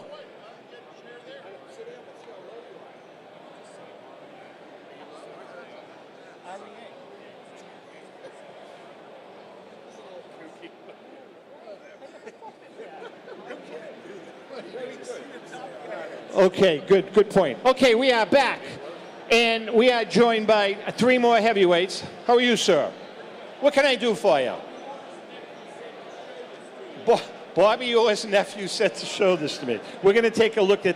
Oh yeah, I want to talk about this. All right, we've got 3 more heavyweights here: Mo, Larry, and Curly. No, we've got. You guy just educated me. He said it's REA. Don't say REA Auctions because you're saying auctions twice. It's like I never realized that. ATM machine. That's right, right? REA, Kevin, Brian, I never knew that. Brian Dwyer, Joe Orlando from Heritage Auctions, Executive Vice President, and the Phantom, Mike Hefner from Leland's. Trying to get a hold of this guy is like trying to get a hold of Trump. But that's only you, Tom. It's only you. You guys can stand, sit. We're going to be all over the place today. We've got some more giveaways. Stan, we're going to talk about this because growing up as a kid, I watched every Davy Crockett episode with Fess Parker. Every one. And I'll tell you what, when I was probably about 7, and the last scene, if you recall, of Davy Crockett, he's at the top of the Alamo, and the army is climbing up the ladders, right? I used to do that with my brother. I'd be standing on the couch with a broom, and he'd try to grab me, and I'd hit him in the head with the broom. He'd go down, get up again, hit him in the head with the broom. It was part of my life. Thank you, Stan. Anyway, nice to see you guys. Rick, we're going to share a mic. Is that okay? No. All right. I want to get your opinion. We were just talking about this, that I don't want to say that I feel like that it's passing me by, but the technology here has been off the charts. You know, we're looking at that screen over there. I mean, what's going on here with the technology? I think it's good, but quite frankly, and Hef, I'm going to start with you because you're an old vintage guy. I don't really understand a lot of it. What are your thoughts on the technology that's in this building today, this weekend? Well, to me, it's mind-boggling. I could barely find my way back here. because I used a GPS for everything and it wouldn't work in here. But, you know, it's. And why do you have to stand, Rico? He can't sit. Why don't you grab a seat? He does. Oh, Okay, he's got a sorry. bad back. I've got a bad knee. He's got a bad. I think the technology. I mean, it's mostly being used if you look around for the modern stuff. But I think there's a place for technology even in the older stuff, because I was just talking about something with someone. You know, let's take into consideration in the vintage market we have photo matching, for instance, and photo matching is something that is a rarely new phenomenon, but none of the companies that do it are utilizing AI for doing photo matching, whereas in the future they probably will be. So I think we see it in the modern field, you know, all this technology, which I don't understand, so don't even ask me about that. But I think in the vintage market, even with autographs, and Joe knows and Brian knows, you know, there's systems being developed to even grade cards without human touch or eyes. So the technology that's here does not surprise me at all. I would expect this in today's world. Joe, I mean, you've seen it all from day one. I mean, same thing. Sure. So I think, is this working, by the way? You can hear me? Yeah, you can hear Joe, right? Yeah. So I think what you were kind of referring to earlier has a lot to do with the presentation of the booths here. And The visuals. I was talking to some veterans yesterday, and, you know, if you go back in time, you know, 5-10 years ago, you could walk into the National, and it was much flatter, if that makes sense. You could see for a long distance. I can see flatter. No, seriously. That's a good description. But now, because the industry has exploded the last few years, look, there's a lot of money coming into the hobby, and people are competing for attention. So look, everyone is sparing no expense to draw attention to whether it's a startup, whether it's an established company. You didn't see that 5-10 years ago. Now, I mean, you just look around the room, and the exhibitors here are spending a lot more money and effort on presentation of their booths. So, Brian? I mean, I think it's a good reminder at just how big the hobby is. As many people that we have here in this room, there's millions more at home that are counting on the videos that are streaming from the floor and shows like this to tell them what's going on here. So, you know, we look at the 100,000 people that are here this week, but it's a good reminder when you see all these cameras of just how many people are enjoying the show from wherever they are. I mean, worldwide. You know, last night we were amazed, staying at the hotel, and the lobby of the hotel, they had to be 150 to 200 young adults bartering, trading. I mean, it was like, are you kidding me? I'm talking, they had their briefcases. I'm talking 15-year-old kids, 13-year-old kids, 25-year-old kids. One kid walked by me, and he had a briefcase, and we were having dinner. And I asked him, I said, hey, what do you got in the briefcase? Money. That's what he said, money. He says, I'm sold out. I said, how much did you make today? He says, $800. Kid couldn't have been 15 years old. It was just right? It was unbelievable. All right, listen, we have another giveaway. This one here, you like this one? Yes. Yeah, that's after they hit the 40 home runs. They took the picture with a bat. All the rest of them with gloves. Wait a second. Wasn't there a time when there's one card of you that really is not because you did something to the guy taking the picture? Yeah, well, yeah, you don't want to show that. You're going to scare kids. One of the photographers for Topps went to take Rico's picture, and Rico goosed him. So as a result... Not just me. The other guys did it, too. Right. What do you think I am? So as a result, you should see the picture that he used for Rico's card. It's absolutely hysterical. Okay, this is an easy one. This is a trivia question. Or is it? Okay. Very easy question. This is for a 1972 Rico Petrocelli signed card, graded authentic. Really? Hands got to go up quick because it's an easy question. Who holds the most batting titles in MLB history? Wow, you're killing me here. Ty Cobb, right here, sir. Ty Cobb. Congratulations. See, there's a vintage guy. Yep. Quite frankly, you look like you played with him. That's right. There you go. Thank you, Stan. All right, so I want to ask this. You had a question for them, did you? Or not? Well, with all the technology and the venue is getting larger and larger because it's a great hobby. I'm serious. When I first started, the industry wasn't, you know, and don't be a wise guy and say I started with Babe Ruth. But, yeah, and it's gotten so great now. And we love to see families, the kids with the families, or the other kids that you talked about in the hotel. It's great. And up here you got three of the greatest minds in this business. I'm serious. Listen to them. But I wanted to know. What are you doing? Oh, yeah. Where does it go from here? This is, in your opinion, where does it go from here? You get bigger venues. You know they're going to get a lot more people, right? I think. So where the industry is great.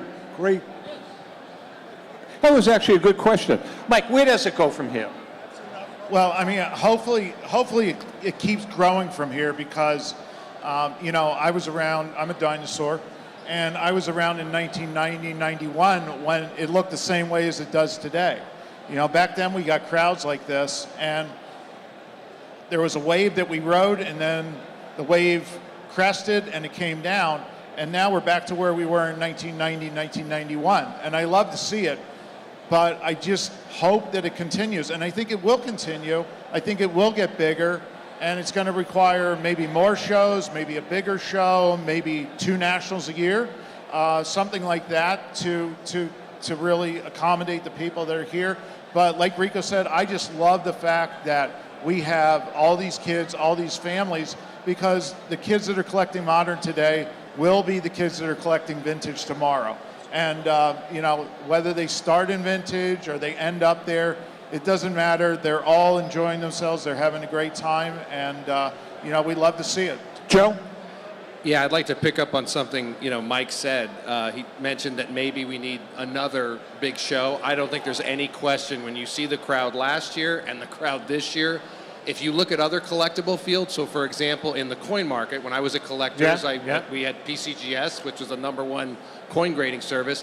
They basically have 2 major shows, one in the winter, one in the summer, and they're both equally sized. So they basically have 2 nationals. All right, so let me ask you this question, just to stay on that point for a minute. So what do you think about, you mentioned even maybe 3 shows. What do you think about a West Coast show, like a Chicago show and an East Coast show? Would that work, or does it not work, something like that?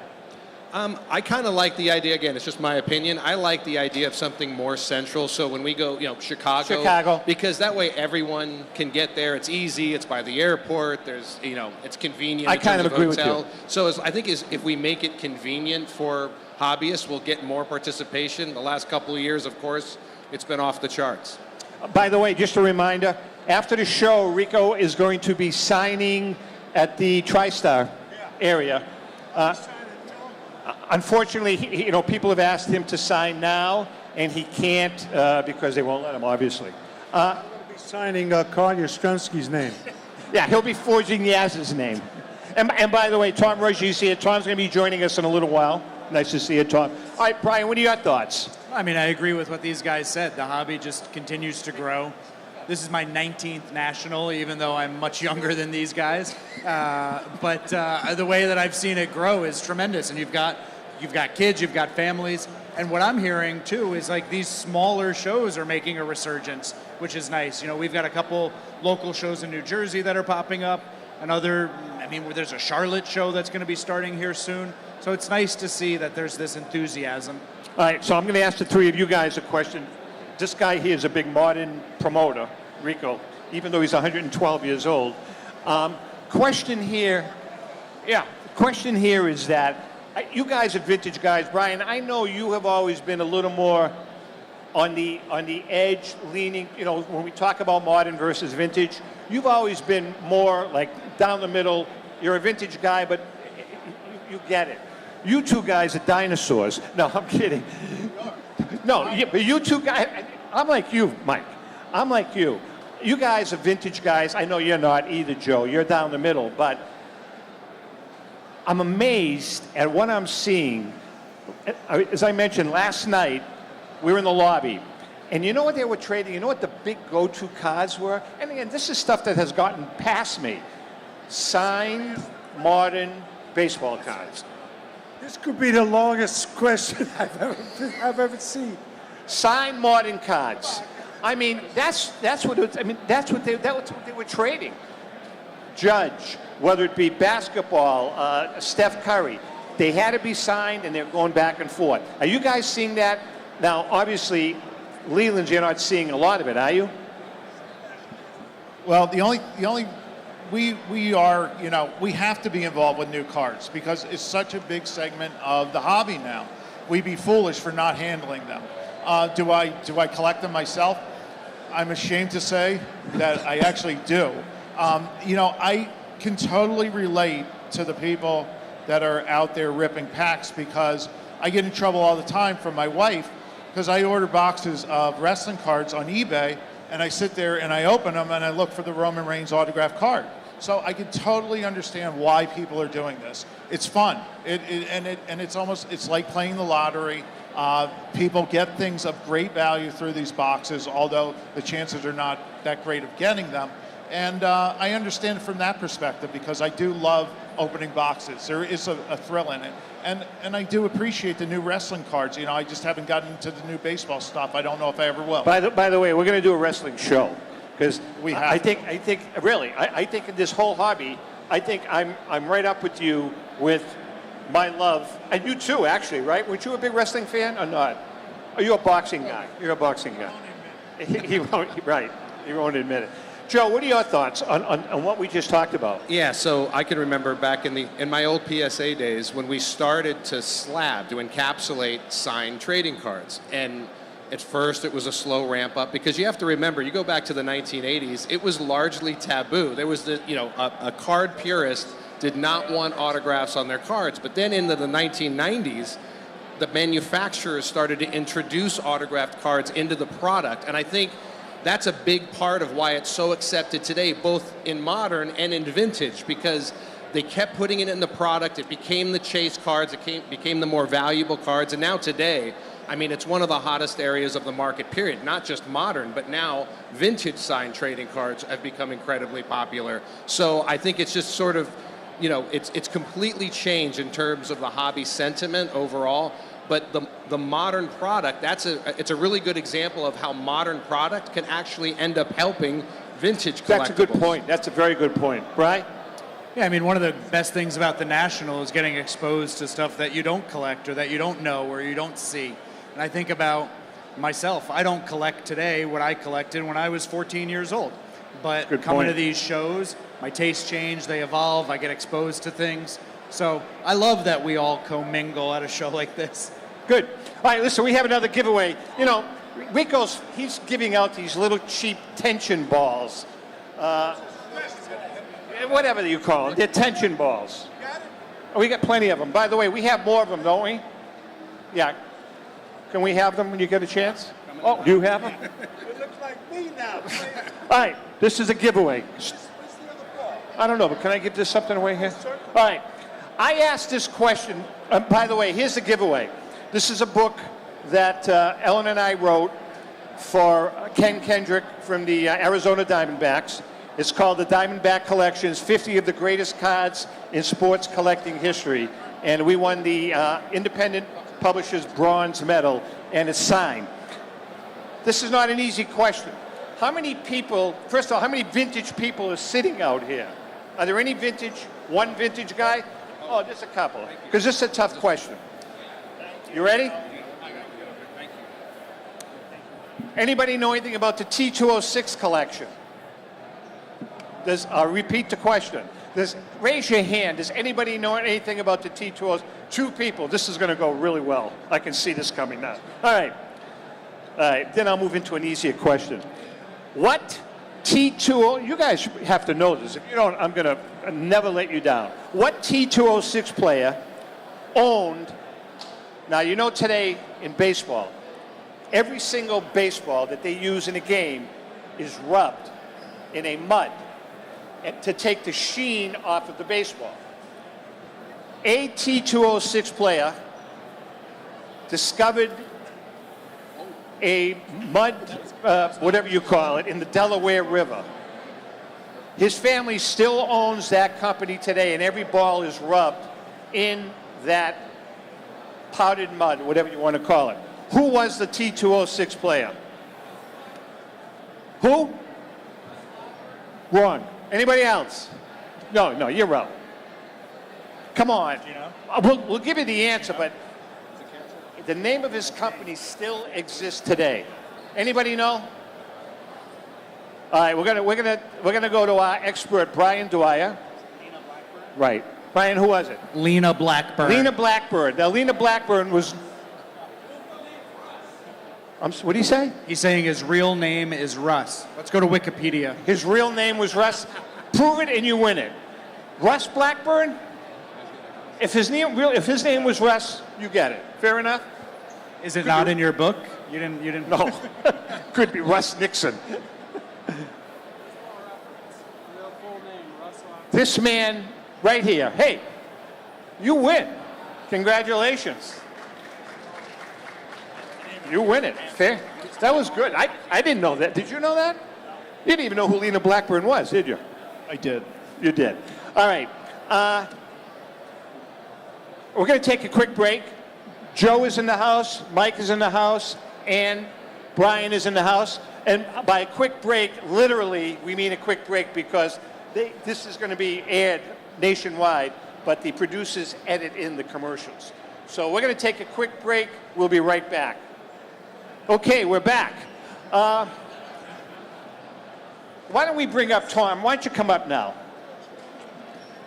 We want to talk to Tom. You guys know Tom, right? Tom Ruggie? No, but you're going to talk about our friend right now. Here you go. Now? Wait a second. What am I going to do it live in front of the folks?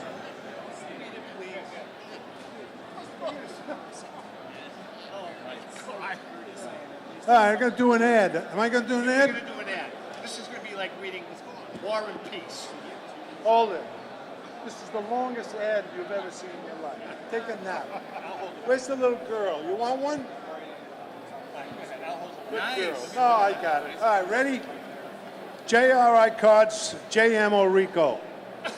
If you want to have, If you want to have an absolute blast at obtaining some great modern vintage cards, folks, you got to check out JRI Cards, our paisan Charlie, the Iron Ripper Perino, along with Money Marco, the Dollar Girls, and the JRI gang.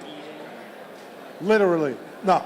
Give you the chance to participate in opening a graded, unopened, and sealed fresh wax or cello card pack of your favorite sport or non-favorite Do we have sport. any more giveaways? Wait a second. Yeah, can we have some? It's easy. You buy in. Charlie opens the pack. And you get a packed fresh card. It's This that is like simple. listening to War and Peace. As a matter of fact, if you pull that special jewel, the guys at JRI Cards will even have it graded for you on the house.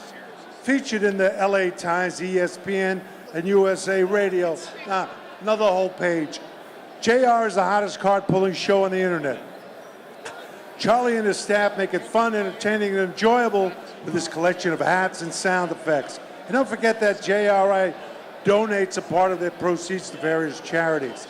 That's JRI Cards. Check out their exclusive breaks and events that everyone is talking about. They're always digging up cardboard treasures. For a great hobby experience, go to jricards.com. Holy shit. I need oxygen. Good man. Can I see that for a second? All right, Tom, here you go. Take this one. Mike, we're going to borrow your mic for a second. All right, say hi to Tom Ruggie. Right. From Destiny, what's the Destiny Family Office? Stand up. Yeah. Why don't you tell us a little bit about yourself? Really, really, really important. If you have a collection, And Tom has a company that can really help you with your collection. Tom, why don't you tell us what it's all about, first of all? Actually, I've been in the wealth management business for over 30 years, and about 7 years ago, I started a family office really to focus on working with people I wanted to work with, and that's defined by people that resonate with me.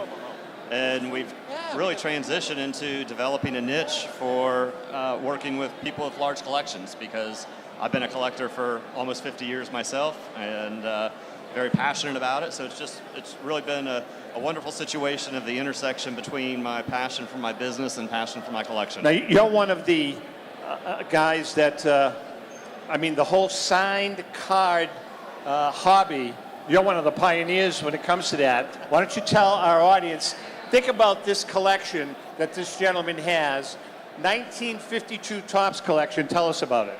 Well, I'm just a pioneer because I'm old. I've been doing it since I was a kid.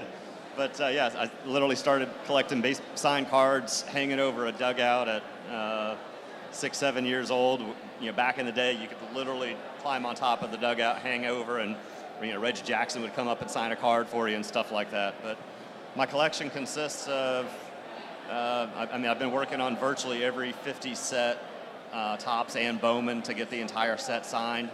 And I'm within, as a generality, I'm within having the entire set signed by 10 cards or less. Think about that, an entire 1952 Topps set signed. Yeah, I'm missing 6 of the 52. 6 cards. Now. 6 cards he's missing. It's amazing. I added 4 in the past year after not adding any for 2 years. Really? Yeah. All right, so you're here for another reason, too. There was a documentary. Yes. Why don't you tell us about that? Yeah, so the screenings tonight for Dick Perez, official, or at least one-time official artist for the Baseball Hall of Fame, and he's having almost a 2-hour documentary done about his career, and I've gotten a chance to preview it. It's amazing if you're a fan of longtime baseball, because it literally uses his work of art from the very beginning of baseball all the way through to the current day, and that's a big part of my collection. I actually have about 45 Dick Perez original pieces of art. We had Dick on a couple of weeks ago. What a nice guy. Oh, he's a great guy. Really is. You guys, you know Dick, right? You ever met him? Dick Perez? Just what a wonderful man, and he does such phenomenal work. Well, he's 80-some years old, works every day. He's kind of exactly the way I want to be. I believe he will probably die with his paintbrush in his hand, and more power to him. His artwork's still amazing, and he's got a couple of projects that he's working on that'll, again, probably keep him busy, for the next 10 plus years, if really? God willing. All right, so you don't have a booth here, but if people want to get in touch with you to chat about their own private collections, how do they do that? It's DestinyFamilyOffice.com. Destiny Family Office. Check it out. If you have a collection that has some value to it, it's really important that you not only have it insured, which is hugely important, but also, for your estate.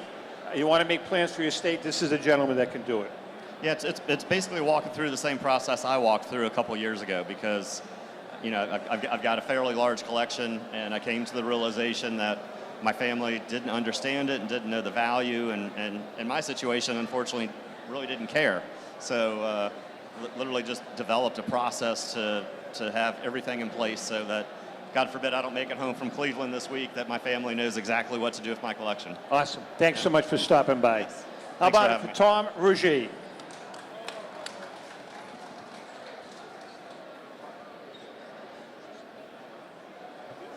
All right, we are chatting with Brian Dwyer, Joe Orlando, and Mike Hefner.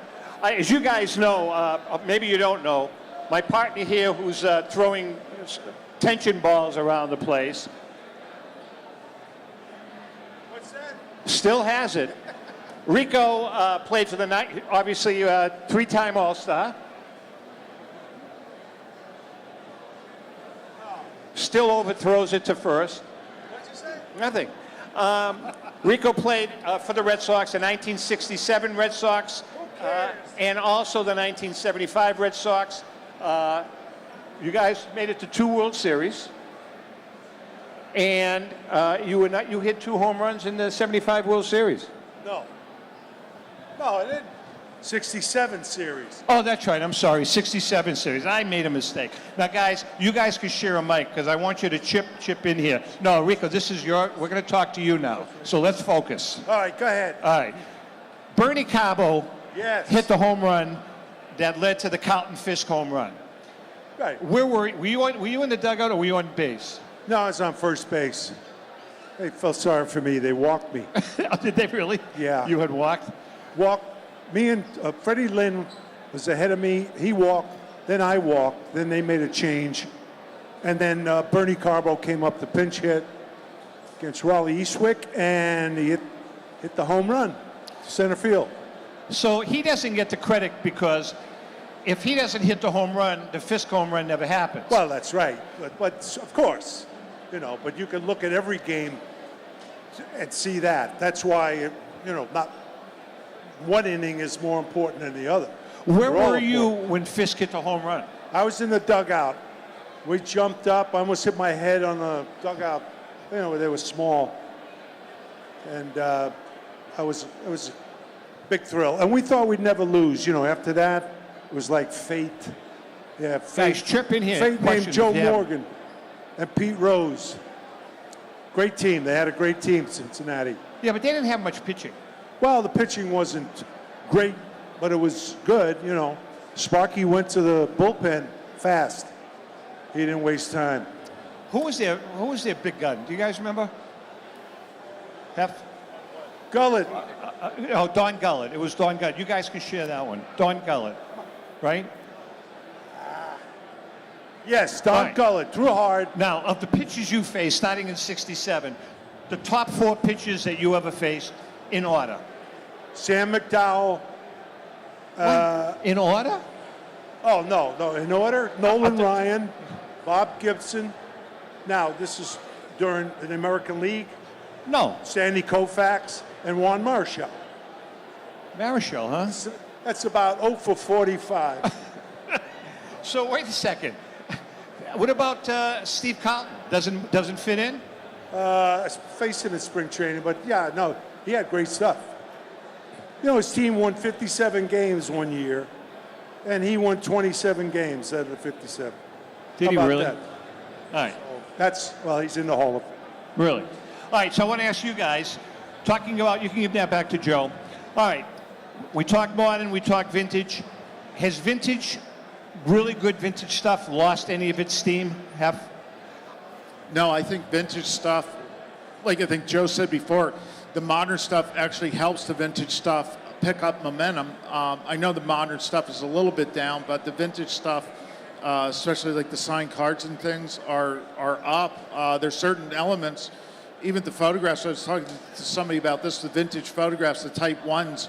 I know there was just some article written that I got a kick out of that said they're overpriced. And, I was talking to somebody today, vintage photographs, Type 1s, Satchel Paige Type 1 photograph from 1948 is maybe $1,000, but his rookie card is $5,000 in terrible conditions. So, there's certain segments of the hobby that are really still undervalued, and that being one of them. And I just got a kick out of how some people, they just pick something out of the air and say this is a soft point in the hobby. But really, I think everything is pretty strong right now. Joe, you're seeing, Brian, both of you guys, are you seeing more memorabilia or more on the card end as far as action?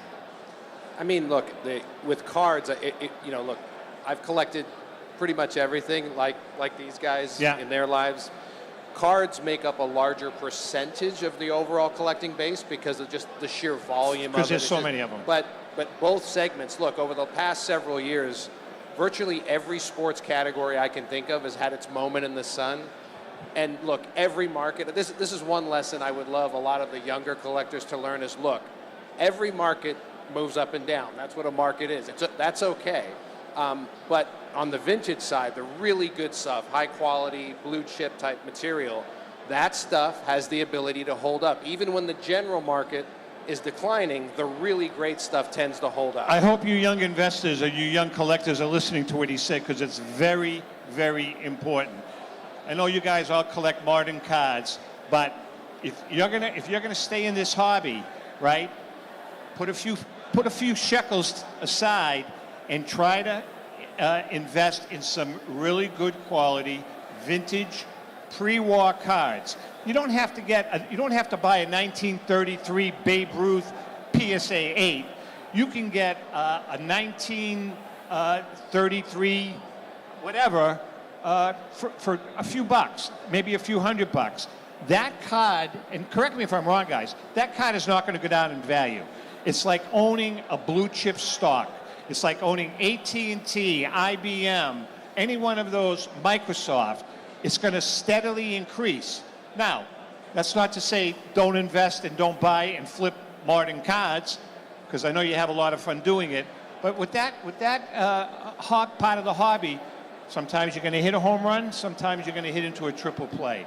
So you just got to be careful. Am I right there, Brian? Yeah, and I echo a lot of what these guys said, obviously, but I think some of the newer collectors assume that they can buy something and flip it immediately. And it's like, if you have a 20-day, 30-day timeline, that's when you're going to lose money, and that's when you're going to say, absolutely, the market's down, this is terrible. If you sit on this for a year, 5 years, 10 years, I mean, massive gains we've seen in some of these big cards. I honest to God, and this is the truth, and by the way, we're going to have one more giveaway in a few minutes. There were cards that I bought, T206 cards that I bought back in late 80s that I paid $20 for, $25 for. And those cards, they went up to values of $600, $700, $800, $900, and they were mid-grade to high-grade PSA graded cards, but they were there was nothing special about them, but it was just a good investment, and I think that's really, really important for you young investors and all of that. All right, Hef, you got some. What do you got in your auction? What do you got going right now? We have an auction coming up in the fall, but we have some neat pieces on display over at the booth. Not necessarily in the auction, but we have a 1948 Satchel Paige game-worn jersey hanging on the display case, which is the only known Satchel Paige Major League jersey, to the best of my knowledge. There may be another one out there, but it's from his rookie year championship season. We have some neat, we have a really nice Babe Ruth ball for the next auction. It's just a staple. Ruth Gehrig stuff. Some great bats. We have a Jimmy Fox MVP award. I know there's one in the room, but we have the other one that he got for the other year. I forget what year it is. 33, I believe. Is 33 one also? Yeah. So we have a 33. So we have some really neat stuff coming up, but. We also have stuff for private sale over there. We're one of the auction houses that sells stuff privately, too, so. Cool. Joe? You guys have, listen, if you guys haven't been to the Heritage exhibit, you're missing something, because I know you got Brian here and you got Hef here, but I think this year you guys have what can possibly the most valuable piece of sports memorabilia ever in a convention here. If you want to see a museum piece, you want to go by the Heritage Auctions exhibit, and they are auctioning off you tell them. So yeah, later on in August 23rd through the 25th, we have a 3-night Summer Platinum auction. It's the first time we're doing 3 nights, and it's because of what you said. The stars kind of aligned for us with the great support from our consigners, and there's just so much amazing material in this auction, and a lot of those highlights are over at the booth. So, of course, it's headlined by the 1932 called shot jersey, where Babe Ruth hit the home run at Wrigley Field against the Cubs, where he, of course, called a shot. It's debated. It's imitated, but it's something, that's just, whether it's debated or not, the fact is that there's so much history now behind that piece, and behind that moment really doesn't matter. That's exactly right. It's become part of almost like pop culture. And you know, I was thinking about it, you know, as a collector myself, and I thought to myself, as a Ruth fan, as a Ruth collector, if I could dream up a piece, anything, and he accomplished so much in his career, what would the one piece be? And I really thought about it. It's probably that jersey. Yeah, and the it's gotta be right up reason is because I think no single item better encapsulates who he was both on and off the field in terms of his larger-than-life persona, and just the fact that, you know, if it were a guy to call the shot, of course it would be Babe Ruth, right? And so it's not only the performance on the field and the numbers and all of that, it's what he did in the moment. It's that sort of fairy tale character. Couldn't agree thing with that- you more. Yeah. Brian, you've had, REA has sold how many Wagners over the course of your career? I think I've handled about a dozen of them. 12 Honus Wagner cards this gentleman has sold. I mean, that's pretty impressive, man. What are your highlight items right now going on? Yeah, so our auction's open now through August 11th. We have, lot number one, it's the first time in 15 years that a Willie Mays rookie card in an 8.5 or higher has come to auction. So we're pretty excited about that. And then there's almost 800 lots at our booth. I mean, it runs the gamut. We've got jerseys, tickets, photos, autographs, cards, 19th century, modern. So there's a really good mix of stuff over at our booth and in the current auction. Very cool. All right, we're going to take a quick break, literally a quick break. When we come back, we're going to give away a trivia. There'll be a trivia question to give away our last book. Hang in there. We'll be right back. Okay, we're back. This book means a lot to me personally because for some reason this book was a blast to write. I know I have one. This book was written by Ellen and I along with John Mallory and Crackerjack historian Jim Davis, and the forward and tremendous contributions were made by this gentleman, Joe Orlando. This book is called the Crackerjack Collection, Baseball's Prize Players, and this won the silver medal. We were awarded the silver medal by the Independent Publishing Company. So here's the question, but I got to get a confirmation on something.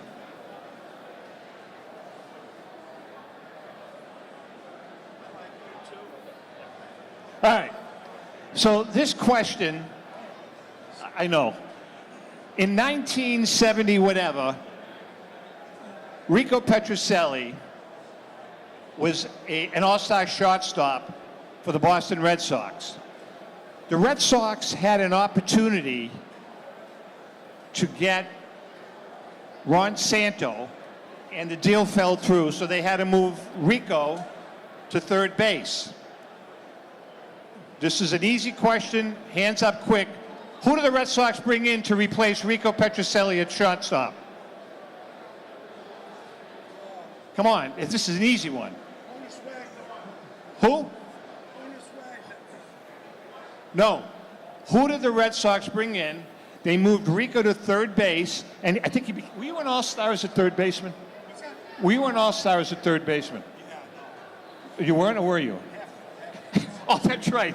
Yes. I don't know if you guys know this, but when he was like, how many times? 4? 5 times he was elected to the All-Star team, but he's only a 2-time All-Star because the Red Sox wouldn't let them go. Back then, teams would say yes or no, so he got chosen 5 times, but they only let him go twice. Okay, come on. Who was the player that they brought into shortstop and they moved Rico to third? Oh, okay. Is that what you said? Aparicio, Louis Aparicio. Here you go. Hall of Famer Louis Aparicio, who, by the way, was about 112 years old when he replaced you. Did he really? Yeah. Oh, yeah. Rico's claim to fame, and we give him a hard time about this. Rico, can you give him that mic just for 1 second, Mike? Here. What? Okay, so I don't know if you guys know this, but Rico, Come on. you've had give some it the great crap. strikes. Let's go. No, this What is do you good. want? Rico was the first player in American League history to hit 40 home runs, held the record Shortstop. as a shortstop until it was broken by A-Rod. Rico also had a really nice hitless streak of 0 for 32. All right. Right? Yeah, it was more like me. Now, who did you get the hit off of when you Robin Roberts. How great, old was he? Great pitcher. How old was he? 67. They went. Yeah, no, he was. Did you hit a home run? You crazy? I got jammed. Got jammed and went over the shortstop's head. All right. And one other question. Would you hurry up and throw it, please? No, go ahead. That's fun. All right. I'm having fun. The knuckleballer. Lloyd Hoyt Wilhelm, yeah. That Hall you- of Famer. that you- hey, where you going? You hit a home run off of him, right? I'm going. Yeah, my rookie year. And what happened? Nothing. Did he give you a hard time?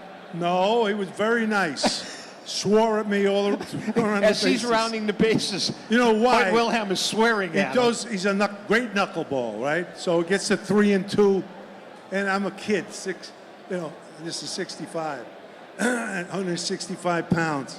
And what does he throw 3 and 2? 74-mile-an-hour fastball. My eyes went like this. Bang! Home run! Hey. Oh, I'm so happy. And he used to be like this. Hey, when you got up, you had to be like this way, so you could see the ball.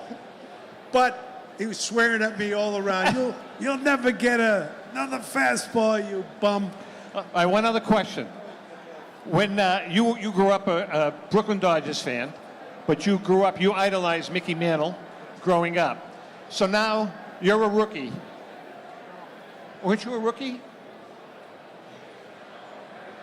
You're a rookie, and you got walked. And Mantle's Mickey playing Mantle. first base. Yeah, Mantle Mickey was the Mantle first. is your idol. He was my idol. I said, oh, my God. So what happened? What do I do? I want to say hello to him. You know, it's, geez, what if he tells me to take a hike, kid? You know, and so I'm on first base, ball one, took a lead, ball one. And then I came back, I said, should I say hello now? But, you know, again, what if he really gets pissed off at me, the opposition? So I take another lead, ball two. I said, this is it. 2-0, good hitting count. If I don't do it now, I'll never do it. So I went to say, hi, Mickey, and I didn't. And he turned around and he says, hi, Rico, how you doing? And I said, not too bad, Mick. That's right. Right. Well, what the hell? I was nervous to say anything. You had to be there to laugh. All right, listen, I've got a question for you guys regarding today's ball players versus, and we talked about this in the first hour, could guys like Cobb or Keela, Lajoie, forget Ruth, forget Garrett, could some of those players play in today's game? I don't think there's any doubt about it. They definitely could. I mean, the game is obviously faster paced, and you know the both offense and defense are different. But those guys were, I don't mean to put down the players of today, but those guys were men. Like those guys were rough and tumble. And I think the question is, could some of the players that play today play back then? Because it was a different game. I mean, the rules were the same, but there was no messing around. Joe? Yeah, a few years ago, and I can't remember which pitcher it was in the major leagues, but they were asking this pitcher whether Babe Ruth could hit in today's game. And of course, the pitcher, in my opinion, very ignorantly, oh, no way. There's no way he would get that bat around, this and that. But here's the thing. The players back then, they didn't have the advantage of what we have now with nutrition and, right. all the training that goes into it and the advancements in the bat itself. Of course, Babe Ruth wouldn't be using a 42-ounce bat if right. he played today. He'd be... So you're saying that any one of those players, if they had today's equipment, training, all of that, they could easily play today. The elite guys, for sure. Because they're, again, it's unfair. I've always felt it's very unfair to compare players from different generations, although we all love to do it because it's fun to do. But I think it's a real sort of disservice to the greats of the past to say, oh, well, this guy couldn't hold up today. Good point. You have to look at it in context. And they were some of these guys, Cobb, Ruth, they were so great in their era that, of course, physically, if they were playing today with the advancements, technology, all that stuff, they could do it, in my opinion. Brian? Yeah, I agree 100%. I mean, their stat lines wouldn't be the same, but I mean, the advanced scouting, the technology that these guys have today, those guys would be able to hold their own, I'm pretty sure. Yeah, I think I agree with the three of you there. What about the wrestlers today, Hef? Could the wrestlers today compete with Bruno Sammartino or Haystacks Calhoun? What are your thoughts? Well, I think it's just like we just talked about the baseball guys. I mean, there's so much more training. Wrestling has changed so much over the years. It used to be a really slow sport, and now it's a really fast, high-flying, you know. It used to be more about the holds and the stuff on the mat. Now it's up on the ropes. I'm going back to Toro Tanaka. I do not know. I honestly don't know. I think it's the opposite. I don't know if those guys could compete against today's wrestlers. I mean, they are. I mean, the roids are a lot better today too. I mean, I would have to say. I've asked this question on the show to the three of you, and I still don't have a real feel for the answer. Pre-war cards, very valuable. What about those, I call them the tweeners, the post-war cards, Hall of Famers, guys like Al Kaline, Frank Robinson, Hank Aaron. Those cards, for whatever reason, they're all great cards, they're great investments, but are they in a little different category as far as the elite cards versus the 33 Gaudis and Gehrig's and, you know, Cobbs and those? Do they not get a lot of love, or is it my imagination? Brian, go ahead. No, I mean, I think there's tiers to every segment of the hobby, right? So there's going to be some of these Aaron Mantle cards that are they're just never going to go out of style. I think you and I have talked about how set builders' tastes have changed over the years, and you know that second, third tier of Hall of Famer, it doesn't get the love that maybe they used to, and maybe long term they'll be kind of stagnant. But yeah, I mean the hobby loves the Cracker Jacks, T206s, Gaudis, 52 tops, but there's a lot of great stuff to collect. I think so too, Joe. Yeah, I mean, I agree with Brian. There's no question that there are levels to, if you want to call them brands in the hobby, Jackie Robinson, Mickey Mantle, these are brands, Willie Mays. There's a difference between those guys and then everybody else, but I'll put kind of a different spin on this. You started to kind of go down the road of, you know, pre-war versus cards later. I mean, I can tell you right now, if you look at some of the prices for cards that are in the 1970s, they're exploding, some in high grade. Well, I was going to ask you that, because that generation now is right. They're buying. That's, you know, Mike and I mean, when we were growing up, those are the cards that we remember. So for the, you know, in the hobby, I think this is true of really every collectible field. There's a generational cycle. So for the next 20 or 30 years, guys that are in their, you know, 50s now, that's nostalgia for us. So you're starting to see 1970s material, both unopened, set building. I mean, we had a number of 1975 tops commons in PSA 10s in our last auction in July, sell between $10,000 and $20,000 Petrocelli, a piece. this is a perfect example talking about what you're talking about. A Petrocelli, wasn't even a rookie card, 1968, 69, PSA 10s worth of $12,000. Rico and I looked at each other, but it's a set builder. Right. Right? It's all set building. I mean, so that's huge. That's huge. Okay, so the cards, those 70s cards, going into the 80s, the Wade Boggses, those, are they going to follow suit? I mean, I'll go first, I guess. So I think there's definitely a break. You know, once you get around 1980, there's a break because that's when the hobby started to explode. There's a lot more material once you start getting into the 1980s in terms of quantity produced, quantity saved, unopened, and all that stuff. So it remains to be seen, but some of those items, it depends what they are. Clearly, the Michael Jordan rookie card is 1986 Fleer, and it's still selling for around $200,000 in a PSA 10. That has held up really well because, again, he's an icon, and there's so much demand for his rookie card. So once you get past 1980, it's a little bit It gets a little hit and miss, shaky. but we'll see as time goes on. There's no doubt, though, I think the 70s material. How many people here collect cards from the 70s? Baseball from the 70s? One? No, you got a couple there. How about the 80s? 90s?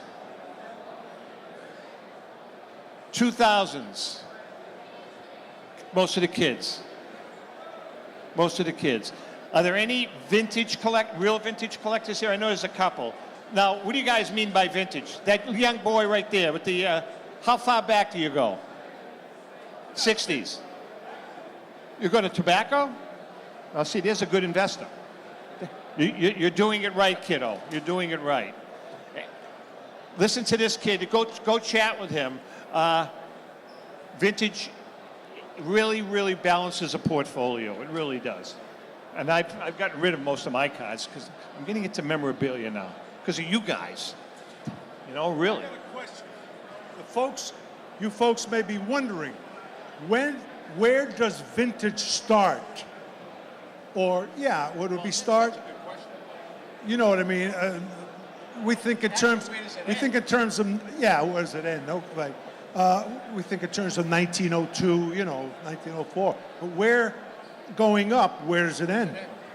What is considered vintage now, Mike? I mean, in my opinion, I'm sure many people can argue this, and it's nothing definitive, but my opinion is prior to 1980 now is vintage. That's wild. Because, 1980 is sort of right before the whole boom. It's pre, it's, I almost look at, the Ricky Henderson rookie card. That's the last really valuable card of the modern era. It sells for $100,000 or more in a 10. And, stuff past that, unless we're talking about Michael Jordan or something like that, it doesn't quite carry the value. So my vintage now, it used to be pre-1970, but I've raised it up to pre-1980. You agree with that, guys, Brian? Yeah, I mean, when we think about it, we break it down into 4 tiers. 19th century, 1900 to 1941, 45, post-45, 48 to about 1980, like Mike said. Then 1980 onward, right now, we think of as modern. Last couple of years, we might think of as current. Gotcha. But, yeah. Joe?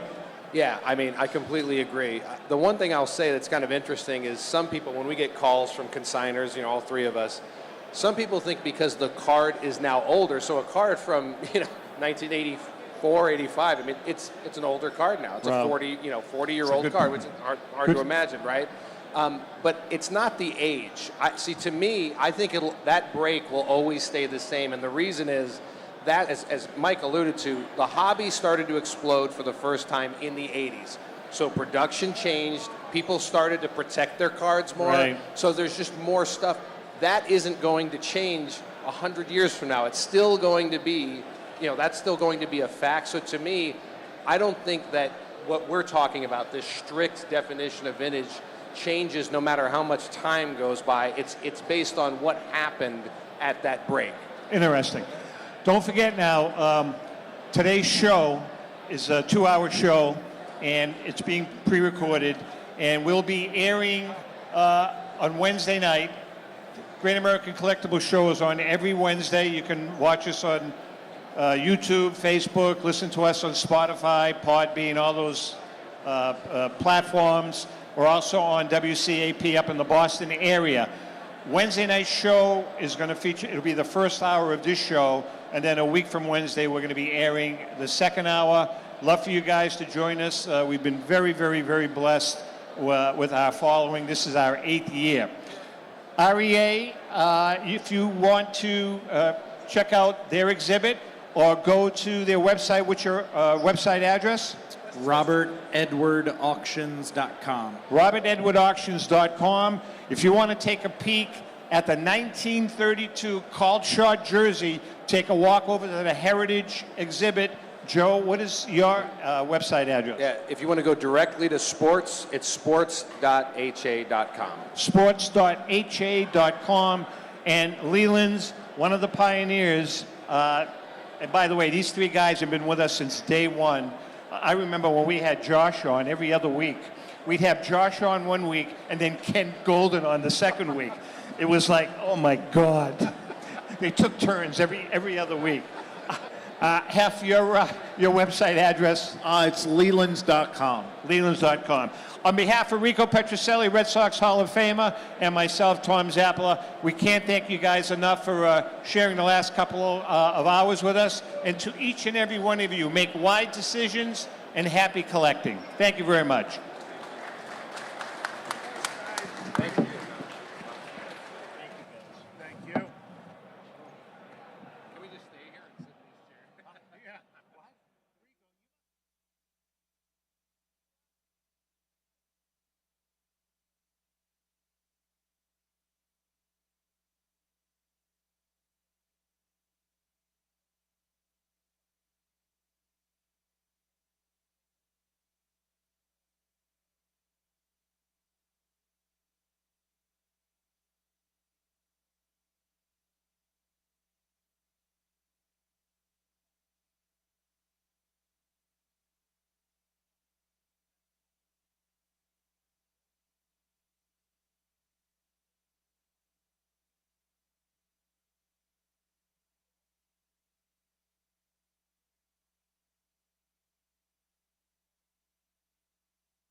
All this, we're doing the mega speed run. Oh, okay, cool. Speed run. Yeah. 30-second giveaway. Just answer quick. Yeah, so like you can take these out of the box and show me what it is, and then we'll just give it here. So you don't know what they are? I know what they are, but I don't know which one. Okay, and these are all for the crowd, right? Yeah, just give giveaways. These three or everything in here? Everything. Holy shit. Okay, bring it back. So I'll just randomly open it throughout? Yeah, just open it. Okay, let's do it. I'm gonna do trivia after this. Yeah, that's fine. He's logged in, Wes? Yeah, I'll log in. It's not a problem if it's already past 3, right?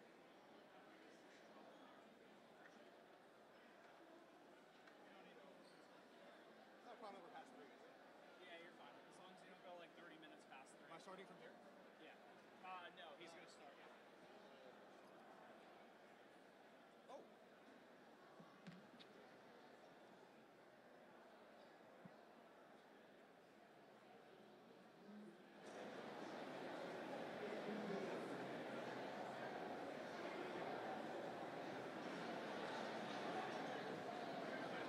Josh, reminder, we make sure backyard is the side of the stage around 325.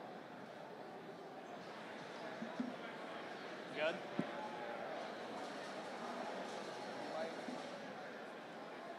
and backyard will be here at like 325, I guess. Yeah, the seat options aren't great, to be honest. People have just been like half standing.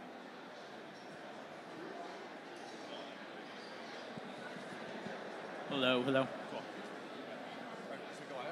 Yeah, you're good. Hold up. I'm going to click mic connector and then we'll stop.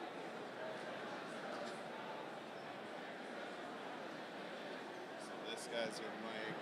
We're gonna. Yep. No, you're fine. Should be fine. Is that right? Sorry. Yeah, it should be right. Yeah. I'm so low, man. They got like a pillow? All right. Well, when do we go? He's going to click from his side to start. Yep. All right, cool. Should I stand or should I just like... Whatever you feel. No, it's not, right? Yeah, it is. It's on. Yeah, it's Well, on. if I stand up? I can move it up. Yeah. Yeah, you want to stand? Yeah, because I mean, the chair's so low. Yeah, that chair's way too low. Yeah. It's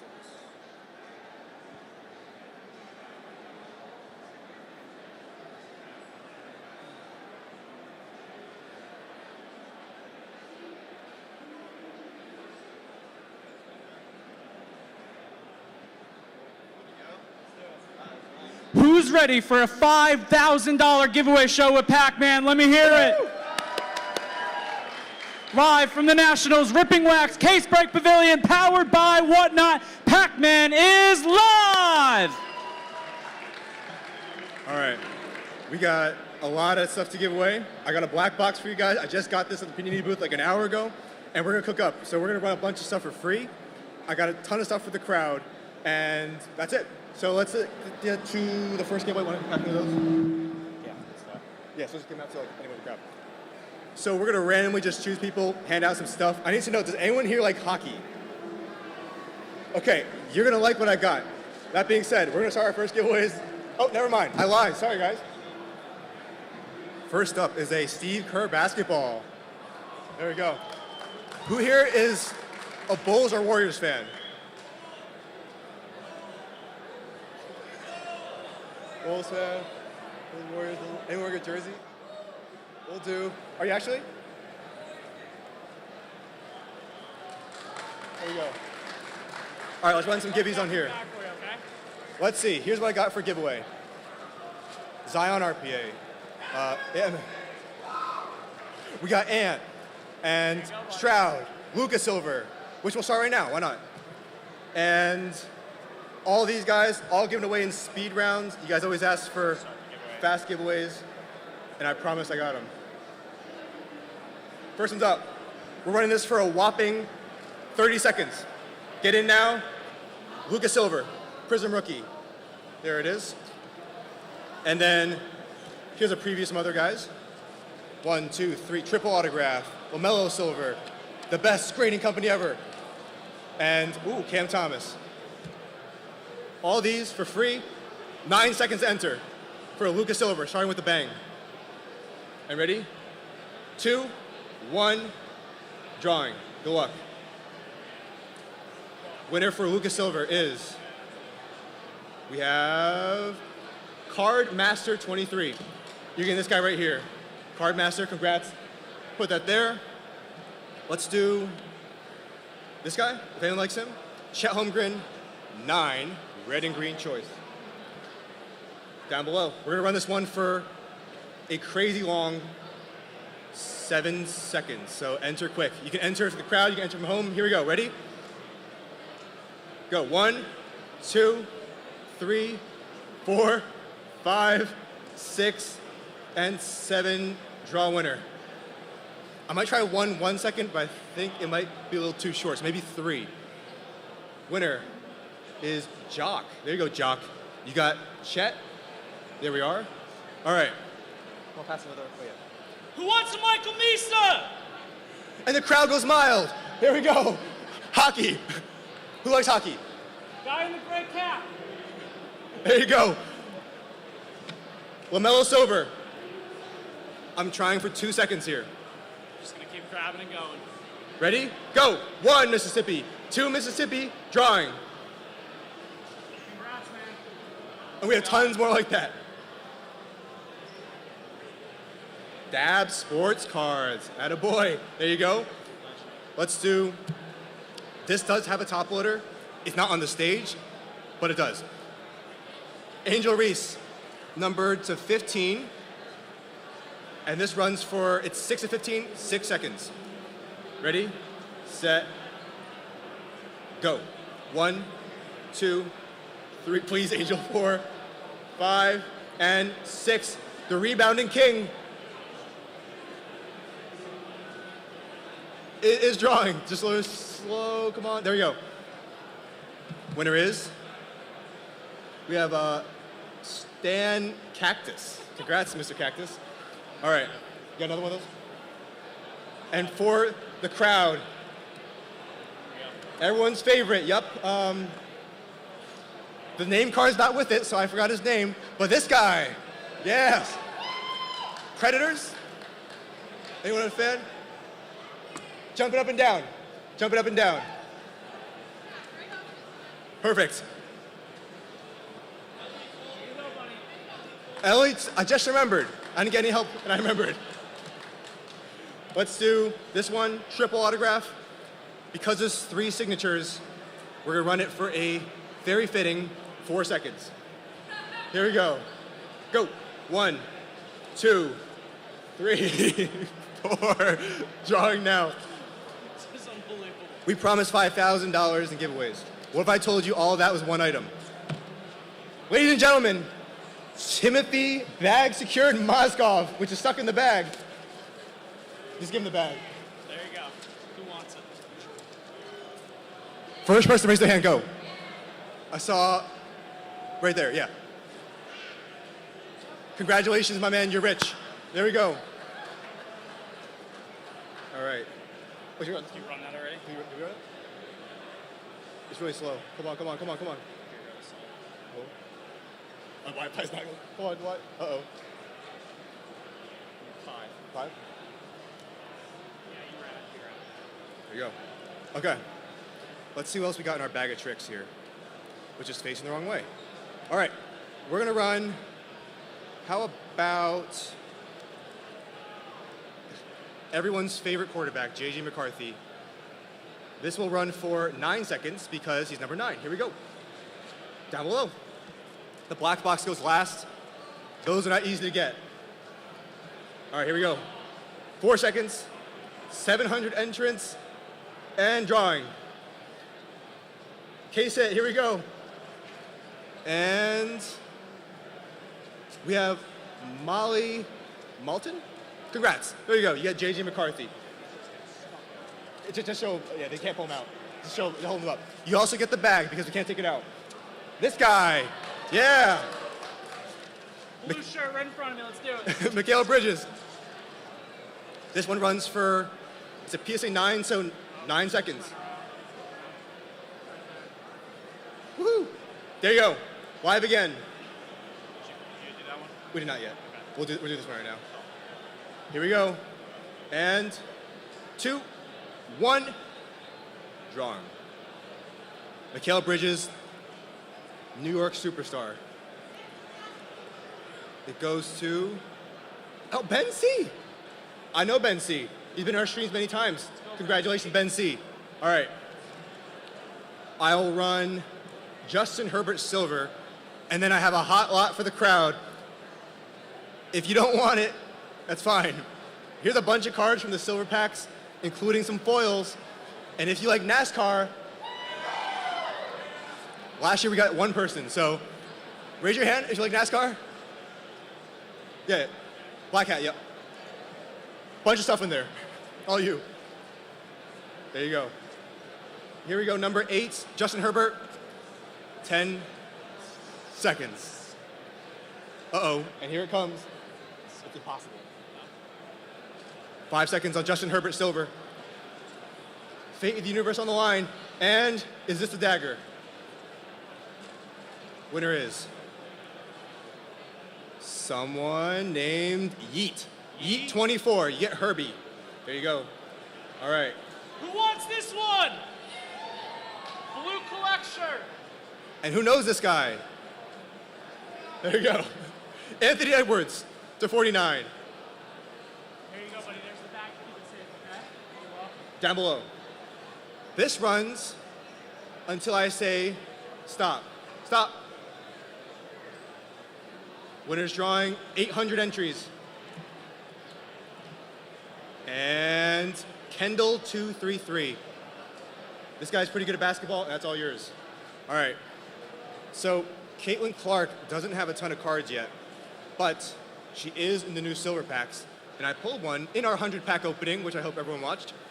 Here we go. Thank you.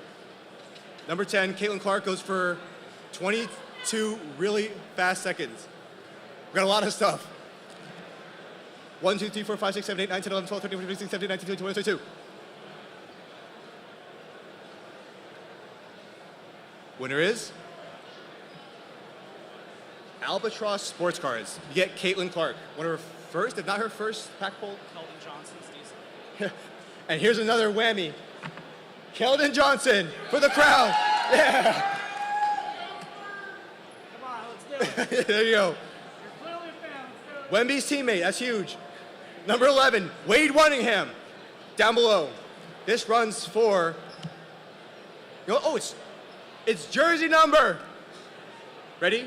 2, 1, down below. I should have kept it. It is. And congrats to 765 Pro. You get this Cade. I know a buyer. All right. How about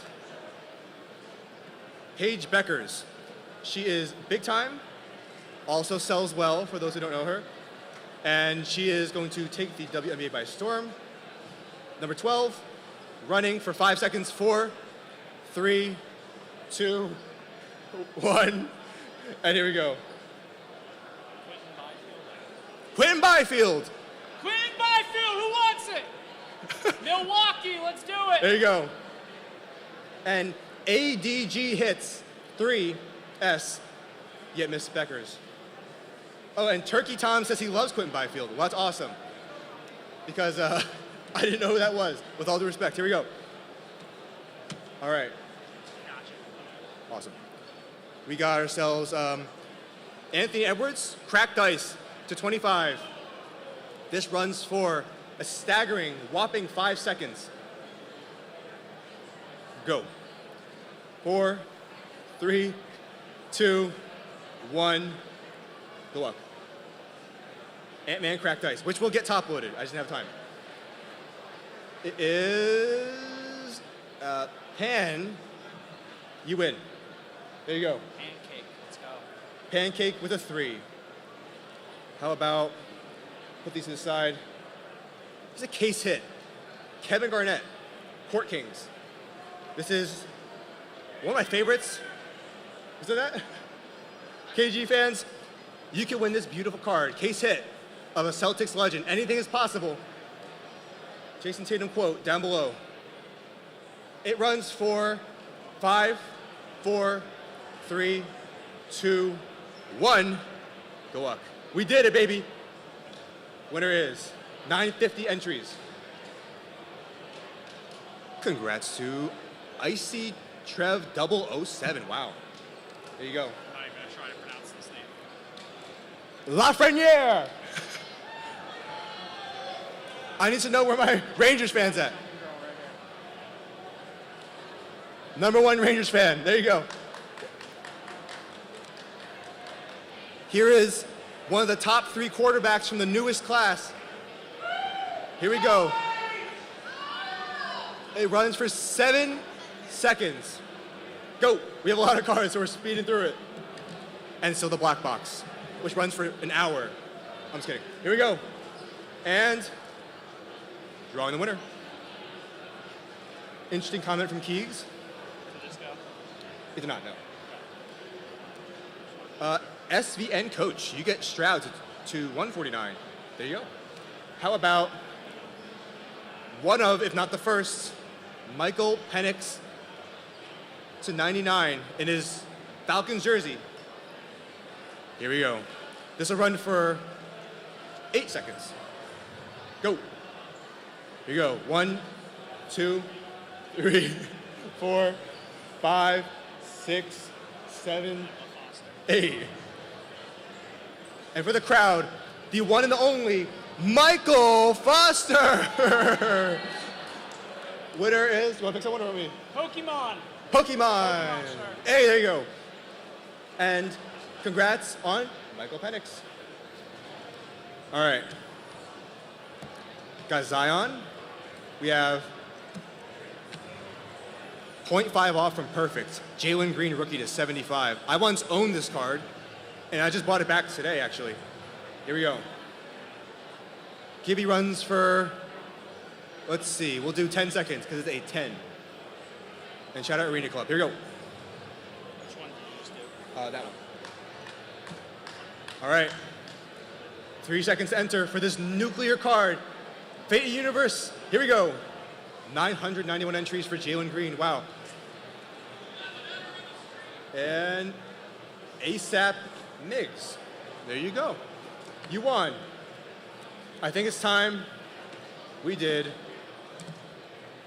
Scotty Barnes. This is Mosaic autograph. I believe it's the Fusion one, or it's red and yellow. Here we go. Where are my Scotty fans at? Here we are. 3, 2, 1. Down below. Just did that. Yes.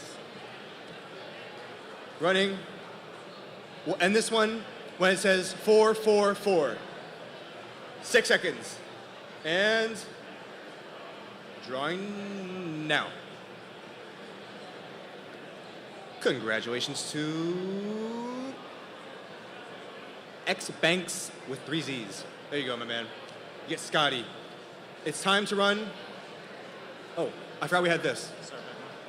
These guys, and the black box is huge. All right. Here, we have Angel Reese, Caitlin Clark, Cameron Brink, and a numbered Caitlin Clark. All 4. There you go, 4 for the price of 4. Why not? All right, here we go. Running.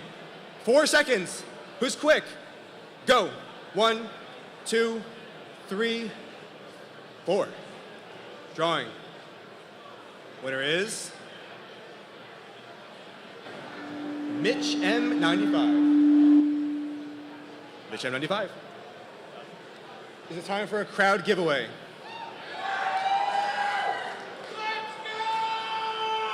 One of the top 10 rookies in this year's class, Victor Weaponetta. Woo! Whoever's the loudest gets this.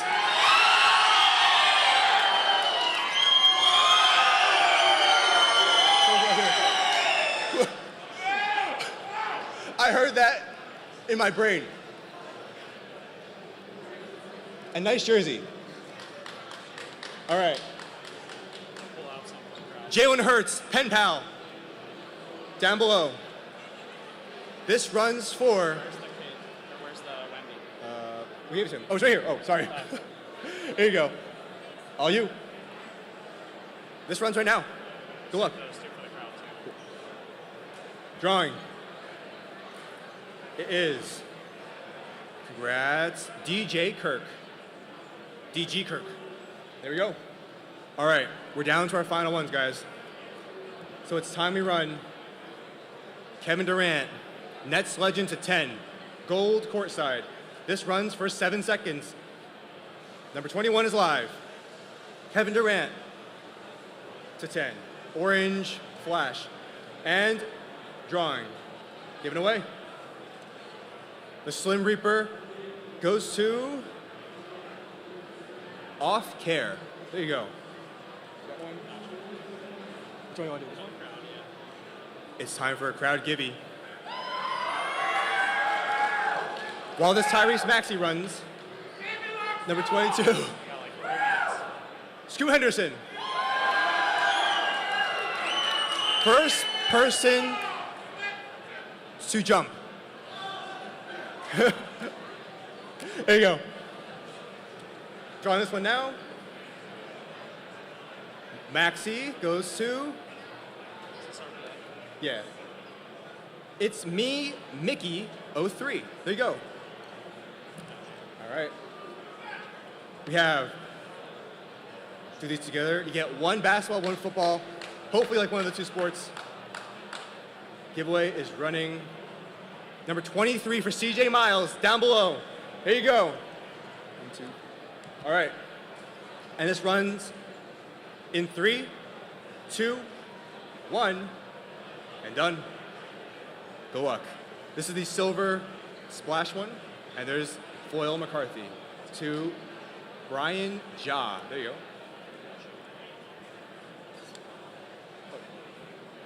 You gave up something? You gave everything away back there? Yeah. Oh, so fast. Nice. Nice. Cam Whitmore, Pandora. 7 seconds. Go. 24 for Brooks. And 2, 1. Done. This is Pandora, number 150. And winner is Jaden 155. All right, our final items. Paulo Case Hit Volcanics. From Obsidian, 5 seconds. Down below, 25 is live. 2, 1, and done. Paulo Case Hit from Obsidian goes to, and congratulations, we have Cujo Soul. There you go, all you. Final 5 items. We're gonna run this now, because why not? Because the black box will headline our givvies. Down below, 10 seconds, go. Zion Williamson RPA to 10 with a piece of the basketball and some patches. 2, 1, and done. Congrats to, it is Jay Farrier. There you go, Zion Williamson. All right, Scoot, this runs for 3 seconds. Ready, set, go. 1 Mississippi, 2 Mississippi, 3 Mississippi, drawing. Winner for Scoot is Gannon O'Brien, 22. We have a crowd giveaway. While LT runs, we have a Cade Cunningham anniversary prism for the first person I see who holds up their hands like this.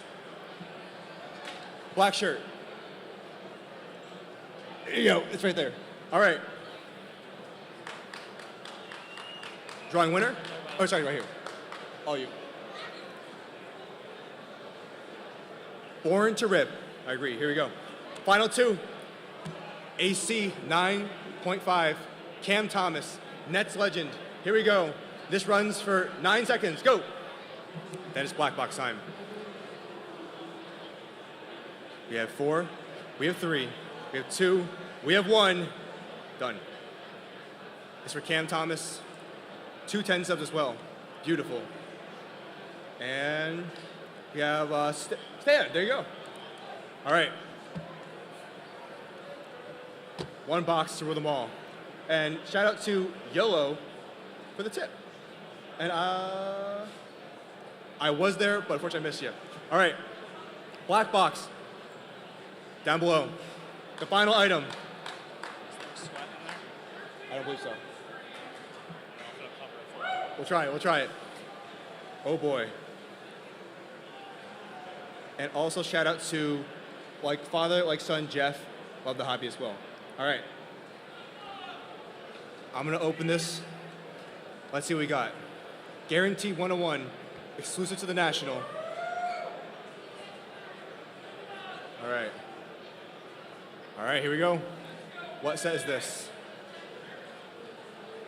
Okay, it looks like it's impeccable. It's Jokic. It's a one-on-one Jokic autograph.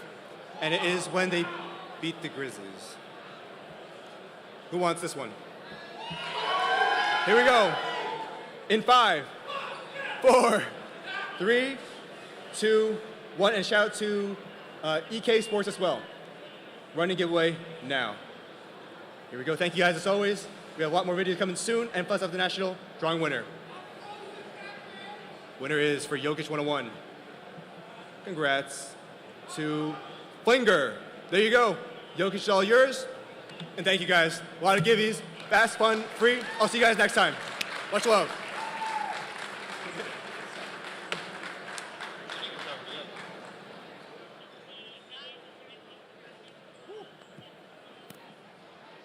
Coming up next, we have a $100,000 break with Backyard Breaks. Stay tuned.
Take it all out on tape? No, I mean keep it in the case. Okay. Take them all out. Wait, what is that though? Yeah, we can't. So we can't stack them. Unless you don't care. Put it around. They know it's juice. Wait, are you standing?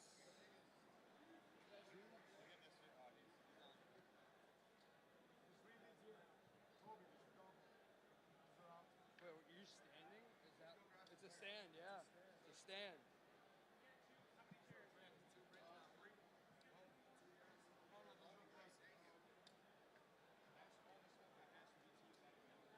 Wait, there's got to be what? 4, 10, 5, 1, 2, 3, 4. 5 opal 75.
reminder. I trust him in my life. We never saw Ben again.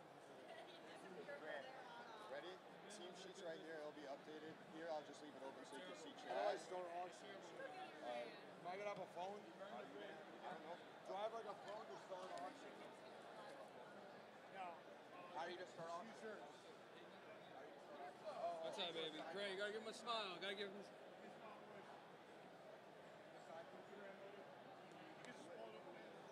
So how are we going live? Will my Wi-Fi work? Colby Garrison, what do you guys say? So, one to the left and one to the left. right here.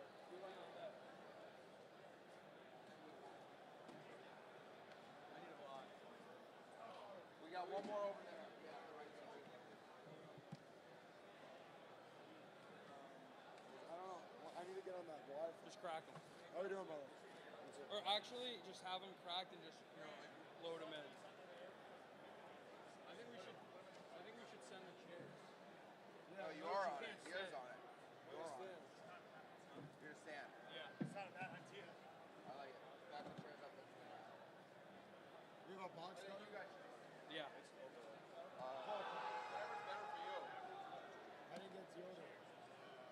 Steak. Do you? Should I whip? Whatever you're. He's only 3 times a week. This right here is the dual. This is the dual.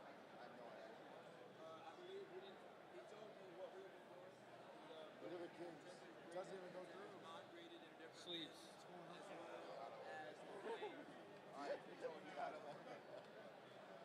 Alright, we're good here. We're good here.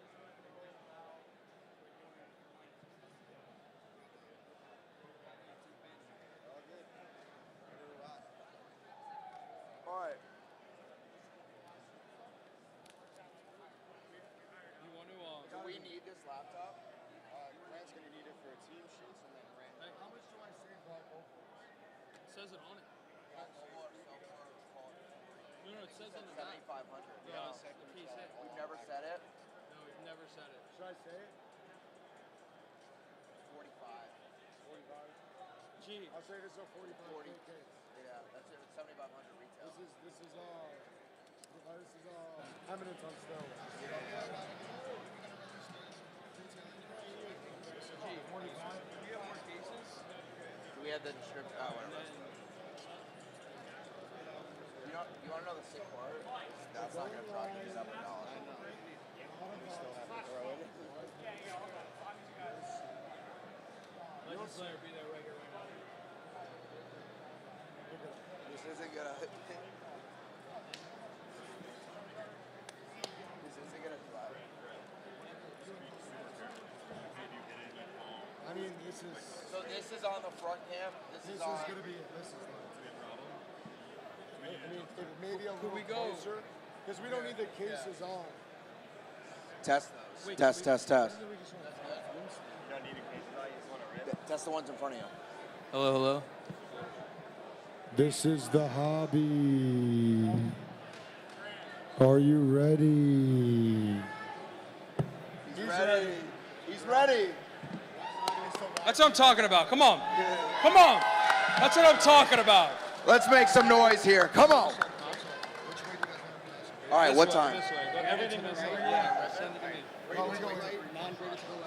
This is $100,000 break on the table.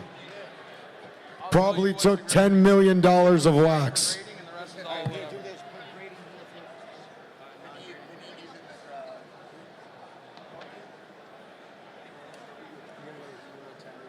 For anybody that wants to get in, it's backyard grants on Whatnots. One person, I will offer $10K cash for their stack. Do you understand what I'm saying? If you get in, you hit good cards, $10K cash.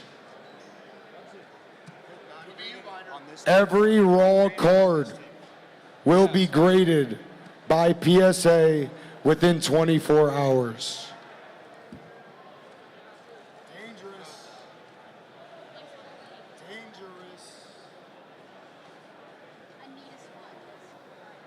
Good luck. Son. You gotta work your whole life to spot this, buddy.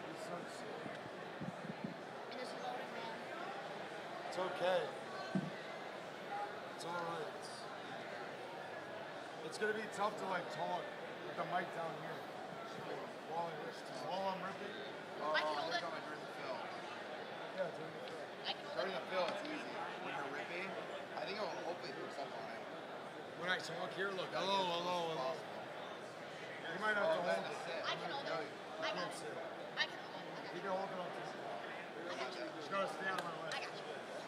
No, you. Put him on the left. Alright, great. Only call outs.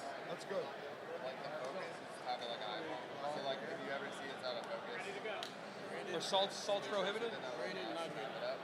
I'm gonna give you the good one. The rest here. Grant.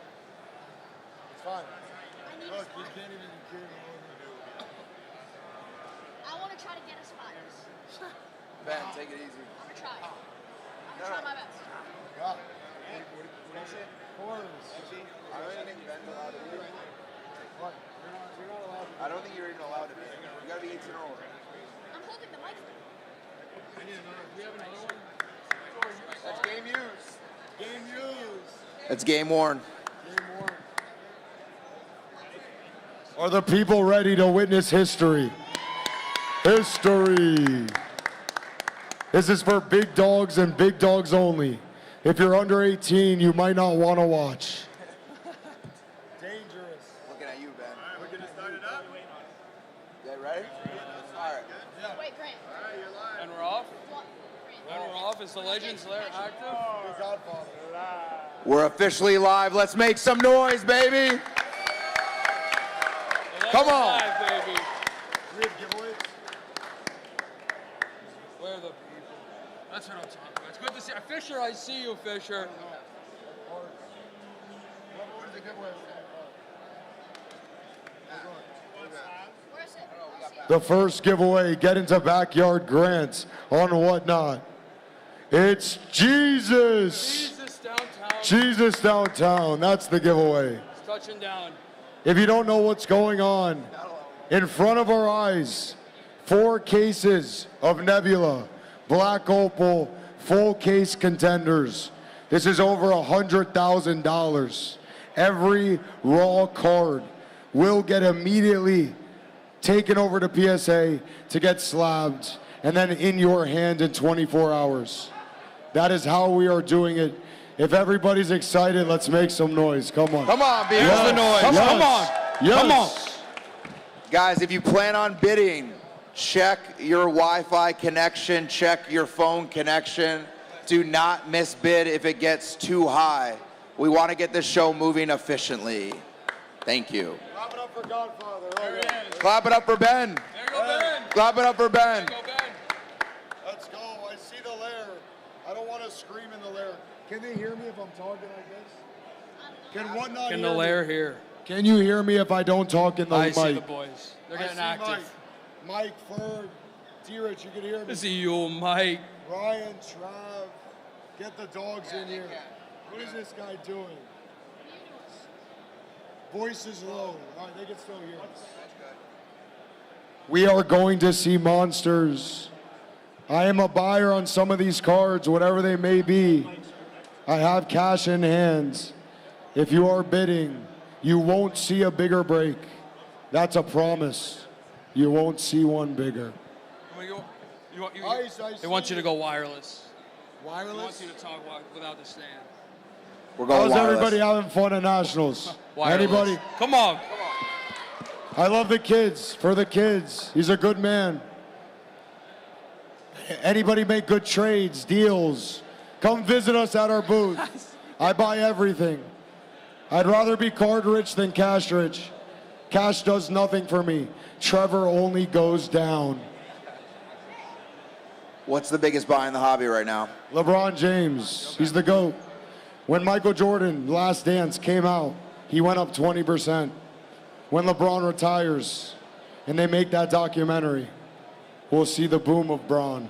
The true GOAT. The GOAT. The That's GOAT. right. He's the GOAT. Way to throw that in there. Who's Big GOAT. LeBron GOAT? Who's Jordan GOAT? LeBron. I see Bron. Let's get some hands up Let's for get some Bron. hands up. Bron. Trevor! Trevor's the GOAT. Jordan. Boom. That's Jordan. That's Jordan. That's Jordan 70-30 Jordan. Jordan wins. Jordan wins. All right, after this giveaway, first auction. Yeah, we'll run it first auction. If you want to enter, just go to Backyard Grant on Whatnot. And if you are in the break and you want to bid in person, we will hand you your cards. You can come up here. We can dance together, celebrate together. Salsa. We'll salsa, we'll hug, whatever you want. Pick 6, I don't know if they can hear us, but they can hear No, he said they could hear if you talk through the mic. What? The stream can hear through the mic. Only the mic. Through the mic. Thank you, Binder. Let's clap it up for Binder. Give it He up got for a Binder haircut. right there. I see him. He looks good. He looks good. Fresh cut. He's blushing a little. Look at him over there. Binder. Milo, Roy, I see the boys. After this giveaway, we're going to run it right now. And then we're running the first auction. There will be 33 auctions. And then we will randomize the teams and rip everything on this table. Dun, dun, dun. Everything. Everything. Grant, give the people a QB. Who's the biggest QB buy in the hobby? Obviously, it's biased. It's Trevor for me, of course. Outside of Trevor.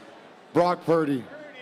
They disrespect him. The guy just went to the Super Bowl and NFC Championship. I also love Allen. Josh Allen's him. I think whoever topples Mahomes. Whoever takes down Mahomes will have the crown of this hobby. The question is, does Mahomes win 3 in a row? He very well could. Yes, sir. It's either Josh Allen, Justin Herbert. If it's not Trevor, it's Mahomes. I think it's Trevor, though.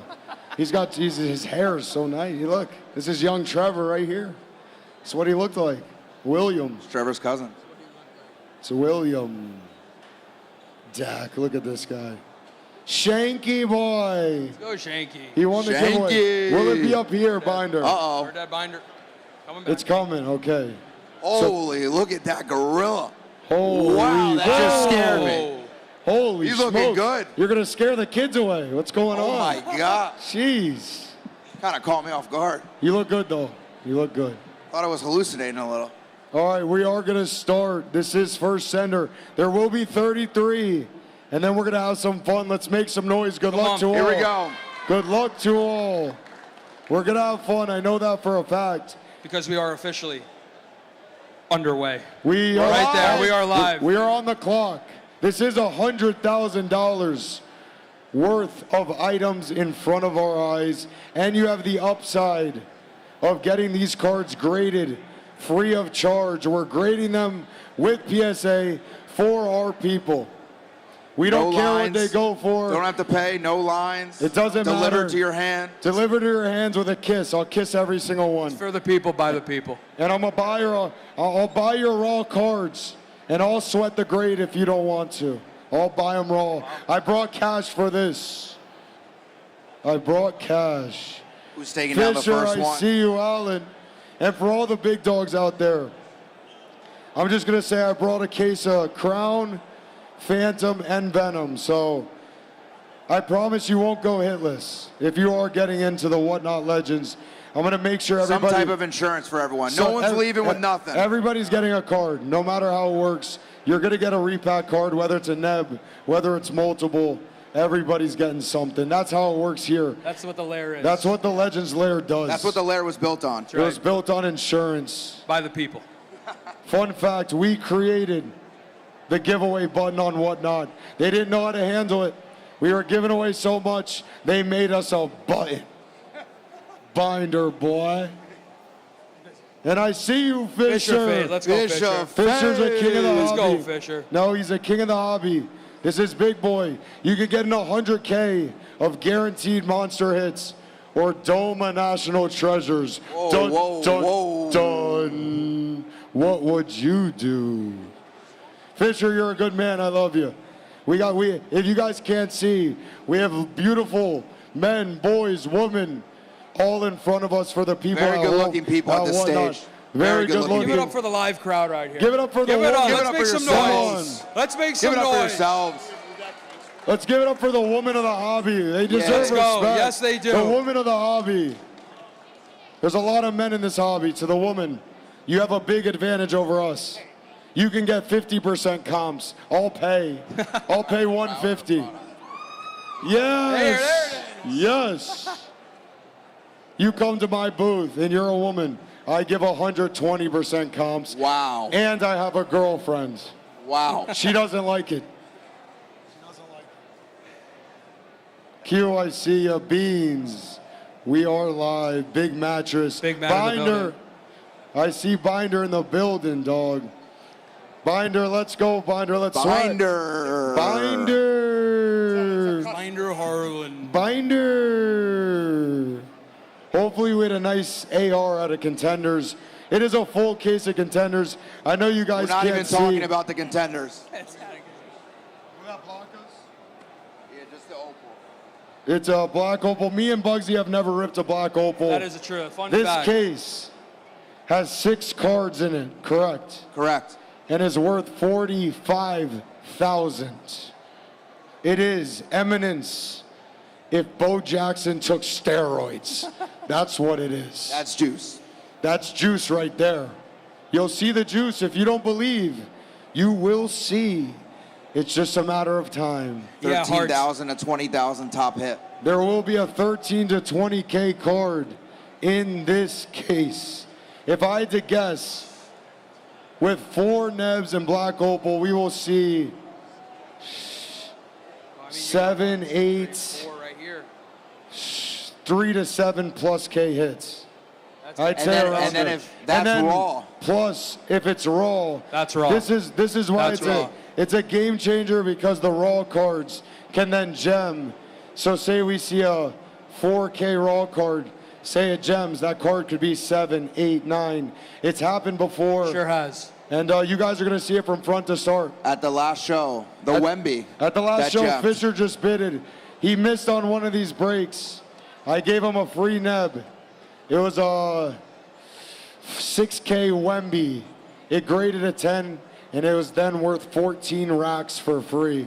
That's how it's Fisher, done. shout out Fisher. Shout out Fisher And Fade. Bubba, I Fisher see Fade. ya. See the Fisher Bubba, I Fade. see ya. Brad Brown King, Junkie King, Big. All legends in the chat right now. All legends in the They call lair. it the Legends Lair for a reason. If you're not at the National, we are shipping these cards overnight on Monday. On Monday. Right when we So get back. For all the boys on Whatnot, we will ship these guys Monday for you guys. If you are in the building and you are building.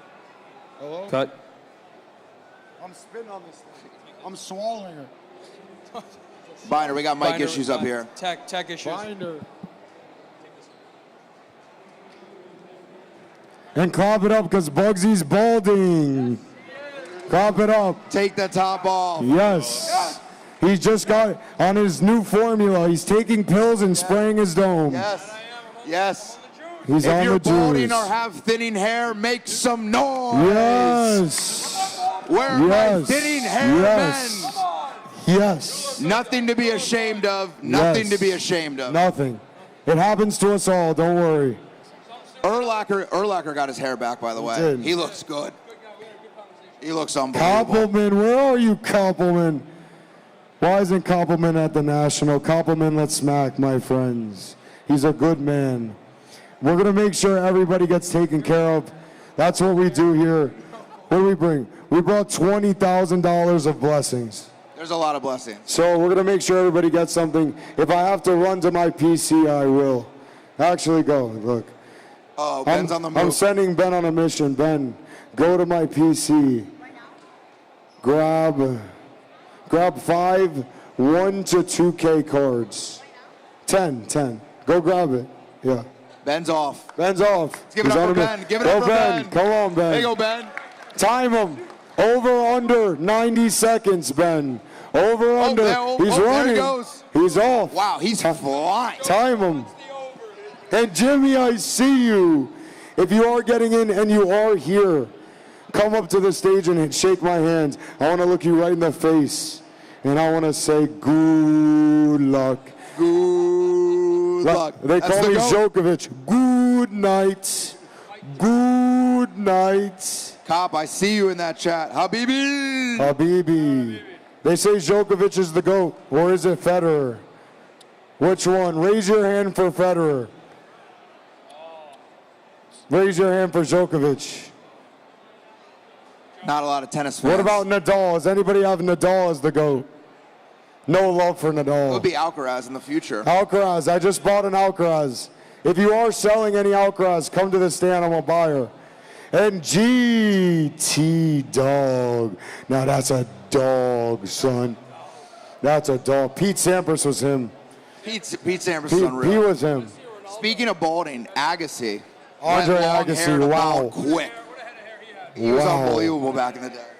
And shout out to the Lair. We do this every day. If you're just seeing us for the first time, me and Bugsy go live on this account Monday through Friday from 9 a.m. until I can't function as a normal human anymore. It's true. That is how we do it. We didn't talk about it. Tua. Tua got signed, but He just guess topped what? Trevor. He didn't top Trevor. He got 53. Trevor got 55. The league knows. The league knows. True. The league knows. And Tutu, I see. What does Jordan Love get? Does Jordan Love get more than Tua? You think he gets 55? 7 games. Good for him. Chris, I see you, Chris. It's good for the hobby. Yep. Thank you. Thank you. Can Rainer. Jordan Love do Thank it? you. I don't know. Can he do it? I don't know. I don't know. I like guys that haven't made the playoffs because they just need to make the playoffs for you to make money.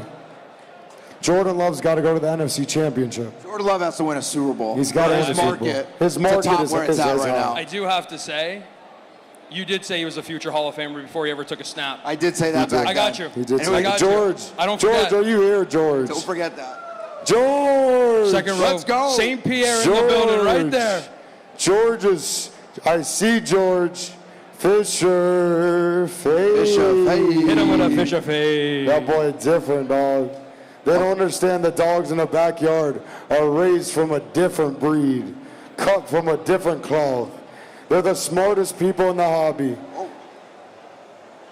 It's not a lie. It's a bold statement. But I love them. They're my family. We spend hours together every day. How could I not love them? That's right. They're good people. My best friends. We're best friends. My best friends. I spend more time in the lair than I spend with my girlfriends.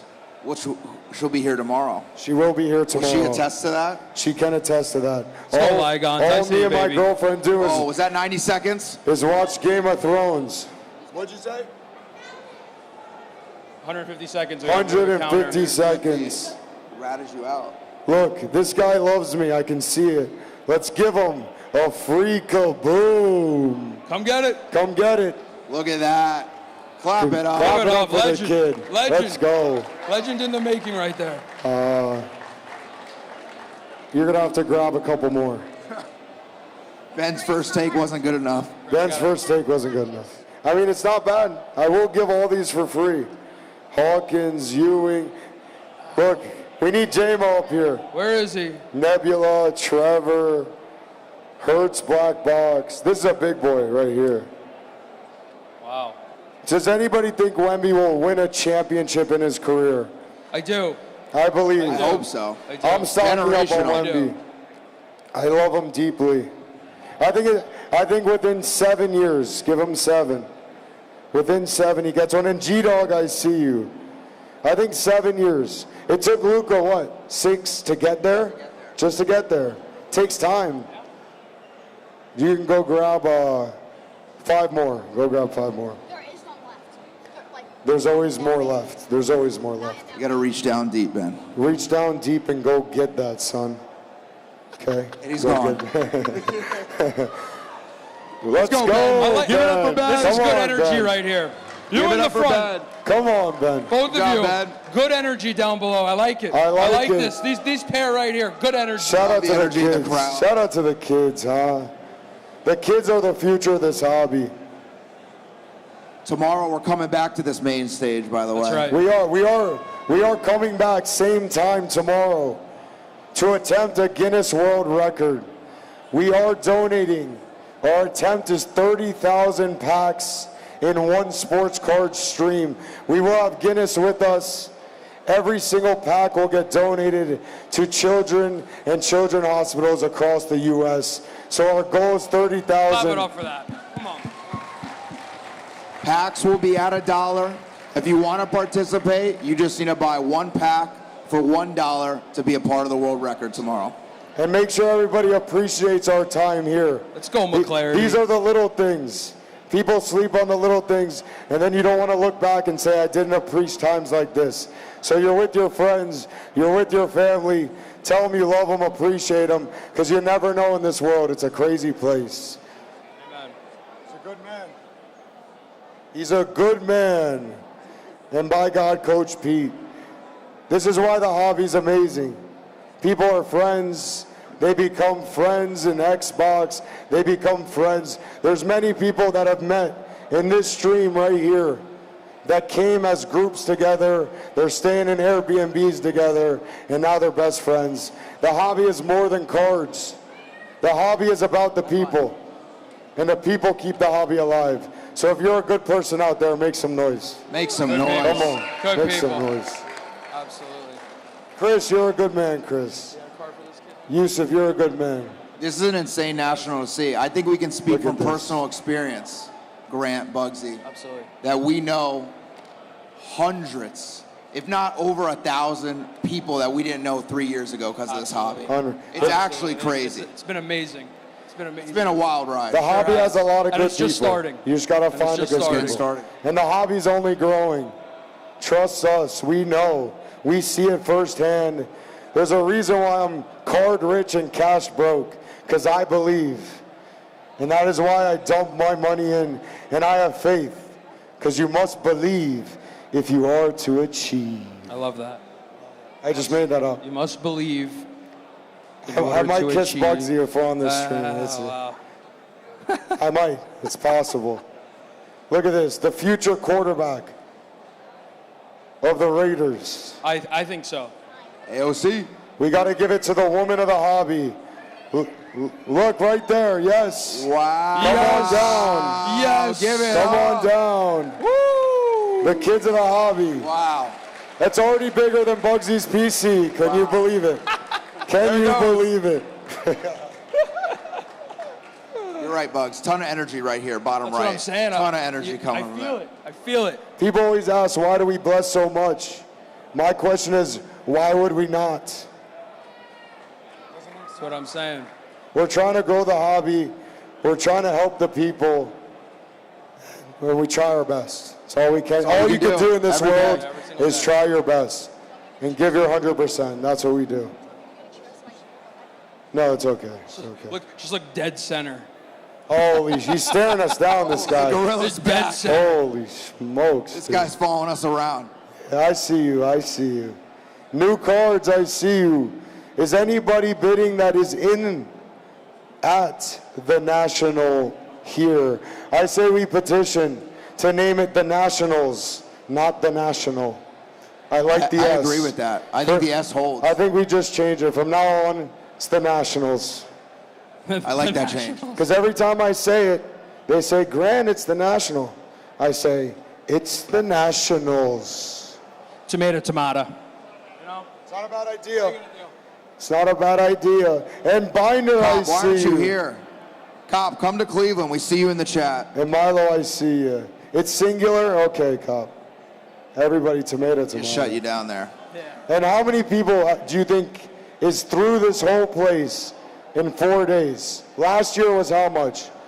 Over 100,000. Over 100,000. I feel like it's got to be 150. This year, I haven't been able to walk from our booth over to the PSA side. Almost impossible to make that journey. I've never seen anything like that. When you see this, I mean, it shows you truly how many people are actually in this hobby. Some people don't know, but you come to this and you see The smell's 100,000. actually pretty good. I think everyone put on their deodorant and cologne. And I haven't put Eswell, a lot let's of go, deodorant. Eswell.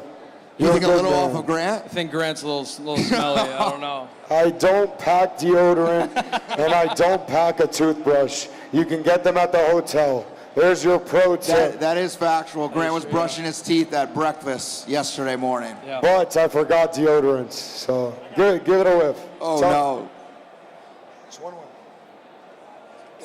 No, that's, I could get That's arrested sick. for that That's one. sick. I think I can get That'd be arrested over the for line.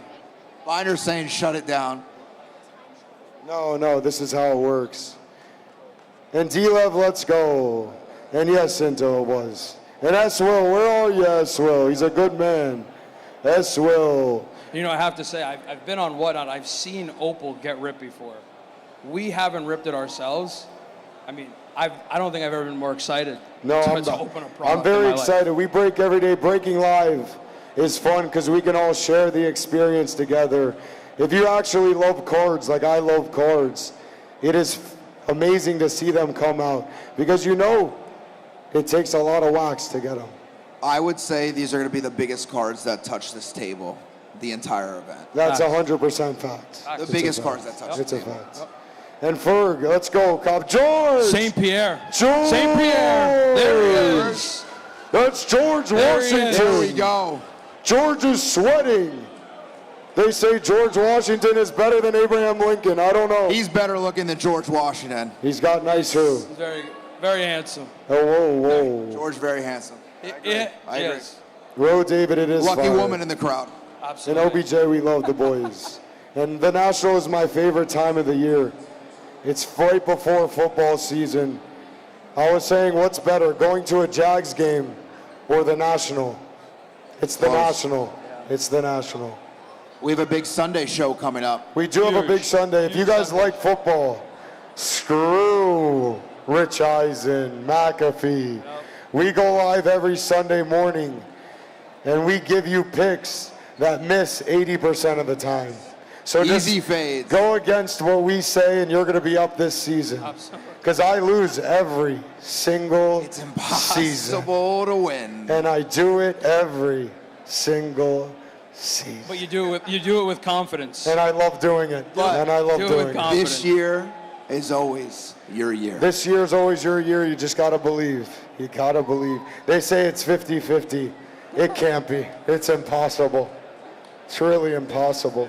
The Jags were minus 1,000 to win the division at 8-3, and they lost. 99% chance. 99.99 repeating, and they lost. Repeating.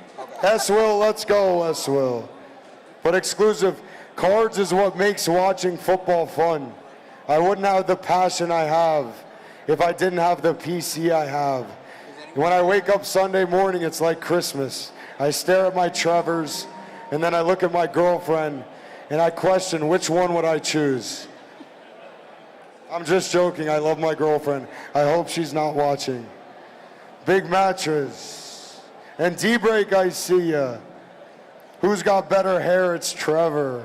It's not even close. Is she watching? I'm nervous. We got a fresh one. Yes, Milo. Bugsy is good looking. Thank you. That is true, compliment. I don't get that a lot. If you so think thank Bugsy's a good looking male, make some Make noise. some noise. Get loud. Make some noise. He's a good man too. He's I mean, a good man. that was a roaring crowd. He's a good-looking. I gotta say, that was a roaring crowd. Good-looking man, but a better man on the inside. That's, Bugsy. and that's what matters. If you anybody is welcome at our booth, come by, swing around, get a shirt, have some fun, do some deals, bring your kids, because it's always a good time. Sports cards are my life, and I love it. New cards, come on, new cards. How many spots do we have left, we think, right now? I don't know. We have a check on spot. Getting there. I'd say we have 20 left, possibly. And if anybody wants to come tomorrow night, we are throwing a party, 21 and up. We are going to the Cleveland Cavaliers Arena for the UFC fights. We rented it out. Everybody is invited. All you got to do is come. Free food, free drinks. And we're going to watch the fights together. The Caesar Sportsbook in the Cavs arena. Caesar but in the we'll Cavs. also be trying to organize a game of basketball on the floor. Trying. Basketball? Keyword there. Trying. Trying. That would be unreal. Basketball on the... Trying. Trying. That means he probably didn't Probably even not. ask. Probably didn't even ask. He's just making Ben's it up. asking tonight. He's just making it up. It will be at 9 p.m., I believe. 9 p.m. Me versus Big Memphis, one-on-one. Jake LaRavia, I'm coming for you. Mike, come on, Mike. Mike's in the gulag. Black Opal is 6 cards, $45,000. Black Opal is the biggest product that Flamethrowers has ever made. It is the Probably biggest. will ever make. Probably ever. And Maddie, we created insurance. We break every day. If you don't hit a card, you get something for free because everybody deserves it. We only break how I would want to enter a break. I would want to know I get a card no matter what. I want to get something back. And that's what we do for our people. Correct. E-shuttle's in the gulag. The little man is, his name's Ben. This is what you say, chasing your dreams. He had a vision. He said, I want to be Grant's sidekick for National. I never even know who this kid is before 2 days ago. And now he is blood brother to me. Wow, blood brother. Give it up for Ben. Give it up for Give it Ben. up for Give Ben. it up for Ben. And I'm giving him a nice present tomorrow. So follow the Instagram. He's getting one of my PC cards at the end of this show. Big Ben. Are you excited? Yeah. Is this your first time with the backyard, Ben? In person? Okay, it was supposed to be a no. But Gulf Coast, I see. How we doing, my man? Meet a lot of people. what do you think of us as humans? Some people will be having a bad day because they got scammed, but Backyard will make it right. Thank you. Wow, look at that. I did pay him 100 to say that. I paid him Take 100 out to the say 100, Ben. Take it right off the stack. He's a good man. S. Will. J. Exclusive. Look at the lair. Where's everybody watching from? I want to see in the chat. Who's at Natty's right now? And if you're not at Natty's, where are you? Texas, look at this. This is sports cards. Natty, I see you. Germany, Minnesota, Kansas. Africa. St. Louis, Tennessee. This is how big the hobby is. It's global. It is global. Jersey, driving to the Natty. If anybody couldn't make it to the Natty, I highly recommend it. It is like Candy World if you like sports cards. You know Candy World. Willy Wonka's factory here. Willy Wonka's factory. And a ton of people couldn't make it because the flight's getting delayed, actually. I know a lot of and people. it's still shoulder to shoulder in here. One of my friends got 6 flights canceled from California. Crazy. Trying to get here. Let's go, Koppel, man. I don't know why, Cop. Cop in the building.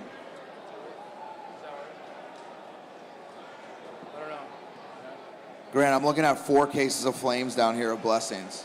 Yeah, What they are the don't even- they don't even chances? see that. What are the chances we leave with a single card down there? There's a 100% chance that 0 cards are left in those cases. Wow.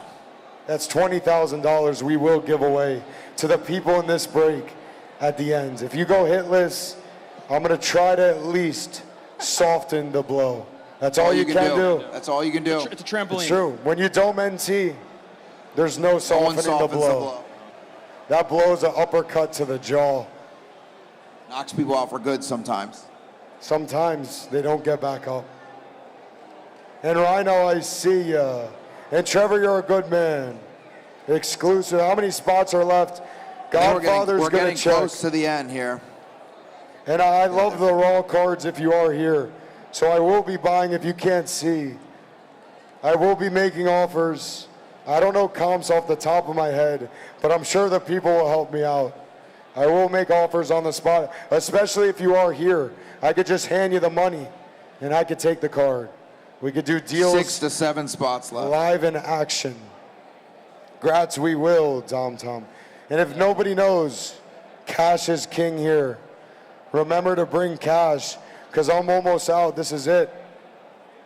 No one likes PayPal. No one likes Venmo. Not the same. Oh, It's not the same. Blake Byrne in the building. I see you, Byrne. McClarity, stop it.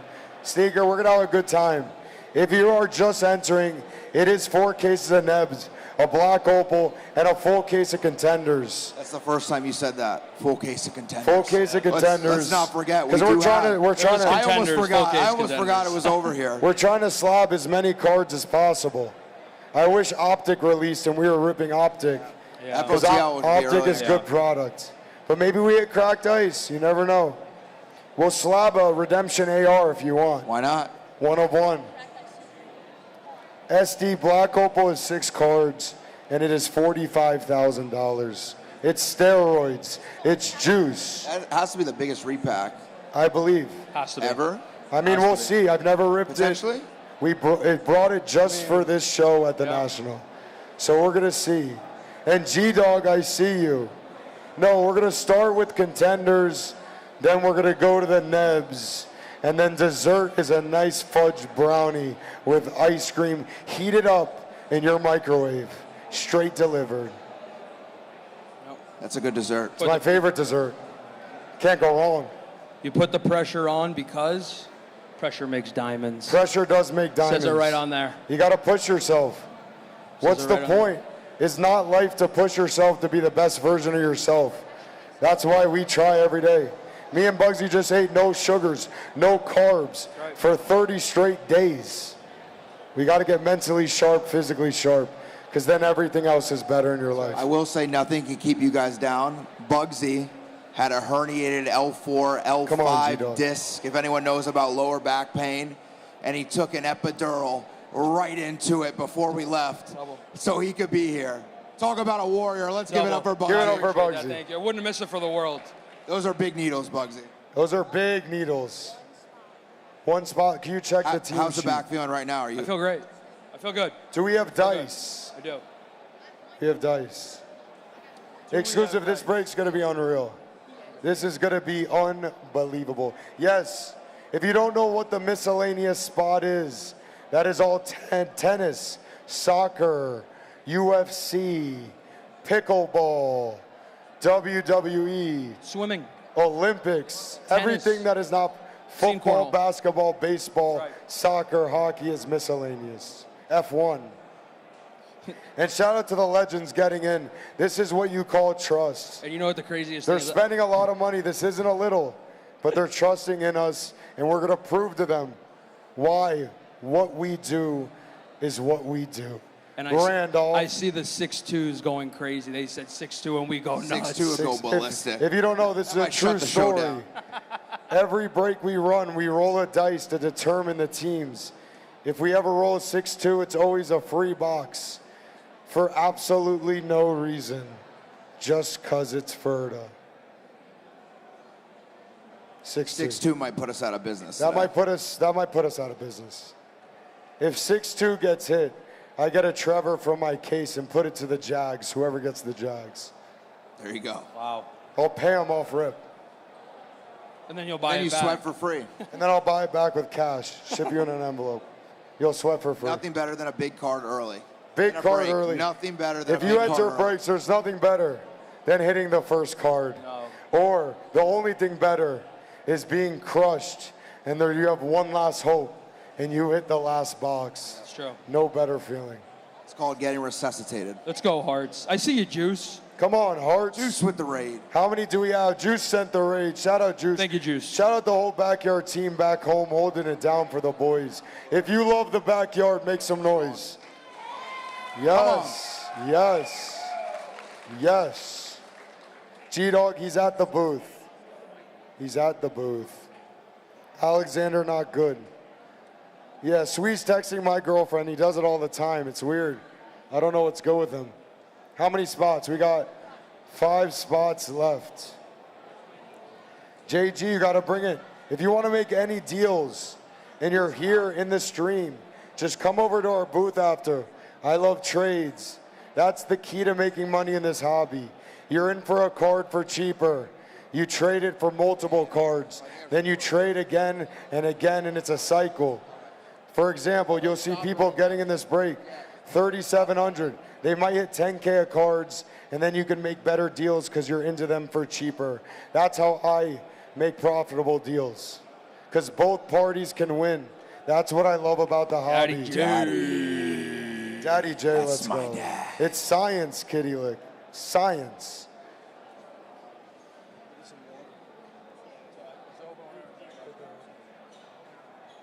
Who in here in person has a spot right now? We know George has one.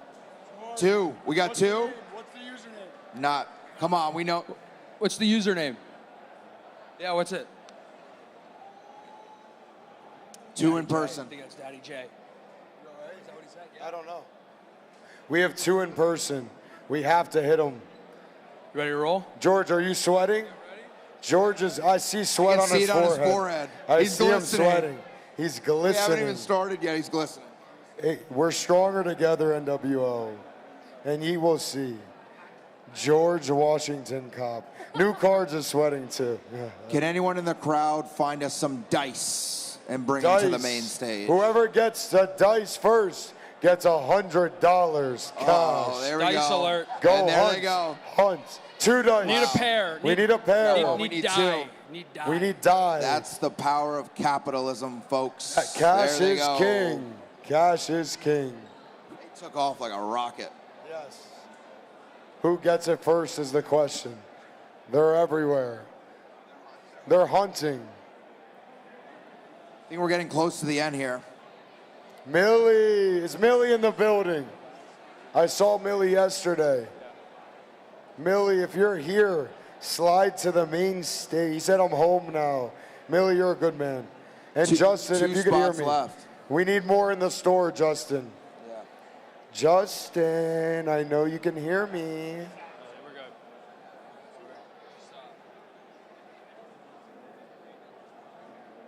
Yeah, I will. He's trying to steal my cash. I want Ben to spread his furtiveness. Ben, find someone in the crowd and give him a George Washington. It's close. Go close. Ben. Close. Ben Franklin, Ben Franklin. Ben Franklin. Close enough. Both 99 off. eights. Close. They're both I presidents. see he's on the prowl. He's looking. Similar. There he They're goes. both Who's he going to presidents. pick? A lot of people making eye contact. Uh-oh. Make the right decision, Ben. Uh-oh, Ben. Ben, Oh, take Hey, yeah, that's the love right there. Let's That's all go, you do. Let's Ben. go. Good man. Good man. There you go, Ben. These are our last couple spots until we begin. Last couple spots. I believe there's, check, Ben? Should be 2 left. 2 left. 2 left until we 2 start. left. Where are the salts? We need one. Last chance to sweat this. Tori, salt? Nah, it's up to him. We got 1. I need 2. Need a pair. Oh. We need 2. We We'll need accept 2 the dice. 1, though. We'll accept the 1. We need 2 dice. Each die is 50. You have another dice. He's got 1. Come on, We this got is 1 here. teamwork. Teamwork. This is teamwork. Does anyone have change? Let for it the hang, shuttles? Shuttlesworth. Let it hang. And then I think they should rock, paper, scissors. He says give it to He the says kid. give it to him. What a move. Give it to True the gentleman kid. right there. Wow. What Look a at that. gentleman. That's awesome stuff. What a gentleman. What a king. What a come up. Great show for you. There's nothing better than giving back to others. Nothing better. Gulf Coast, come on, Gulf Coast. And East Shuttle, I see. Is that Dom? Is Dom in the building? Where's Dom? 1 spot left, final spots. S-Will, this is big time. You know what we do, S-Will. This is it. I'm going to have Ben hold the mic to me when we start breaking.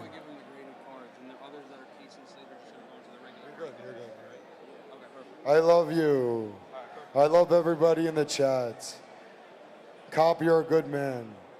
This is my Olympics right here, right now. We need raw cards. How many raw cards are we going to see? It's a great question. There's 8, 16, 24, 32, 38. Out of the 38, how many raw cards do we see? 38. I'm going to go 19. I'm going to go 15. 15? 15. 15. That's I'm gonna my go guess. 19. Because everybody that gets in, we are slabbing everything. So you could be in for 4K, hit a 3K raw card, think it's over. But no, no, no. When you see that gem, you're back to life, Jay Rich. And Michael's in the gulag. We need one more, Justin. One more. Give him a sec. Give him a sec, Justin. Give him a sec. I'm excited. Justin, we appreciate you, Give him Justin. a minute or two, Justin. Give If him a you minute love or two. sports cards, make some noise. Yes. How do you not get loud at that? If Come you on. love sports cards more than your significant other, make some noise. We gotta get loud. There you go. That's a divorce waiting to happen. Wow. He You was going almost stood crazy. up. Oh he was my He was God. standing up. Oh, Q, he did you say almost jumped something, out of Q? his chair. She had to hold just him kidding, back. Just kidding. No, we're joking. He's a good Just man. kidding. Shame. Yeah, she'd take it all. For my girlfriend's birthday, I gave her a Trevor Shields. She said, "Can I get a purse too?" I said, "That's 4 purses." Yeah, look at that. I Is said, a purse "That's in 4 your hand. purses." Said, "You don't know what that is." They don't understand. They don't know. They don't know. And Luca, who knows? All right, we're gonna do one more, I believe. Yeah. This is the last one, Last boys spot. and girls. And then we are going to start. Come on. This is it. The biggest break you will see at the whole National. It's going to be fun. Let's root on the people spending their hard-earned money in these breaks. And let's make some people some money and have some fun. Make some noise, huh? Let's go. Let's go. Believeland. And if you want a free shirt, go to our booth, 7200. Go to our booth, it's in that corner. Everybody gets a shirt for free. Handing them out like candy. They say it gets you laid. Oh, look at Zach making an appearance. Everyone, let's give Yo, it up for shout Zach. out Zach right there. Let's go, Zach. Look How at we him. doing? Give it up for Zach. He looks good. Zach's down. Let's see a little shimmy, Zach. Let's see He's what down you got. 50 pounds. Yes. He's down 50 pounds this year. 50 pounds this year. Let's go, Big Zach. accomplishment for Zach. He Big. looks good. He looks good. Down 50. We are done. Kanto was the finisher. Let's go, Kanto. Kanto, I see you, Kanto. And let's see the names. You could show the list right here. These are all the legends. We have Fisher, Binder, Bubba, Cop, Jimmy, G-Dog, Chris, Fisher, Ligons, G-Dog, Ferg, McClarity, Chris, Jamin, Binder, S-Will, George, S-Will, D-Break, New Cards, Mike, Gulf Coast, Cop, Burn, Rhino, G-Dog, Hearts, Daddy, Millie, East Shuttle, and Kanto. This is how close the community of the backyard is. I know every single one of those names. They are my friends, and that's what makes it different.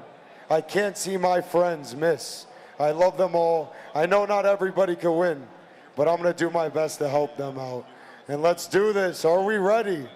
Come on. Come on, boys. So really quick, use the touch screen on here to focus. Yeah. All right, boys. This is a tradition before every break. First in the morning, 10 a.m., we have a quote of the day. This is my favorite quote. It goes by, "Do not sleep on the little things in life, for one day you grow old and you realize those were the big things." Don't sleep on the conversations we all have together, the interactions, the dinners, the Thanksgiving, the holidays, the family, the friends. Because one day you're going to look back and say, "I wish I could go back in time and be there again." So let's enjoy our time with each other. And let me get an amen. Legends Lair in Amen. Cleveland. Amen. Let me get an Amen. amen. Amen. Let me get an amen. All right, this is the dice roll. I'm excited. 6-2. Here we go. If it's a 6-2, We erupt. whoever gets the Jags is getting paid on the first card. I promise you that. Here we go. Oh, no way! That's impossible! No! That's That's a impossible! 6-2. Show That's the camera. insane! That's These aren't rigged dice. crazy. You saw it. That you is saw crazy. them bring That was real one deal. at a time. Is there magnets in these things? Okay. Dude, no way. This is what I need Ben to do. You're gonna go to my box, right? You're gonna grab my Color Blast Prism Trevor PSA He already 10. knows. Whoever hits that card, that is a $5,000 card. So whoever gets the Jags on this dice roll is free sweating the break. I mean, that's insane. That's even just, free believe that just sweating. you happened. can't That make was this shit unreal. up. Sorry for cursing, but they think we rigged the dice. No, that's actually insane. I rigged the dice was so I lose crazy. 5K. Yeah, sure. It's Good just rig. crazy. That was is insane. It's insane. That was crazy. Pro, No jumping? what are the I mean, that was statistical insane, though. odds You of have to rolling a admit. 6-2? You have to admit that was insane. Jeez. That's how you know this is going to be a special break. What are Let's the give it up for kids- Josh back here. He Josh. was sweating. Josh. We Come on. almost broke the stage on Josh. one jump. Can anybody look up the statistical odds of rolling a 6-2? It's a 1 in 36. Is that how it works? Where are the There's math there's guys a lot at? of combinations. I'm not the math guy. I saw it in the chat.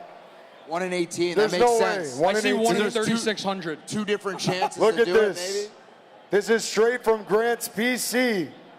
Whoever gets this, whoever gets the Jags in the team will immediately get this card. Wow. And then sit back, relax, and enjoy the break. Put your feet up, sit back, relax, enjoy. That's 5 racks Ferda. And guess what? This was going to be yours. Not anymore.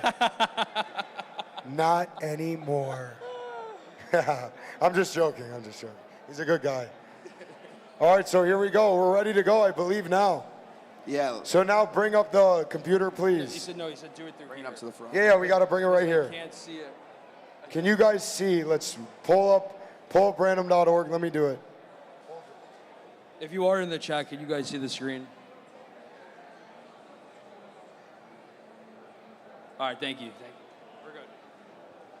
That was electric. All right, that was electric. What a start. I mean, we're doing one break, and we had a 1 in 18 shot at rolling a Trevor. That's how you I know. mean, 6'2". Same thing. And now one legend is about to get paid. Whoever hits this Trevor, I'm a buyer for 4. Ha ha ha ha. Art of the deal. Art of the deal. Ha ha ha ha. And here we go. 8 times. I will show it close up. It's tough with this camera, but for everybody in, I'll read your team names. 1. Let's sweat what spot is the Jags. Jags is 16. Yo, That's kind of it's weird. getting weird. I mean, Trevor's 16. It's getting Jags weird. is 16. I mean, this is insane. I'm on the Truman Show right now, and Bugsy's my dad. I'll read the names because I don't think you could see No, it. you can't see. You guys can't see. I'll read it. I'm not a liar. I promise you. We have Ben to confirm. 2, 3, 4, 5, 6, 7, and number 8. Ben's gonna click it. Come on, Ben. Fisher Fade. No way, Fisher Fade. Come Fisher, you are paid before the break starts, my friend. Let's go, Fisher. Now sit back, relax, enjoy the rest of the break, my friends. I mean, where else does that happen? Dude, look at the love. Can Fisher Fade. Can anybody answer where else have they seen a 5K card get given away for a dice roll? Anywhere else?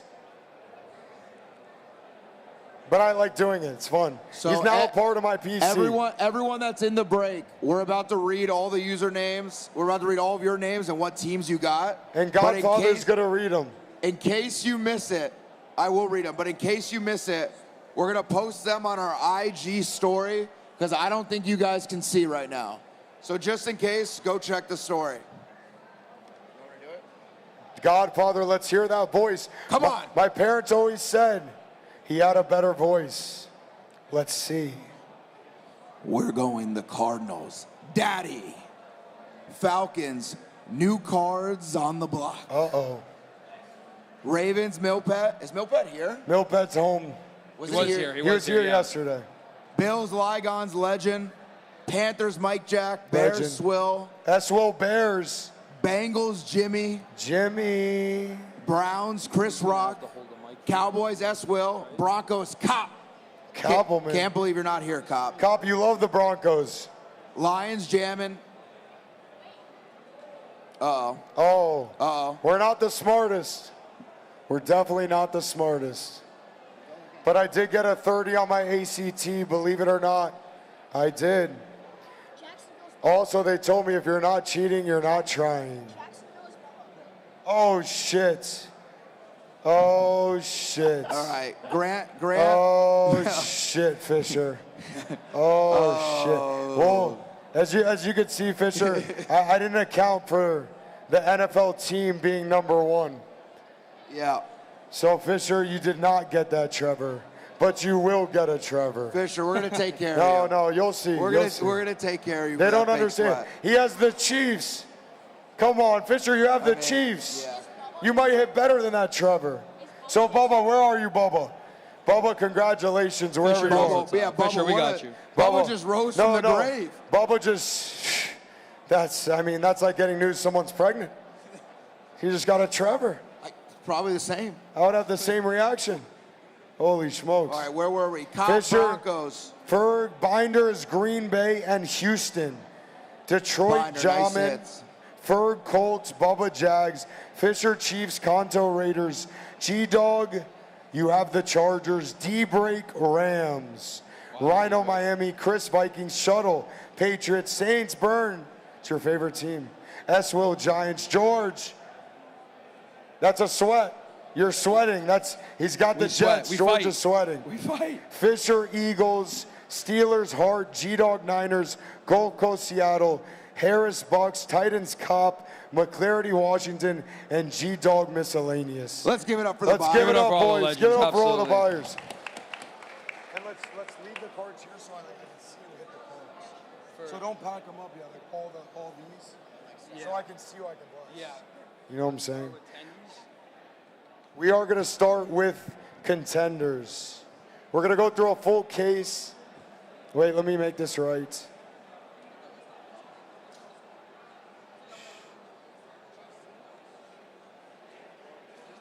How do I zoom this?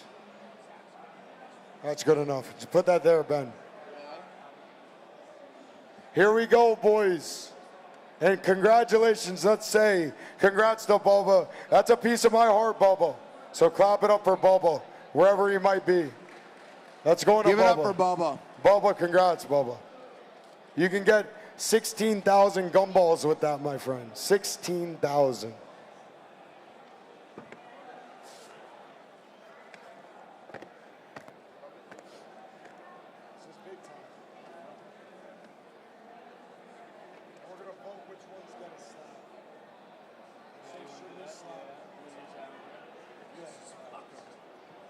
So we're going to vote together as a community and people of the hobby. As we rip this, every raw card is going to get slabbed. So we are going to vote when we see the on-card auto. We're going to vote whether it gets a slab, which is yay, or no slab, boo. So good luck to everybody on Whatnot. We love you guys. Thank you. And you're going to have to hold the mic somehow. Here we go. We're going to start contenders. We're looking for AR, obviously. I want to make sure that people could see. We're fast rippers. Boo. Darius Davis McCaffrey. We need a tall chair. Is that possible? I'm going to have a broke back at the end of this. It's no fun. Dalton Kincaid on card. Is that worth a slab? We don't care. It's getting a slab. That's going to Ligons. This is all regular. I'll hold. Can we get a tall chair? Is that possible? Focus the phone. Focus the phone from Binder. Is that better? Does it look good? Is it clear for everybody behind me? Is it good? All right. All right. This is the appetizer. This is probably 5% of the break. We have a Joey Bosa to 97 and Puka Nacua. Here we go. I'm trying to get it to look good for you guys. We have a mosquito sighting. Raheem Jarrett. I'm trying here. I'm bending over. I'm like Schmeagle. Malprocess. Braden Willis. We don't slab Braden Willis. I don't even know who he is. I have a humpback. We have Bryce Young. We don't slab that. What do you think?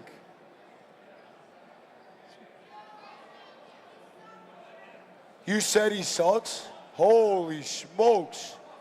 He's a savage. We have a Carrington. Oh, that's better. That's better. I got to see the chat, too. Broch is the MVP. Clap it up. That saved me. Broch, we love you. He's a good man. He's looking for a wife, for any single lady out there. He has a big home, and it's just him and his dog. Who wants cuddles? Who wants? Oh my God, I'm so sick. We have a Gervon Jexter. Here we go. Here we go. All the single ladies, make some noise. Broch, it doesn't look good for you out there, my friends. We have a Marvin Mims to 75. Slab it or no? Mims? Slab it. Slab it. Cop, you're paid, friend. You're paid. Cop, there's 1% of your buying, my friends. We got a lot of work to do. Nick Bowen. So if you don't know, if you've never seen Contenders, there's one good auto, and the rest is what we call dog shit. Sorry for cursing. Sorry for cursing. Osiris, CJ, and Jay Jettas. This is the appetizer. This is nothing. You shall see. Braden Willis. Who are we going to hit out of the case? What do you think? Are we going to see an AR? We have a Carrington Valentine and Aaron Rodgers. Here we go. If everybody in the break, can we give the base to the kids at the National? You guys vote. I say we give the base to them. I know the big dogs don't want base. What do you think? Colby. We'll hand them out after the break. You guys can get all the base. Yeah. We have a Zach Harrison. And we have a Harrison Smith. The kids is the hobby. Somebody said no, what a scumbag. We have a Will Levis. Stetson Bennett to 99. It's a QB, you gotta slab it. Slab that up. Slab that up. Slab it. We have to, that's going to the Rams. That's D-break. D-break with the Rams, that might be your biggest card. Uh-oh. Uh-oh. That might be bigger than the Color Blast. I'm a buyer. Tyree. Uh-oh. You slap Trevor, you have to. You have to. Evans, Tyree. Hopefully you guys can see all right. I'm trying to show the camera. We have a Darnell Wright and a Jamar Chase. Does it look good? Are we doing a good job? What do you guys think? Crickets. We have a Deontay Banks and an AR in the back. Here we go. Here we go. What's your favorite appetizer? Mine is Contenders.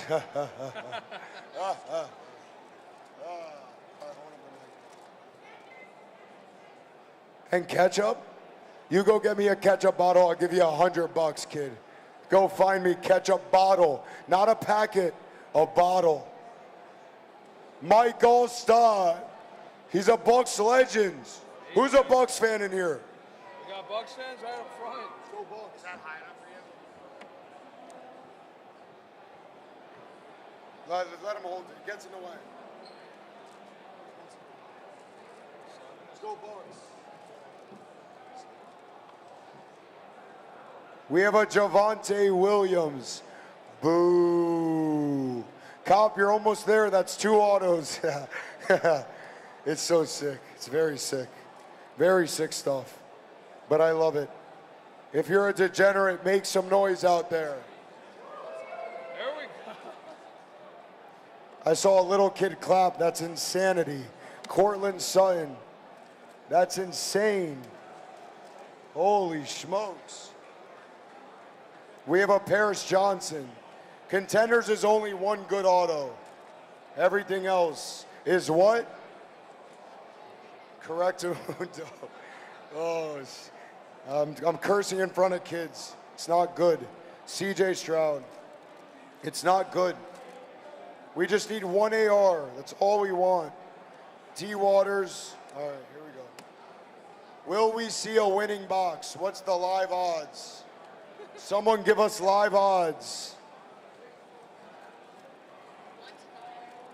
All right, we got to see AR, cracked ice, maybe Puka, Patrick Surtain. CJ has no autos. Bryce has no autos. That is true. Evans, and a Jamar Chase. Meditation. Sometimes I go home, I tell my girlfriend to sit on the couch, and I just rip score. Score. Fields. Cody, go Bucks. Go Bucks. Shame. Shame. This guy next to me was actually King Joffrey. We have I'm very sick, if you can't tell by now. Very sick man. Clifford the puppy dog. Bang! I'll buy it for 6 hot dogs in the oven over there. 6 hot dogs. We slob it up anyway. Who cares? Who's Green Bay? Let me see. Binder, you like that, Binder? He loves it. I can't wait till we see Nebs and Opal. The people never seen it before. Dude, I know. Tyler Lacey, if you've never seen it and you're in the crowd, a Nebula or Black Opal get ripped, make some noise. Okay, I like it. I like it. We have a Jay Ward. Does it look good for everybody? Can you see the cards? I don't show the fluff. Nobody likes fluff. Colton and CJ. All right, here we go. We have 1.1K live. Shout out to the people at home still supporting the yard. I love you. We have a BJ Alujawari. That's Bugsy's favorite player. I'm not sure why, though. I'm not sure why. I'm very sick. Pull it up a little. Here we go. We still have on card. Sam Laporta. That's a slab. Detroit. Who is that? Jamin. Where are you, Jamin? That's a gem if I've ever seen one, Jamin. For Jamin. On card. Is Laporta a top 5 tight end in the league Yes, sir. already? Yes, sir. I believe so. I'm trying to target him in fantasy. Lamar, Keandre. Here we go. Here we go.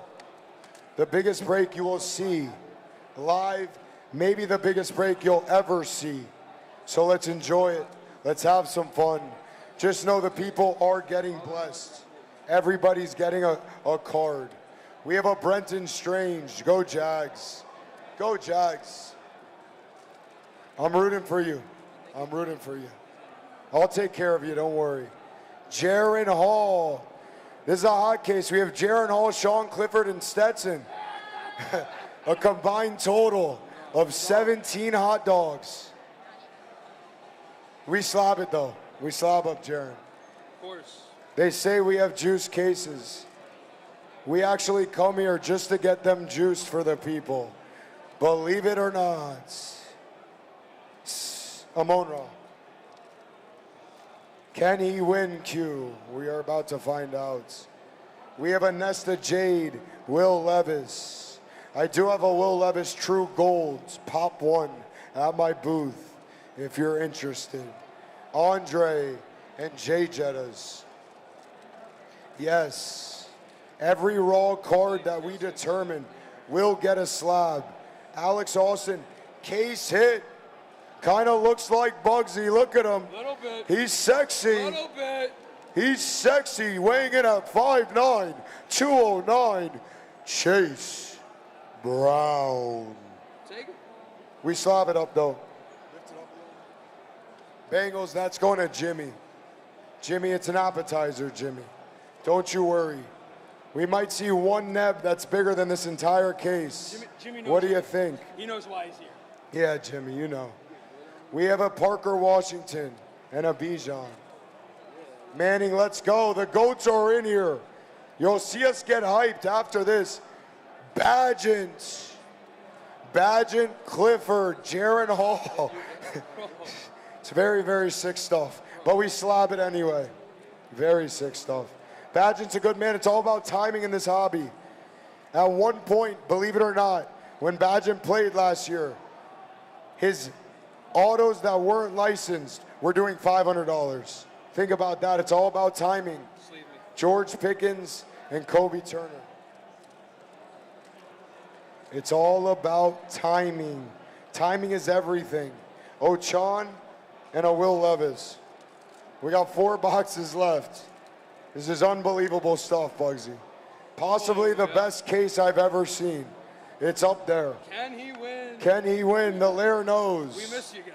We miss the boys. We'll be back Monday. And shout out to the boys in here. Braden Willis times. Oh, shit. Look at him. It's weird. I've opened 20 cases of this. I've never seen a Trevor case hit. We roll 6-2. It's just weird. It's just weird. Look at him. How could you not like those locks? He's the sexiest man in this hobby. Slab it, of course. Of course that's a slab. And let's go, Jags. That is going to our boy. I mean, that's free. Bubba already at the color blast. He's just laughing at me now. He's laughing at me. It's okay, Bubba. Lower it a little. There you go. Here we go. Cortland Sutton, Kobe Turner, Jalen Hurts. 3 boxes until the real heat begins. So get your snacks in. Ticket stub. Will Levis. Oh, that's a plate. 101. Come on. Is it on card? Sticker Auto 101. Ronnie Hickman.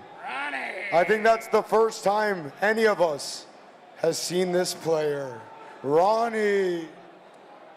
It's really sick. Browns, Cleveland, stand up. Who's from Cleveland in here? Believelands. We have a Josh Allen. Come on. And Pelly, I like it, Pelly. He says backyard's trash. I agree, my friends. Daniel and Derrick Henry. This is for you. This is for you. Gervon, Bryce Young. We got it in AR. Just 1 AR. Redemption this pack. Hope. Jonathan Mingo. If you PC him, his auto does look like a puppy dog. Look at it. It's a nice auto. It's a nice auto. We'll slab it. Who cares? Who cares? Slab it. Stew. All right, 3 more boxes. Have we won on 1 box? I think we're close. Bijan, I like it. Atlanta. That's going to new cards on the block. Playoff ticket to 99. Should we slab the redemption? New cards on the block. That's up to you, my friends. Are we slabbing Haba? That would be a pop 1. You know Haba? That would be a pop 1. It's up to new cards. It's his card. He decides. I can't see the chat. Will Levis. Drake London. Mike Jones. Mike Jones. Who? Mike Jones. Mike Jones. Paris. Bosa. Here we go. Here we go. I see the Lair members. They know what's coming, Bugsy. I don't think half the people. I don't think half the people know what's coming. But the Lair members know. They know why they're here. We threw in the case just to slab up cards. Because who cares? We got to have a little wax to have some fun, huh? We have a Isaiah. All right.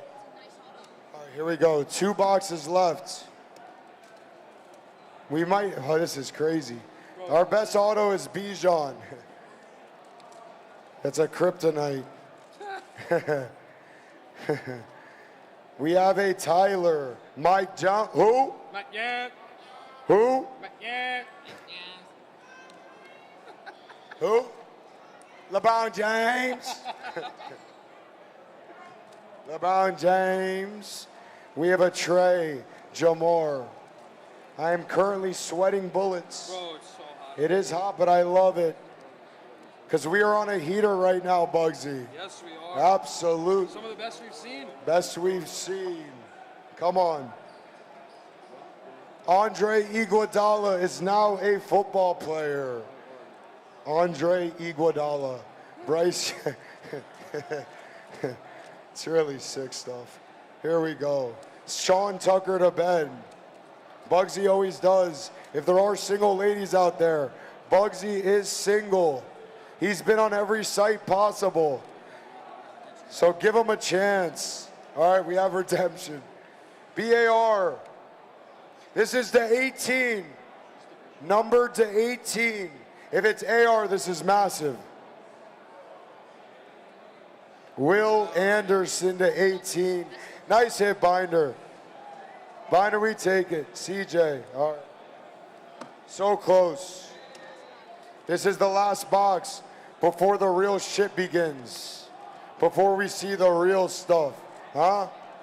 Huh? Huh? Who do you think you are, Bugsy? Cracked Ice ETN. The Jags are hot. The Jags are hot. Owen Papoe. We'll slab it up. Who cares? Grub, let's go. I'm sucking on this microphone. It's really disgusting.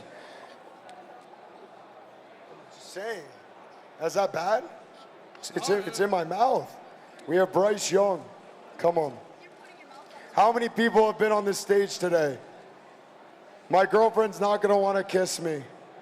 It's okay. That's why I got Bugsy. There you go. That's why I got Bugsy. He's a good man. Here we go. One last good auto, hopefully. Day in, CJ, AR. Here we go. Here we go. Zach Harrison. All right, last one. Redemption AR, one time. One time. Wow. That case was ass. What was our best auto? Bijan?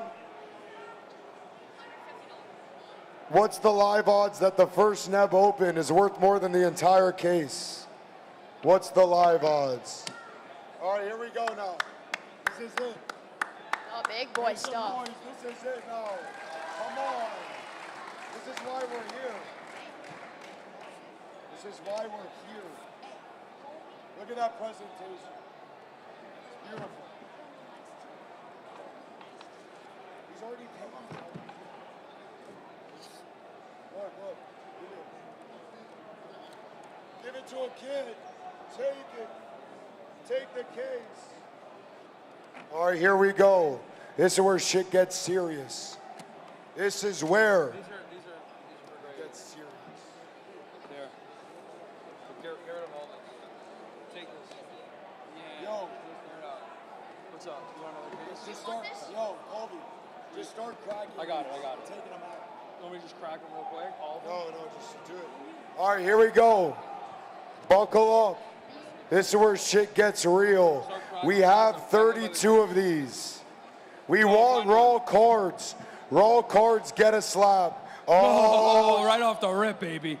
If you don't know what this means, that's a guaranteed 3 to 7K card. And what do you think? Is it worth more than the entire Contenders case? I put my life on it. Here we go. Good luck to the boys. It is not raw. It is a slab. 101 if you're sharp. Who is it? PSA 10. Joey B for the Bengals. Jimmy, that's the definition of liquid at this show. That is liquidity. That is wetter than water itself. Congrats, Jimmy. That's a sick card, my guy. Now you get to sweat 40 more boxes. Come on. We want raw cards. We want them raw. Here we go. Oh, shit, I didn't even sweat it. He's him. That's getting a slab. Anthony Edwards downtown going to Chris Rock. PSA 10. PSA 10. PSA. My boys got me. My boys got me. Ant-Man downtown. That is a sexy card. Will Ant-Man ever win a ship? It's tough. There's only one winner. There's only one winner. That's raw. That's getting a slab. Come on. Here we go. We got another raw one. That's 2 in a row. These are all getting slabbed. Bobby Witt for Fisher. I said we'd be back, Fisher. First Bowman Speckle. to 299. That's a gem, Fisher, if I've ever seen a gem. Fisher, nice hit. Here we go. Bobby Witt, Ant-Man, Burrow. Who's more liquid in this hobby? No way, it's Raw again. It's Raw again. Raw again. Topps Chrome, if you're sharp, who is it? Come on. If you're sharp. Come on. KD Rookie Refractor. Kevin Durant. To $14.99. You know what that is? Back to back for Fisher Fade. Fisher, that's 2 slabs, my Let's go, friend. Fish. Fish, let's do it. I like it, Fish. No, just leave it there. You're good. All right, that's 3 Raws. Is this a slab? It is. That's a 9.5. I kind of want to crack it. Get me tools and I'll crack it. Halliburton Rookie Mojo. I mean, come on. Come on, that's Millie Pet. Where are you, Millie? Millie, that is a sick card. Prism Mojo Halliburton 9.5. He's hot at the National. I like him a lot. Here we go. So we have what, 3 slabs so far? Yeah. And we have not doubled up except for Fisher. Here we go. Come on, Millie. Raw. Oh my goodness. That's Raw? No. Oh my goodness. Rookie Refractor Shohei to 99 Raw. Can someone help me in the crowd? What does that do in a gem? Will this card gem? What do you think? Rookie to 99. That's the spirit right Shohei there. Raw. Come on. Going to the Rams D-break. Let's go, D. What a sick card, D.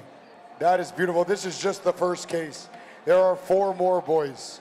There are 4 more. That was 4 Raw. PSA 10. It can only be one man. You see him. He's the future of the hobby. Victor Wet Bananas. PSA 10. He says he eats wet bananas for breakfast. That's what I heard. That is sick. 9 out of 99. I am a buyer. Hearts, are you in the building, Hearts? Go, Hearts. Are you in the building? I'll buy it right now. All cash. If you are here, Hearts. If not, DM me. We'll make a deal. That is a sick card, Millie. What a case so far. Here we go. Who is it? Place your guesses out there. SGC1. Going Mickey as well. Come on. 1939. Almost 100 years. Joe DiMaggio. You can't get Joe DiMaggio anywhere else. That's an Italian, huh? That's going to the Giants. That is S-Will. Where are you, S-Will? That is a sick card. I love old school. Does anybody PC old cards over 100 years old? Nobody. George, don't worry, George. Don't worry. This is case 2. This is case number 2. Let's make some noise. Get the energy up. Come on. On their feet. Come Let's stand on. up. Come on. Let's go. Come on. Let's go. Here we go. We got a lot of nice raw cards. Out of 70. He already got the Trevor Color Blast. And this is just cream cheese. Rookie Tatis Red Ink to 70. He got the Trevor case hit. He got the Tatis. And we got 30 boxes left. What do you think Bubba's doing right now? Lighting a cigar? Cooking. You're sick, dude. You're an animal. Hey, let's go, Bubba. Let's go. You deserve it, Bubba. Oh, it's another raw one. It's another raw one. Oh, shit. You know who that is? Aaron Judge, rookie Bowman. All rise. For the Judge. That is 2 for the Giants. What a hit. S-Will, you're hot. S-Will, that is 6. Slab up that. That's getting a slab. Let's look at the centering. What do you think? Is that a gem? Gem. He said it. I didn't. Here we go, S-Will. I like it. These cards will come back graded in 24 hours. Here we go. Who's sharp? 184 2018 Prism Gem at the Barber. Shea. Look how beautiful that is. Nice. Holy smokes. That is going to the Chargers. G-Dog, where you at, G-Dog? That is beautiful. Here we go. We still have the Comet lurking. We still have the Comet lurking. Yeah, that card art was crazy. J-Mo's a buyer. Tiger, no way. Can't be. No way. No way that can be him. Tiger Prism Choice. Oh, that's dangerous. That's dangerous. That's out of Prism Choice. GG, and he's hot in the market. Koppelman. Koppelman, you're sick. Drop the GGs in the chat, huh? Drop the GG. We still got Comet here. We still have Comet, don't worry. I'm going to make sure everybody hits a card. It's what I do. It's what I do. Come on. 9-10, that's 2020, I could tell. Oh, no. G-Dog with the Shea and the Herbert on card. If you go to my booth, I'm buying all Herbert. I love him. He's got the nicest hair besides Trevor. He's got nice who. That's a sick card. He's been liquid water here at this event. Yeah, he's been liquid water. I've sold 10 of his cards. Here we go. Here we go. 10. Velo. There he is. There he is. That is going to Eswell. He's hot. Eswell has the Giants in Dallas. Giants in Dallas is dangerous. Eswell's a problem. I love sports cards. I love sports cards more than Game of Thrones. And I just watched Game of Thrones. Come on. PSA 10, you know who it is. Come on. Bedard, Bedard, Bedard. That is going to Eswell, who also has the Bears. Those are his 3 teams, Dallas, Giants, Bears. Holy smokes. And here it is, the Comet. Is it raw? If it is raw, I'm a buyer for whatever the comp is. I will sweat the grade. Here we go. Make some noise. Come on. You. It is raw. It is raw. This is upside. Holy smokes. Raw Comet. You don't see these every day. Oh, no way.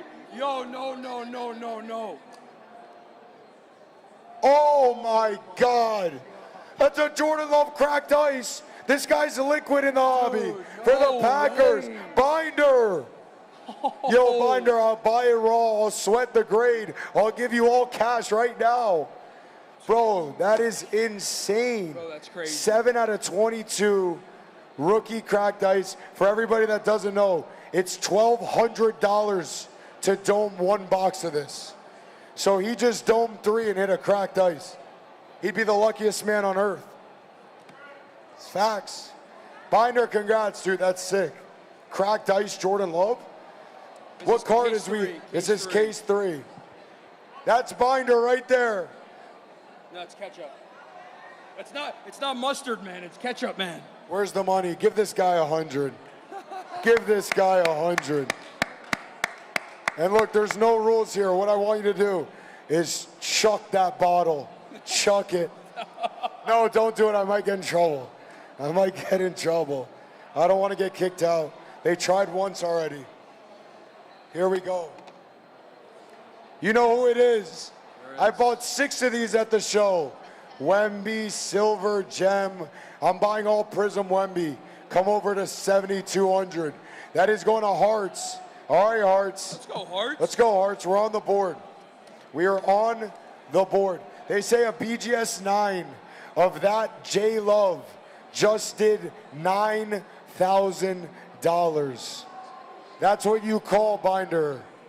5K profit in 1 card. That's what we do. What? What? Drop them in the chat, boys. Here we go. Here we go. It is raw again. It is raw. What does a PSA 10 of that Jordan Love cracked ice do? Someone look that up for me. PSA 10? Of that Jordan Love cracked ice. If you guys follow our Instagram, we will post all the raw cards so you guys can see what they do grade. Who is it? Place your guesses. Who's the Comet?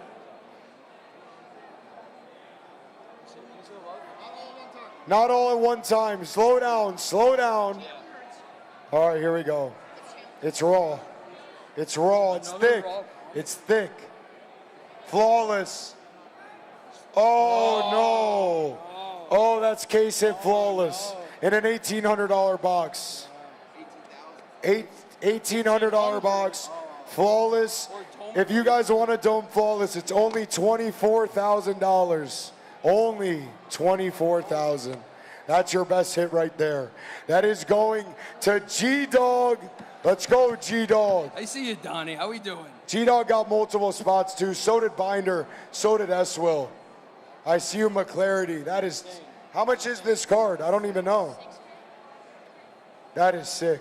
That is sick. Congratulations. That is sick, bro. That's Curry and Jordan Love. Holy smokes. Raw again.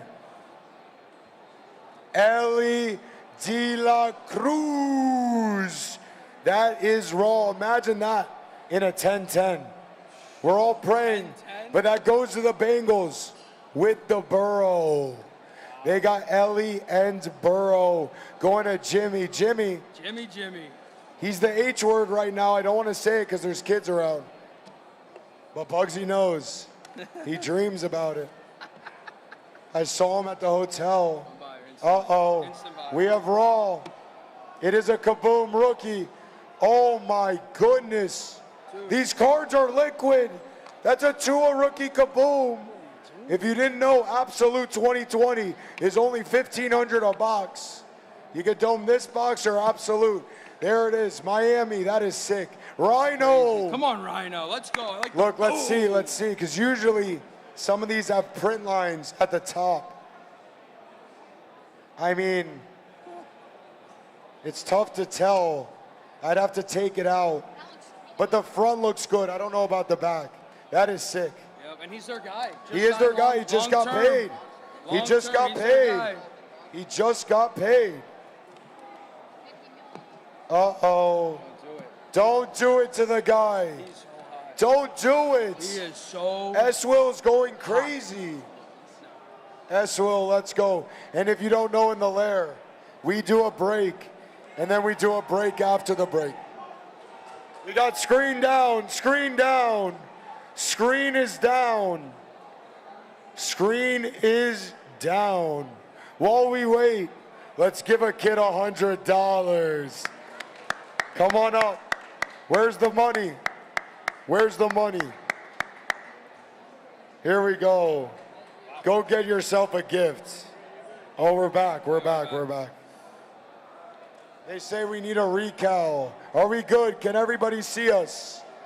All right, perfect. Come on. Here we go. Let's get some Raw cards. Let's get our boys paid. Yeah, I love it so much. Come on, we have Raw.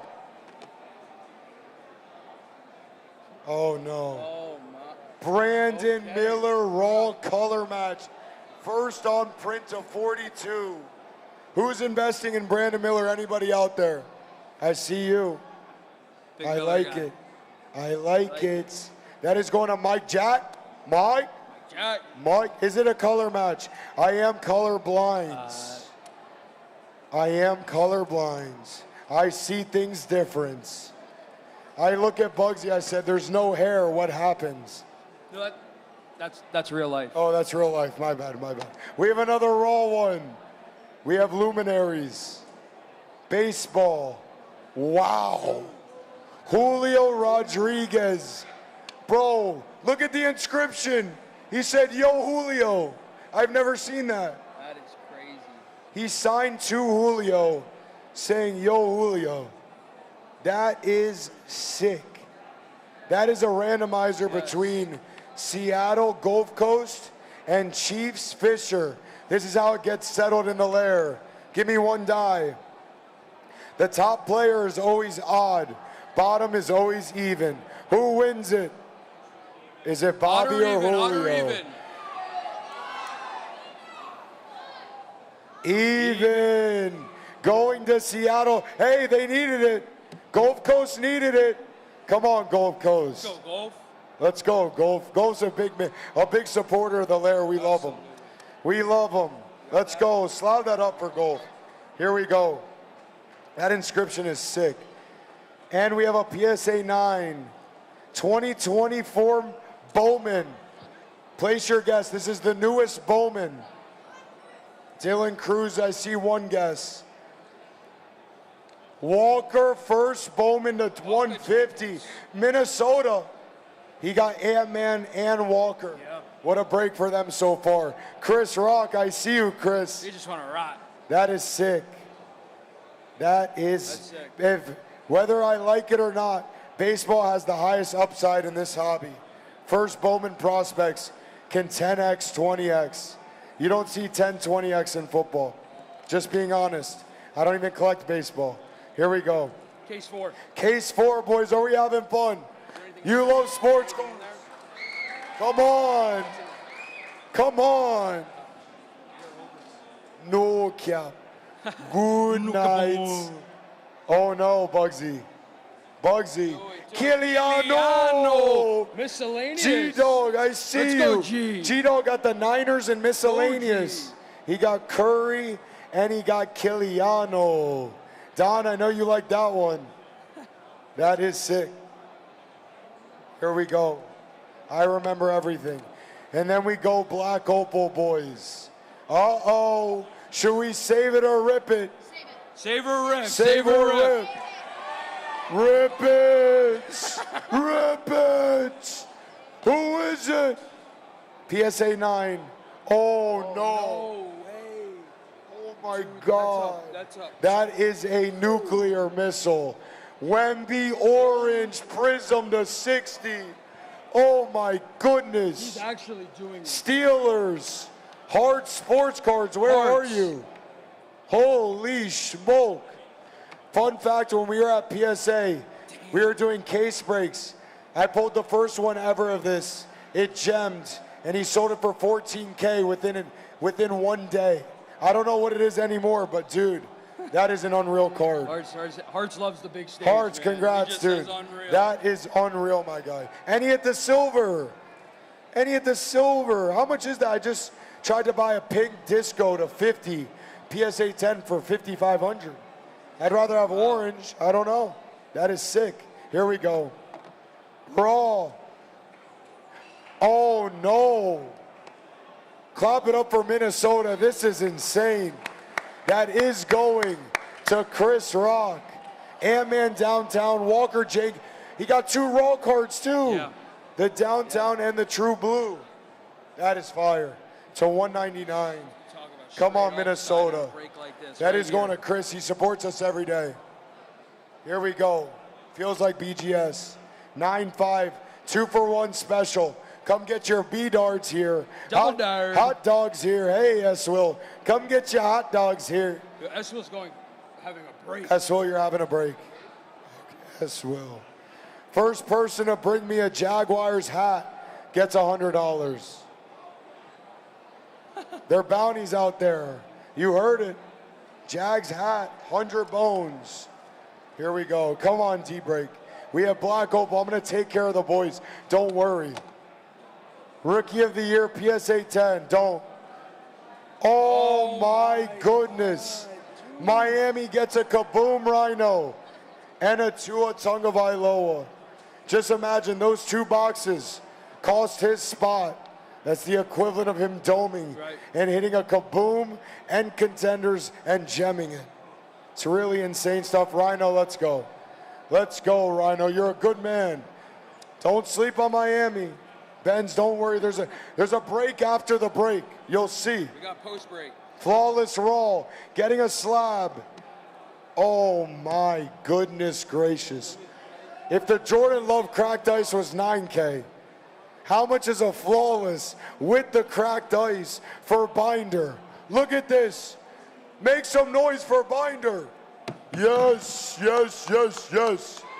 Cracked ice and Flawless, both raw, both getting slabbed. Flawless is only a $20,000 box. There's your hit. $20,000. Maybe 15. I'm not 100%. Here we go. And it's getting slabbed. First off the line, wow. Ligons, we're here. It's getting a slab. Let's go, Ligons. Stu. You slab. Josh Allen, first off the line to 23 RPA. Slab that up for my boy Lygons. Let's go, Lygons. That is sick. My MVP this year is Trevor or Josh Allen. They robbed him last year. Look up the stats. Guy had 44 touchdowns. Lamar had 35, I believe. It's actually crazy. Here we go. It's another raw one. Oh, no, no, no. Dallas is being a bad, bad boy. Everybody say, bad boy, S-Will, bad boy. He's being a bad boy. Luka RPA to 99. Luka. I mean, unbelievable. Unbelievable. And now, boys and girls, the biggest case of repacks to ever exist on earth. If you are in the break in the chat, if you're nervous, you shouldn't be. I have my PC. I have boxes to bless the people that miss. Just sit back, enjoy. Everybody's going to get something. Just drop a W for the blessings. Come on. Look at this. I've never opened it. Yeah, we have never opened this. Ah, the piña. This is big boy. I'm excited. Never seen one of these ripped in my life. I watched one on Backyard Rips. That was the only one. The box feels like it's wood, made by Abraham Lincoln himself. Mahogany. Mahogany. Holy smokes. That is brilliance on steroids. Here we go. There are 6 boxes. Does anybody have a raw card counter? How many are we at? I don't know. And here we go. This is crazy and this is sweaty. Anybody that hits one of these, they are gonna feel very good. Here we go. My first one ever. Black Opal. Let's go. Look at it. Here we go, boys. Holy smokes. Pressure makes diamonds. Look Pressure makes diamonds. Here we go. They can see no cheating. No cheating. PSA 8s, 2009. Who is it? Oh my God. No. Dude, Dallas has Luka. That is a dual logo patch of Dirk Nowitzki and Jason Kidd to go along with his 3 Luka rookies. Out of NT09. Who's a rookie in 09? Curry. That is Curry National Treasures. Bro, Dallas is insane, dude. That is insane. Easy eating. Congratulations. That is going to S-Will. I mean, you got to clap it up. This guy bought 3 spots. He trusted. Come on. Here we go. Uh-oh. Feels raw. It feels raw. Can't have them cheat. Look, what is it? Do you like it? What is it? Here we go. I don't know what this is. Flawless. Don't you dare. No way. Don't you No, dare. Don't do it. Oh my God. Oh my God. How is that? Bro, that's an Ant-Man RPA still in the sticker, flawless. Wow. Bro, that is disgusting. Minnesota, Chris. Bro, he got Ant-Man True Blue, Ant-Man Downtown, Walker Jenkins, and an Ant-Man Flawless RPA getting slapped for $3,500. I mean, that's disgusting, dude. Look at this. Chris, congratulations. Bro, 3 cards getting slapped. Clap it up for Chris. That's everybody's That's dream. awesome right there. That's our dream. That is why That's we a play dream this break game. for me. Holy smokes, Chris. Congratulations. Hey, hopefully at least 1 gems. If 1 gems, we're good here. I wonder how much is that card? Can someone look up that Ant-Man? I'm curious. That is disgusting. Here we go. They say that's a $10,000 Anthony Edwards. Wow. That is unbelievable, Chris. Oh no. It's Thanos. He'll snap your fingers and your hair might disappear. Uh-oh. We're going to save it. We're going to save it. We are going to save it. Oh, we have another Raw one. It can't be Ant-Man again. It looks like National Treasures. Can only be one guy. Oh my God. We have a logo man. No. We have a logo man. Oh. Place your guesses. Place your guesses. No way. Don't you? Oh my God, from Detroit, 0 to hero. Jaden Ivey, rookie logo man for Jamin at the buzzer. At the buzzer, Jamin. It's literally 0 to hero. 0 to, I mean, there's no better feeling. There's no better feeling. Jamin, congratulations. The craziest part, Jamin paid the price of this box, so Jamin Dome didn't hit a logo man. That's 1 in a million. Here we go.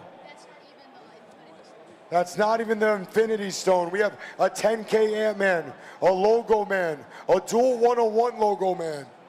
Who else could it be? Come on, it's Raw again. It's Raw again. NT. No. Don't you dare. Kiliano for G-Dog. He has the Niners. He has the Niners and miscellaneous. He's hit Curry. Killian. Dude, that's on card to 10. That is on card to 10. We chased this card in these boxes. Unbelievable. G-Dog, that is sick, my guy. That is sick. He asked for it. He hit the Comet and he hit 2 Killians. Can't ask for much more. Look at that. G-Dog. Clap it up for G-Dog. That's a dream. Come on. Come on. If I jump, will you catch me? Tell me that's a liability. I don't know if I could do that. It's a liability. You guys think the break's over after these two. You're sadly mistaken. They've never seen me break before. Here we go. PSA 10, no. No, it's not. No, it can't be. No, it's not. That cannot be. Oh my goodness. Black Pandora rated rookie to 25 with the Ellie, with the Burrow. Oh my goodness. Oh my goodness. That is a dream break for Jimmy. Jimmy, Jimmy, where are you, Jimmy? I don't know where it is. You remember it. Ellie, Pandora, and PSA 10 Burrow. And don't worry, Jimmy, congratulations. That's what we dream. We dream about times like this. And here we go. What do you guys think? Make some noise. Come on. Infinity Stone.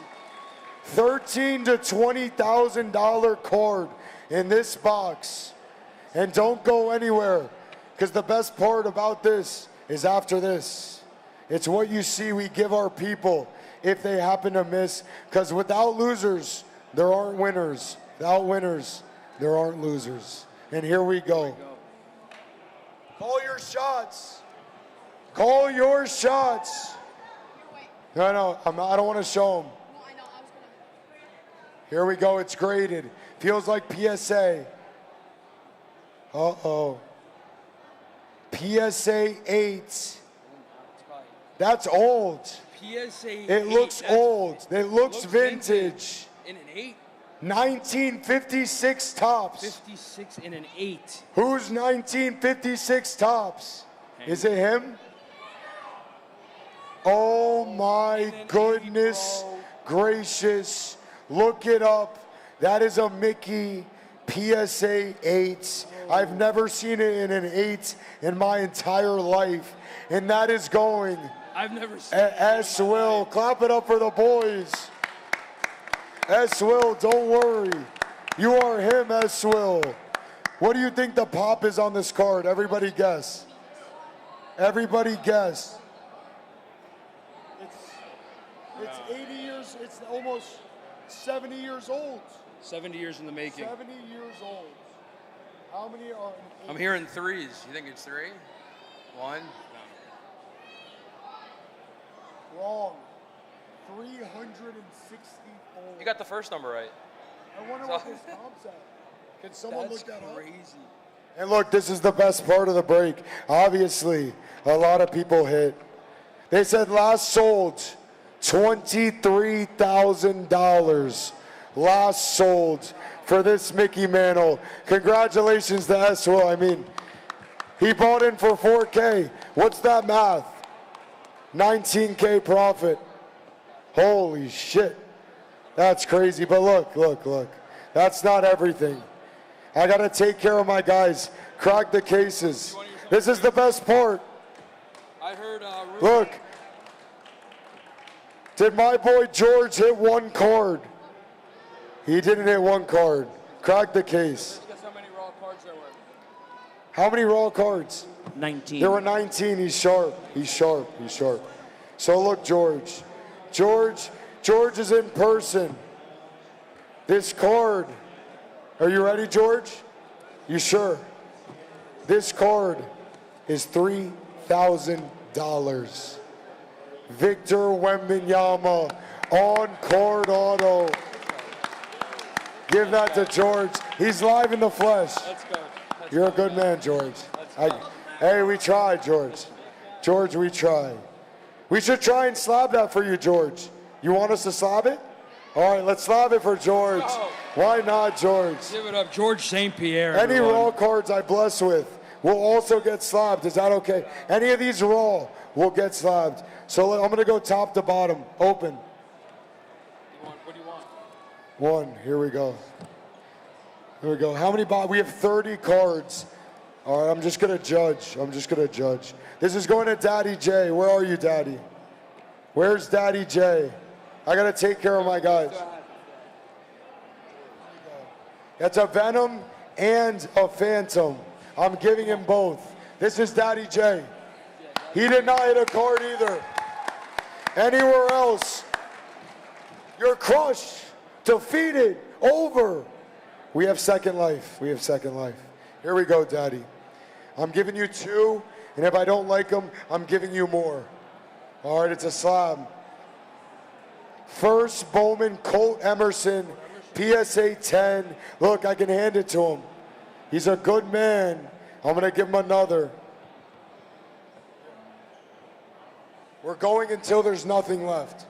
This is raw. Oh, that's sick. We're going to slab it for you, Daddy. Curry to 25, and then give me a crown. I'm not done. They think I'm done. They think it's over. That's actually one. That's $2,000. And here we go. I'm going down the list. No, we're going to slab that. We're going to slab it. Yeah. Right down Daddy J. I got you.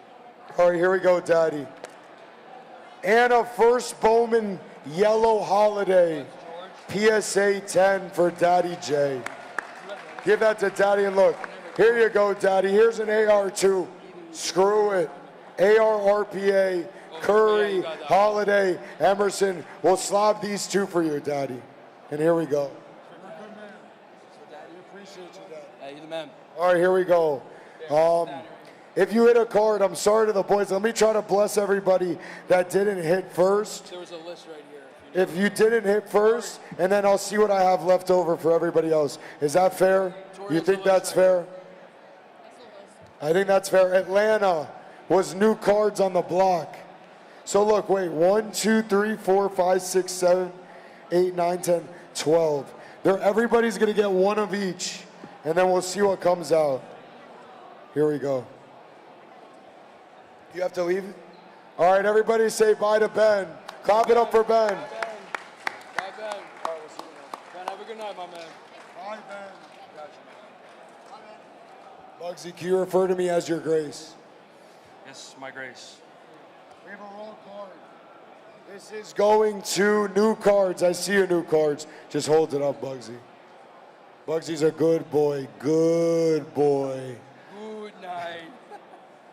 We have a Hero RPA to 15. That will get a slab. Come on, new cards. Hold it higher, Bugsy. Come on. This is all free. 9-5 Stroud. That is a sick card. Silver Stroud. You gotta come on. Silver Stroud. New cards. We're not done. We're not done. This guy's a weirdo touching me. I'm joking, I'm joking. Here we go. And we have a Gunner first Bowman. Happy birthday, son. 9-5 Hero. I mean, we can't complain, can we?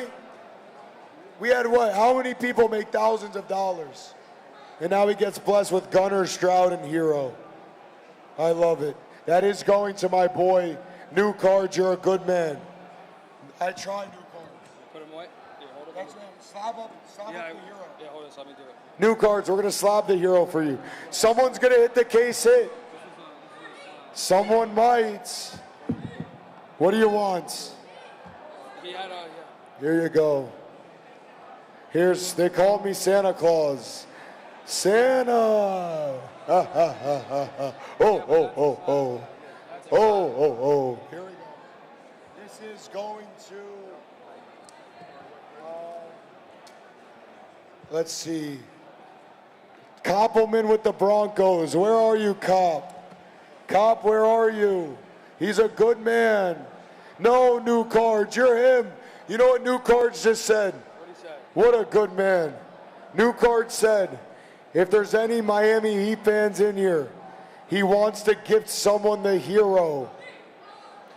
All right, let me know. Look, name 5 players on the Heat. Uh-oh.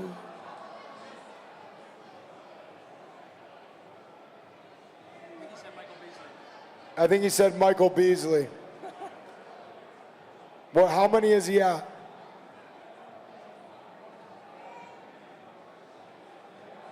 Sometimes you got to be cutthroat. Name 5 players. Current.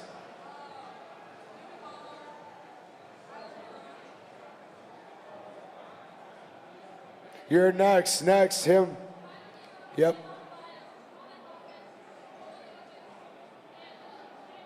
Winner, chicken dinner. Winner. Where is it? Shout out my boy New Cards. That's called giving. He's a good man. Come on up. Congratulations, my friends. And then New Cards. I can't let him further. I mean, New Cards, I got to give you that. I'm giving you my Hawkins White Sparkle. Just got graded at the show. My PSA 10. Give that to New Cards. New Cards. That's going to you, New Cards. It's not, hey, that's a nice card, New Cards. All right, here we go, Cobb. Where's Cobb? Cobb. Taj Pete first Bowman. PSA 10. That is going to Koppelman. Narrate it, Bugsy, for Cobb. He likes your voice. All right, Cobb. Koppelman. Koppelman. Jamar 1010 out of 35. I like it, Cobb. We got 2 PSA 10s. And Cobb, we're not done. We're not done, Cobb. And a Kobe True Blue PSA 10, Cobb. I mean, that's unbelievable. And Cobb, I'll throw you a Kaboom too, my friends. Yeah, this is what happens when you miss for doming an NT box. You get a Kaboom, a first Bowman, a 10-10, and a Kobe. Congratulations, Cobb. I know you didn't win. I'm an honest man. But at least you got something, my friends. That's what it's all about. There we go. Let me see.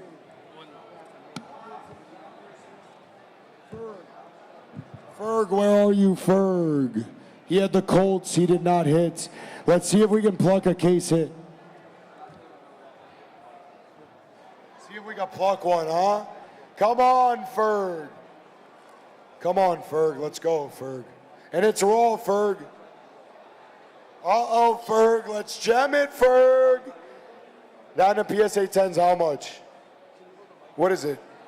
And it's a lesson for all the kids. Release day, don't buy cards on release day. How much was the first Bedard sold, PSA 10? 2K? How much was it? 1,500 to maybe 17? Now it's what, 900? 1,000. Release day comps are always higher. You wait, and then you buy. That's what I do. Here we go. Hold it. And clap it up for Kobe. Kobe. He's a good man. Come on. We have 2 raw cards, too. Going to Ferg. Come on, Ferg.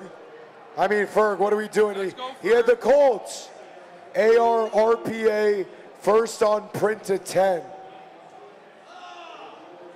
So we have 2 slabs. B-Dart. Can we get 3 slabs for him? Come on. Look at that. Shout out the big men out there. Bruce. So that's going to go to Ferg and Ferg. This is actually a crazy blessing. But this is how I take care of my boys. These are friends of mine.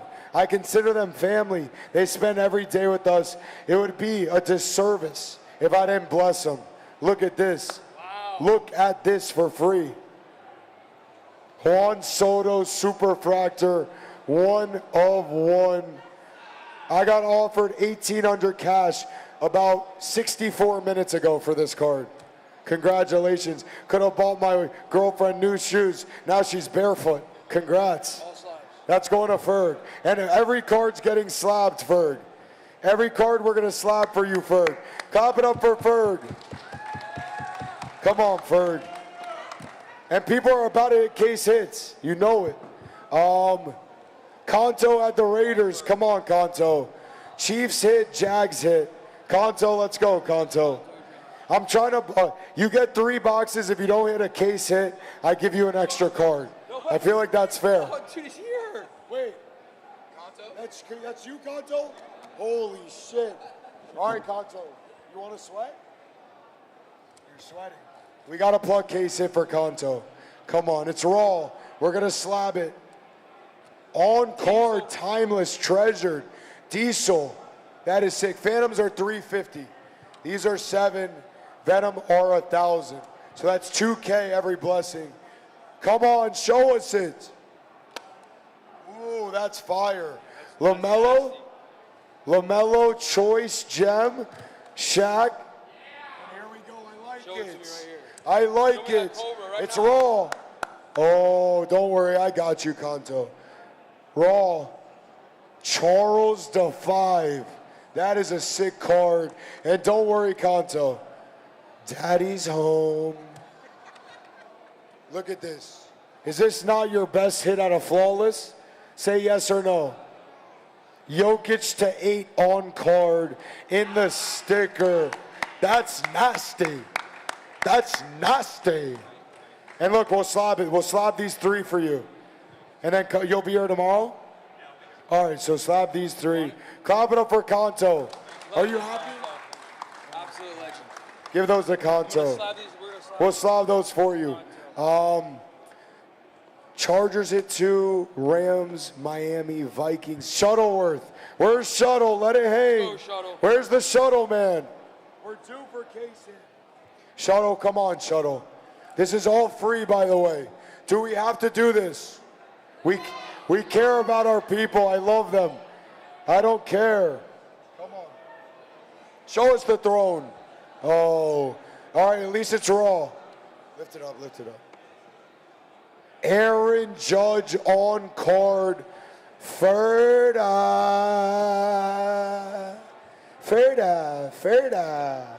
I like it. This is all going to my boy E. Shuttleworth. We have a, Charles Oliveira. Who's a UFC fan? To 25 tie-dye. And then come on, can he do it? Can he do it? Oh my God, they're lurking. What if someone hits all 3? Oh my God.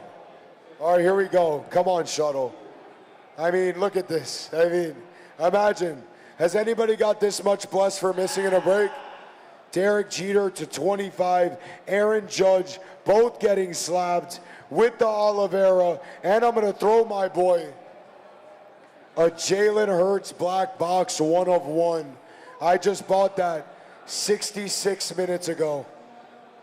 1 of 1. We'll slab all 3 for Shuttle. Lift it. Don't make me, come down. And a tie-dye. Clap it up for my boy Shuttleworth. Shuttle, we love you. Shuttle, we love you. Let it hang. Burn. Blake Burn, where are you, Burn? Come on, Burn, let's pluck 1.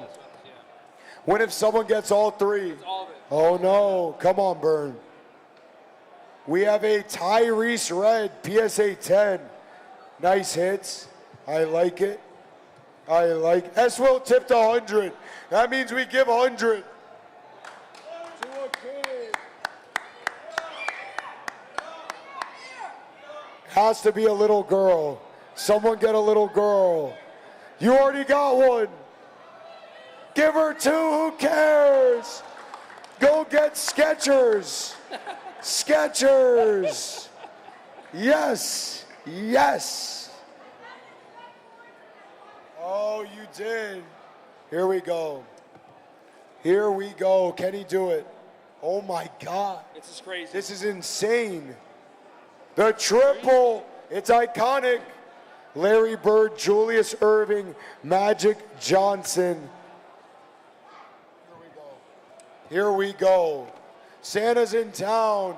Oh, oh, oh. Hands, we have a Camara next day. Look at this burn. He would have had nothing. He would have had nothing. Now he has 3 liquid cards. That is a Nebula rated rookie. J-Mo was going to buy this off me for $1,500 cash. So that's a big card and a piece of my heart. Trevor Lawrence. Look at him. Imagine getting that for missing on a break. Look at it. He has a PC bigger than Bugsy's. There you go, right there. Look at it. Clap it up, Bird. Let's go, Bird. Come on. Someone's about to do it, though. Someone's about to do it. I can remember. George, Eagles didn't hit, did they? Eagles didn't? For Fisher. Eagles did not. Here we go, Fisher. Come on, Fisher. Come on, Fisher. Oh, look at the hair. Wow, Fisher. Hold it. Look at the who. Herbert case hit. PSA 10. Come on, show us the case hit, Fisher. Oh, he did it again. Oh, I said, Fisher, that color blast, it wasn't a mistake. It wasn't a mistake. Let me open this first. Can he go back to back? What do you think? This guy can't hold the mic. It's This harder guy's than you think crazy. it is. Here we go, Fisher. 9.5 Kobe refractor red. That is sick. That's Fisher's guy, That too, is man. sick. That's his favorite player. Literally. Fisher, let's go. Let's go. And this is free. Can I hear some noise? This is free. Come on, Fisher. Here we go. Topps Chrome. Oh my God. That is a Messi red to 5 out of Topps Chrome for the free. Fisher. Oh my goodness, Fisher. Fisher, that is disgusting. Congratulations, Fisher. You know how we treat the boys. Look, you got case hit Kobe and Messi to 5 for missing. Let's go, Fisher. That's nice. Here we go. Who's next? Steelers hit, Niners hit. B, Harris. Bucks did not hit. Give it to the Bucks here. Here we go. This is going to my boy Harris. Harris, where you at? Uh-oh, we're hot now. We're hot now. Here we go, Harris. Come on, Harris. Rookie 9.5, Bryce Harper. That is disgusting. Bowman to 99, 9.5. And guess what? He gets 2 more. Can he do the throne too? Throwing him. Oh, here we go. We have a Tatum Hollow, PSA 10. That's nice already. And here we go. That is sick. Drop some dubs in the chat for this guy. Come on. Imagine this. Everybody let one out.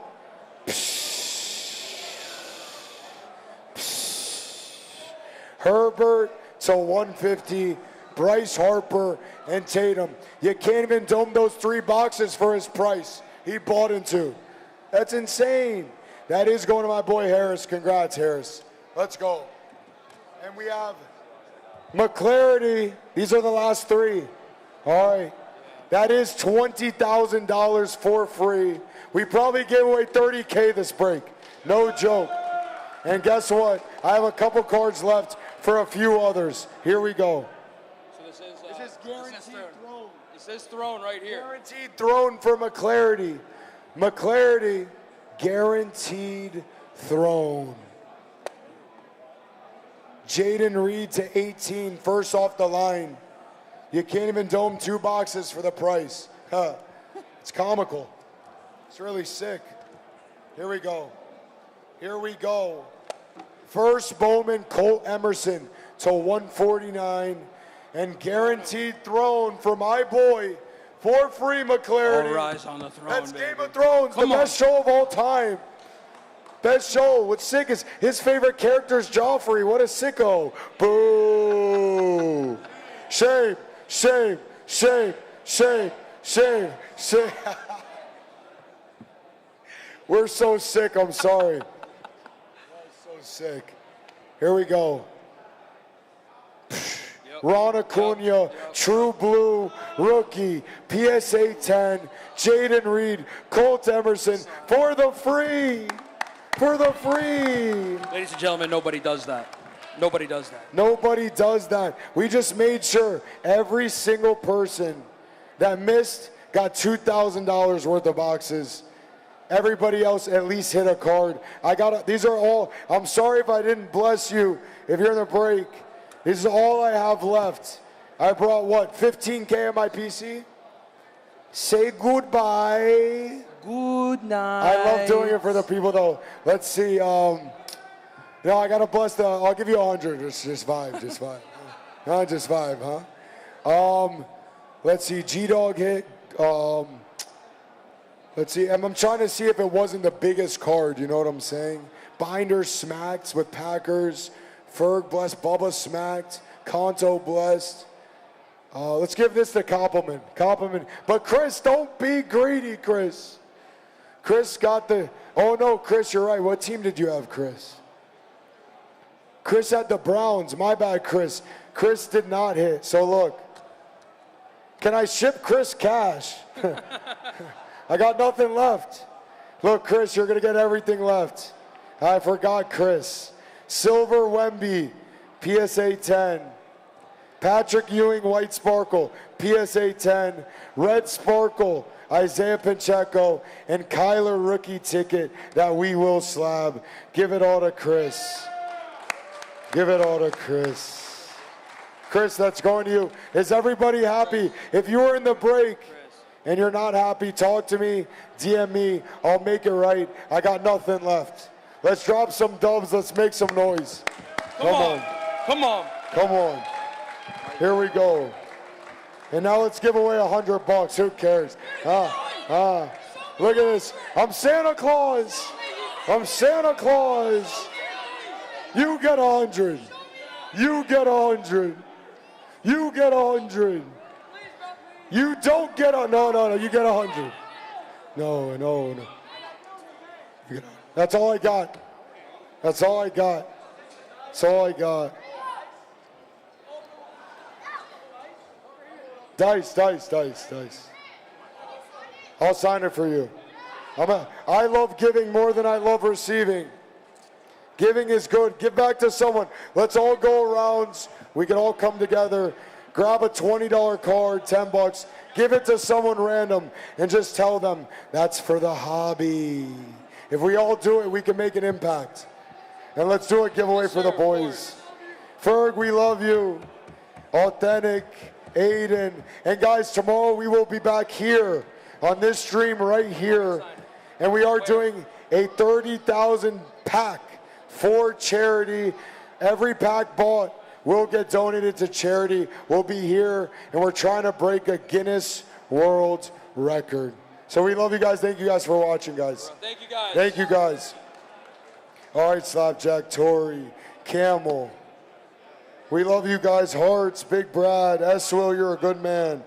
JD. Yeah, J-Ball, and we love them. They're for the kids. They're for the kids. Give a kid 100, who cares? Sweaty. I stink, don't get near me. Are you going to end it? Yeah, we're going to end it. All right. We love you guys. JT Go Bucks. Trevor to the moon. Backyard to the moon. We love you guys. We appreciate you guys truly. You guys make it fun for us. I will, S-Will. Thank you guys in the lair for hopping in, boys. If you could still see me, I love you guys. We will be back Monday. Mosaic Mike, you're a good man. I got you guys Monday. If you feel like you weren't done right, Monday, slide through the lair. I got you guys. I remember. All right, I'm sending the rain.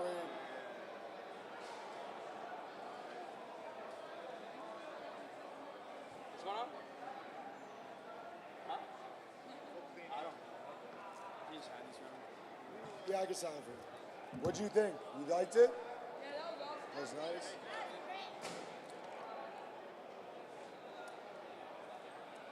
I need water.